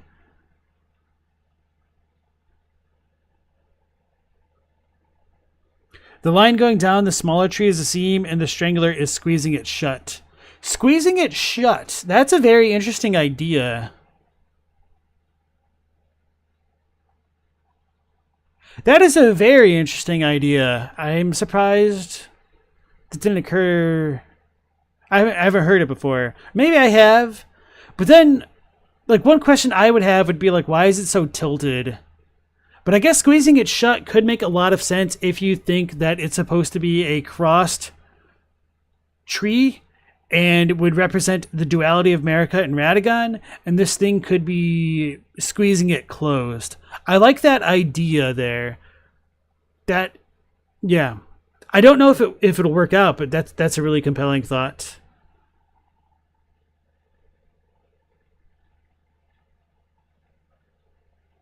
Because you think the branches are closing over it. I get where you're coming from with that. But then the question I would have would be, when do you think it was meant to keep it shut? And then why would it have been like starting to split, I guess? And you could probably make the argument that Marika and Radagon splitting would be the splitting of this tree. Could potentially coincide with the end of the Age of Abundance, perhaps? I don't know.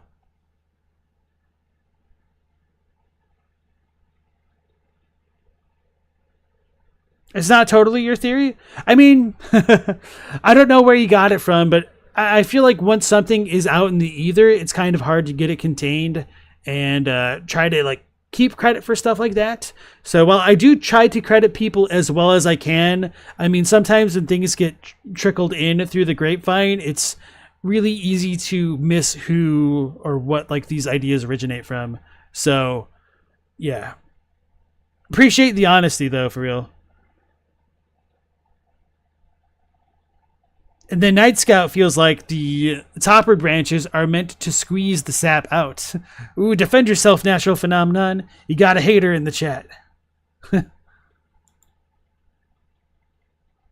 Oh, and then Mao thinks it could be to repair the tree post-shattering. That could make sense. Okay, let's go back to the video now. Could be an upside down version of it. But this makes me wonder even more if this is supposed to be the Crucible tree, because the Crucible is called the primordial form of the Erdtree, the ancient form of the Erdtree. And I think it would just make a lot of sense if we finally get to see the Crucible tree in the DLC. So this symbol is absolutely going to be the new Sites of Grace, because we see them a few times in this trailer. We saw them in the last trailer. It would make sense. So maybe there is. And now I feel so silly for being so confident of the same thing. Now that I've actually seen the loading screens with the Graces, maybe it's just a relic of being like a loading screen and they could get replaced by these things. Or maybe the Graces turn into these. That might be another possibility. Maybe it's a little bit of both. There's no Sites of Grace in here, but you think they're going to be new like sword monuments? Interesting. I think it's supposed to be Miquella's call sign. Agreed there. And this right here, this figure walking away from this gold beam after the text, the dialogue just says, "Kindly Miquella abandon everything, his goldly flesh, his blinding strength." Miquella, right here, still obscured. But this figure aligns with the one that we saw in that first Shadow of the Erdtree DLC image. Now this is what I was really excited for, because this is 100% Saint Trina. Has to be. The purple, the gown, the lily petals, again with this beam of light. And we know that Saint Trina vanished around the same time Miquella did. So this is like our confirmed first image of Saint Trina. I just love everything about this image. Poor Saint Trina's torch. So easily forgotten. How soft and delicate it is. Because you don't get a lot of soft and delicate things in this game. But this is that's just beautiful. Okay, so Natural Phenomenon thinks that the beginning scene would be Marika sealing shut the great tree. Is it even a tree at that point, though? It's just like a bunch of skulls. Or not skulls, but skeletons. Yeah, I'll go, after I finish this video, I'll go back to that and muse a bit more. His hope form doesn't count. It's inaccurate. It's slightly unnerving. So this shot right here, I'm getting the same vibe as a tracker, touching the footsteps or the markings of whatever it is they're trying to track down and trace. And then it cuts to another scene of this symbol. So I think we can say for certain that this is Miquella's call sign, and it's meant to be where we are going to level up and pass the time. So we have a lot of familiar faces here. These are going to be... Okay, you can kind of see those thorn things here now. So there's been continued growth over time. It's just so strange because, like, it just has to be like camera tricks, because this doesn't seem to be the same architecture of this place, which is kind of what looks like was being destroyed by Mesmer earlier. This extra tree thing is going to be on my mind for a while. Be the only good guys we meet in the game. I'm calling it now. Panthan says, why does nobody talk about how Trina might have opposing goals to Miquella, like Marika and Radigan? We talked about that quite a bit the other day on stream, actually. Get wrecked. This is the full cast of friendlies. And yeah, I recognize the Saint Trina follower. I'm guessing Priestess Saint Trina. We have a Roman armor guy with the Princess Leia snail buns. And Princess Leia snail buns. Right here. I can't wait until this asshole ganks me with 3 of her brothers in a city street. And the dialogue is that they choose to follow, and will you walk with us? They are not going to be deterred. So this whole trailer has a very, very friendly, positive vibe regarding Miquella. The first trailer, the narrator somewhat made it seem that Miquella was a feared being. But yeah, I'm glad Kitetails brought that up, because that's something that I definitely overlooked, and I can't remember who just suggested that earlier in chat, because I'm really bad at remembering stuff like that off the fly. I'm sorry. It's all good. But this you're fine, trailer Pantheon. seems to just have a more positive disciple vibe to it. So I really hope that Miquella's a good guy in this DLC, because none of the demigods are really, well, I guess apart from Ronnie, but most of them are just vile. So it would be nice to have a truly decent demigod, but we'll see. But yeah, that's the Elden Ring Shadow, the Erdtree story trailer analysis.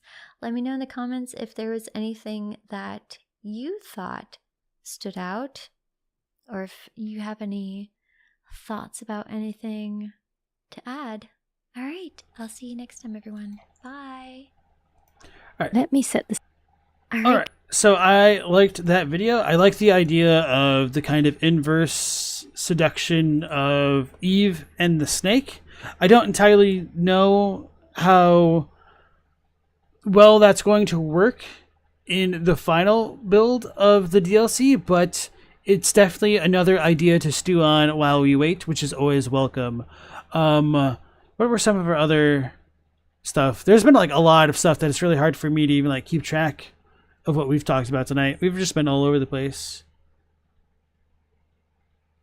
Oh yeah, thinking of the iron potentially being related to the Crucible stuff, I thought that was a really neat idea right there. And then, yeah, the idea of like potentially skinning the lion things and either being a mockery of them, that is interesting as well, and really makes me consider what kind of relationship the denizens of the Shadow Place would have had with those lions to begin with, and what the lions dancers symbolize to them now, and how like Mesmer's role fits into that is going to be very interesting to unravel when we get to the DLC.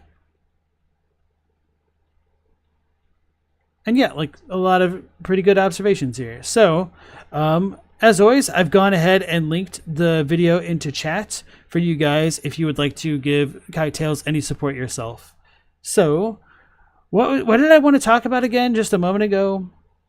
It's getting late. It's kind of getting hard for me to keep my thoughts together. Pigsy wants the NPC's armor, but you also want to finish your quest. It'll be hard not to kill on site. No, it's on site.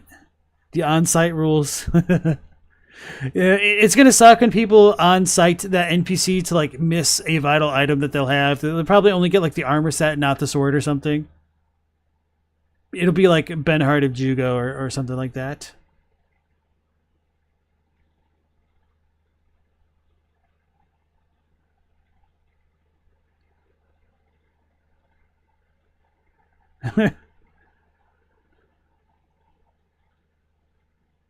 Jan asks, how do we reconcile Mesmer killing those stripped of gold? I mean, he's a tyrant, so he might have thought he's fulfilling Marika's wishes, and then when he sees us, he might think that Marika's wrong because he doesn't see the same thing in us as she does. There's also the possibility that Mesmer might not be talking to Marika, and he could be talking to Melina, because like kind of Melina, or really Torrent, is the one who chose us. So guys, you hear it here first. Maybe I said this the other day on stream because I feel like deja vu, but Torrent is Mesmer dad.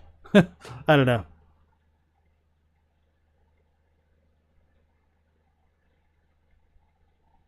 Mesmer Hem is on the Shadow of the Erdtree official website image gallery at the very bottom of the page. Jump kick to a grunt. Oh, okay, and then the Crucible branches spear. So let me Shadow of the Erdtree. Assuming Helm is probably what you meant. Let me read chat. Peggy 16. Oops. Apparently that's a thing now.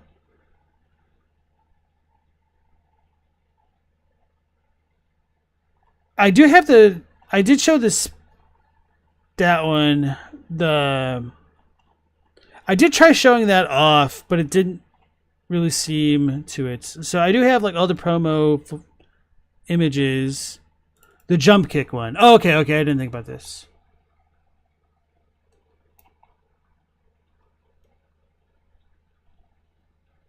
I can't tell if it's the flash that's making it look more golden.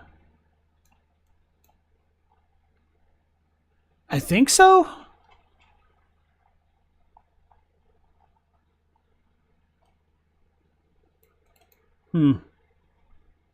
I guess the verdict is still out, at least for me, but thank you for pointing that out again.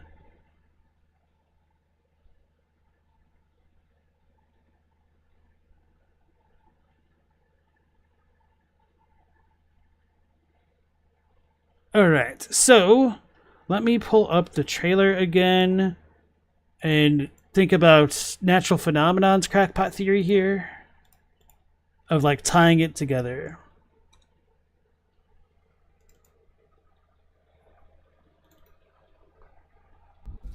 And the betrayal.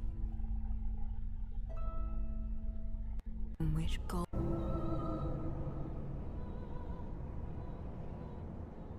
And so too was Shadow born. Yeah, I wish we could see like more of the top of this. Because I can understand why the temptation would be that it would bind things together because you've got like the string type things going on. As I said earlier at the analysis of this video, I've wondered whether or not the birth of gold here is a reference to the guidance of gold, because the strings are also reminiscent of guidance, at least more so in the 1.0 version of the game in the round table hold, where like the guidance looked more string-like. I can show that off if you guys want, but I also did that the other night, so...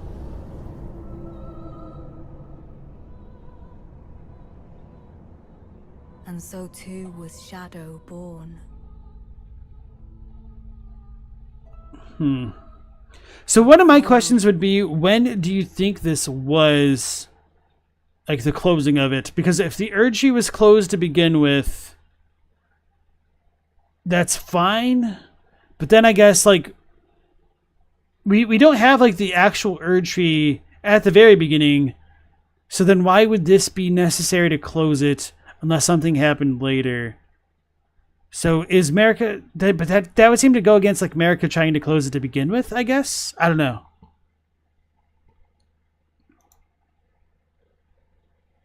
Strings are reaching out to the edges.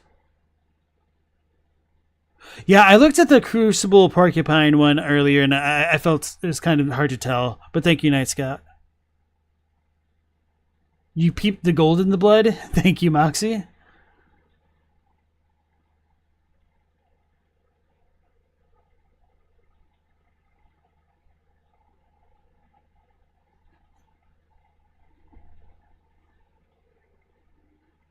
Crucible, Great Tree, Shadow Tree, Erdtree. Yeah, I would just strongly disagree with that timeline there. But Shadow Tree, Erdtree. But then, like, my question is, what do you consider the Shadow Tree? Do you consider the thing in the middle with the gold to be the Shadow Tree? Or the Great Tree? Or what? Because, like, none of this is here when Marika is doing her thing. So if she's closing it, shouldn't it have been closed to begin with? Then why the extra step? Is kind of like my question here. What about the introduction of Deathroot? I've wondered that as well, because we also have like the thing going on in the background. But this doesn't look like Deathroot, and if all of this stuff happened before Night of the Black Knives, then there shouldn't be Deathroot here, unless you think that this thing itself is Deathroot, which I've thought of as a possibility, but it doesn't seem to match visually, because it doesn't have like the giant Godwyn eyes, it doesn't have like the creepy ass bug fly wings coming out of it, or even like the fish fin type things. I don't know what they're called, like not the fins, but like the ridge. I guess they're kind of fins, but anyway.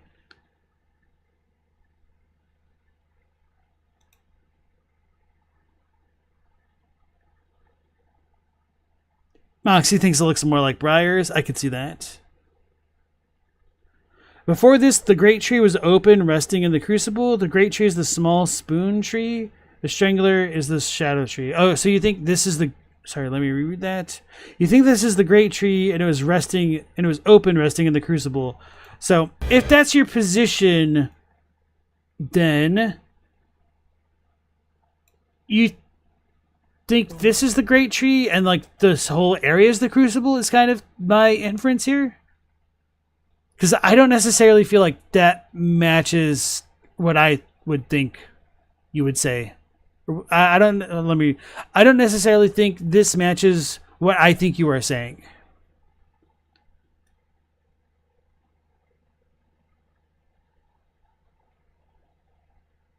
Okay, that's fine. You don't know if the Crucible is metaphorical? I don't think it can be metaphorical. I think it like has to be literal because of like the incantations. Or yeah.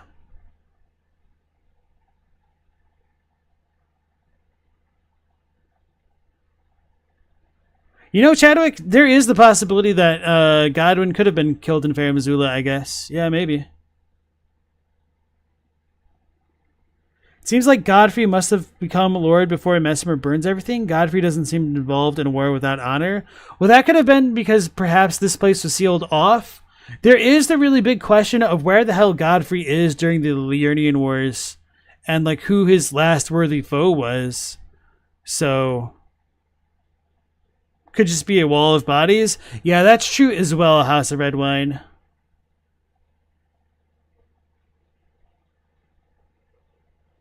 The helmet on the Crucible Knight also kind of implies it's at least a stump.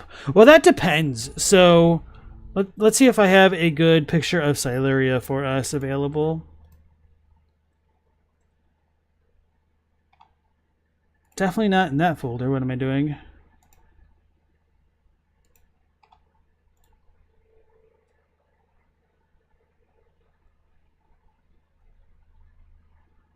Alright, I don't know if I have a picture of Siluria from like the front.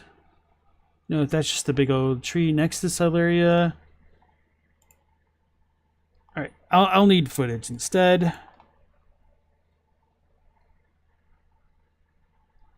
Okay, this will be perfect. Alright, so if you think this is the stump, this could actually be the beginnings of the branches, and the armor itself might represent the trunk of the tree of the Crucible. but you know, all of it's arguable. And one of the things that interests me about this is we do have like the double helix coiling looking like thing, which is problematic for like my whole like Erdtree is the Crucible spiel, but you know, I'm willing to roll with it there. So yeah, this could be like the root area, like the beginnings, the blending of life perhaps. We could have like the trunk and what would go on to become its branches. But don't ask me how the axe set works, I guess.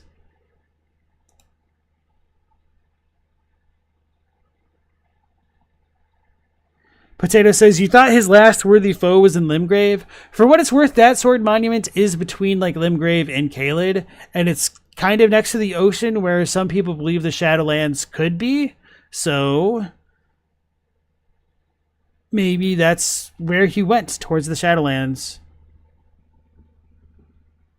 And you said that design is on the back of the Black Flame Monk armor? Kind of. I don't know if I have a good view of it. Monk.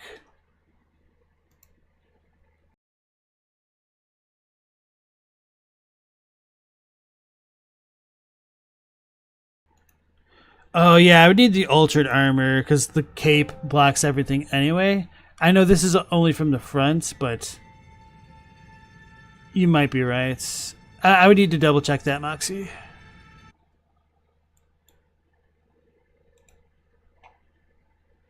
Red Knight asks, what if the double helix represents the two trees fusing around each other to become one?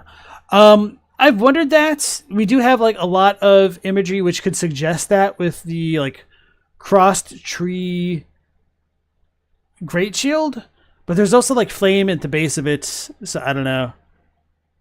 You got a picture, Moxie? Sweet.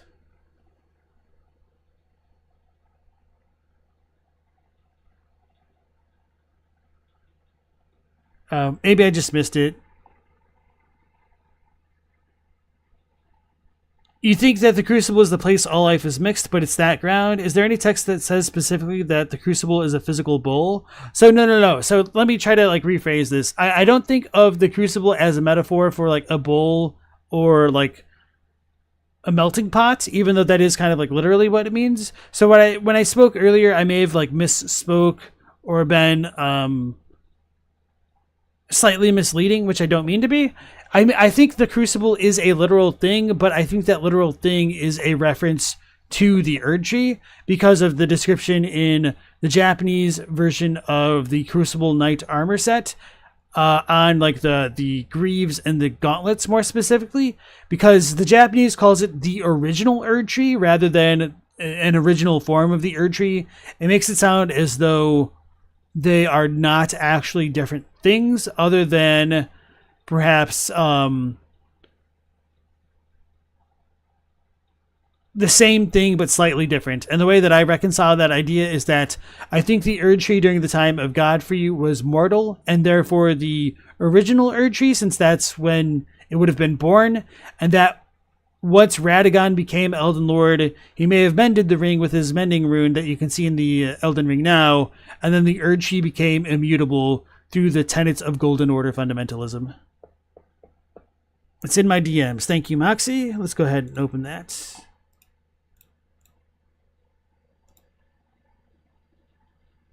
This might have been the thing that I was thinking of with that damn sword.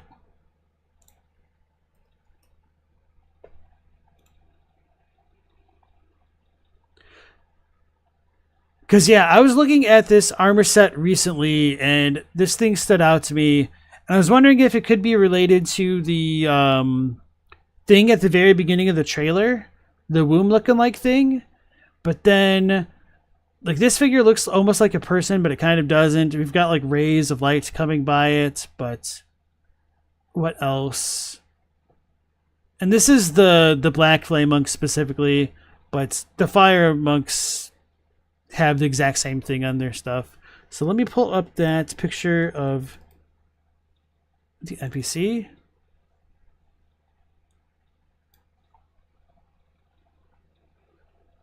So maybe I was thinking of that. Like, I don't think they're like literally connected, but just I was just trying to remember what this reminded me of, and like vice versa. So thank you for sharing that, Moxie. You think it looks like a volcano? I can see that.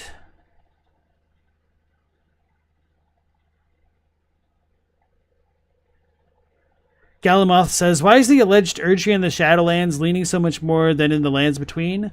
We don't know, because there's the possibility it was affected by the Shattering. There could have been an event before the Shattering. It might be worth like double checking all the tilt of that Shadow Tree throughout the cutscenes of the trailers, perhaps.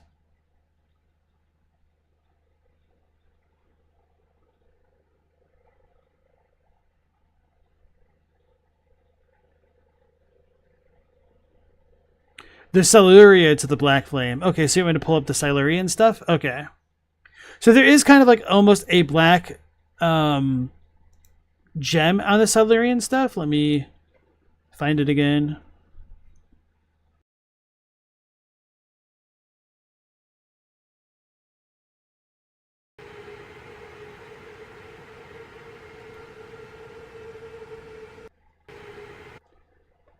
So let me pull that up. Nope, wrong thing. What am I doing?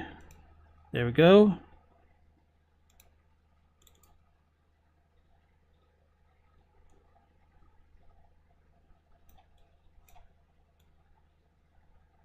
I don't know, Tim. The design on the helmet? I need to like CSI zoom.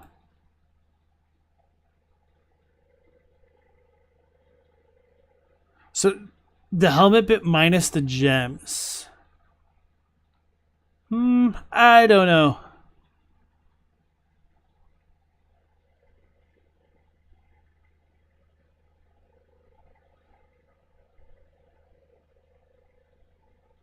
I know how to screenshot. I just don't see it.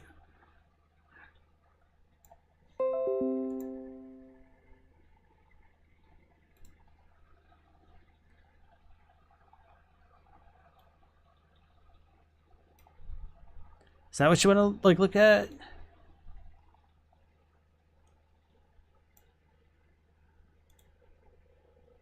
The armor minus the gems. Okay. So you think this part right here looks like the bottom of the armor on the Black Flame Monks? I'm assuming like this section right there. Let me pull that up. That's not that. Let me close that. There we go. And then I'll pull... Nope, I don't need that one. That one. Let's do it this way.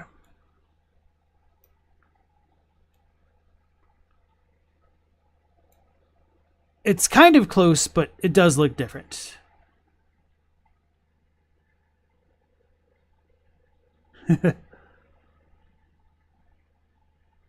I Camp to Win, welcome on in. Do you guys think GTA 6 will break new ground? Probably, yeah, especially with as big as GTA 5 was. Like a new level of detail and immersion in a game. I don't know, to be honest. Not to like take anything away from GTA 6, but I feel like this next generation of games hasn't really been like super crazily an upgrade from the previous one. I don't believe I've seen that one, Mel.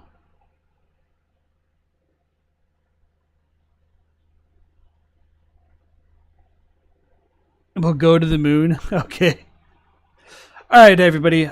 It's definitely way past my bedtime now, so I am going to call the stream here. But thank you so much for all of the continued discussions.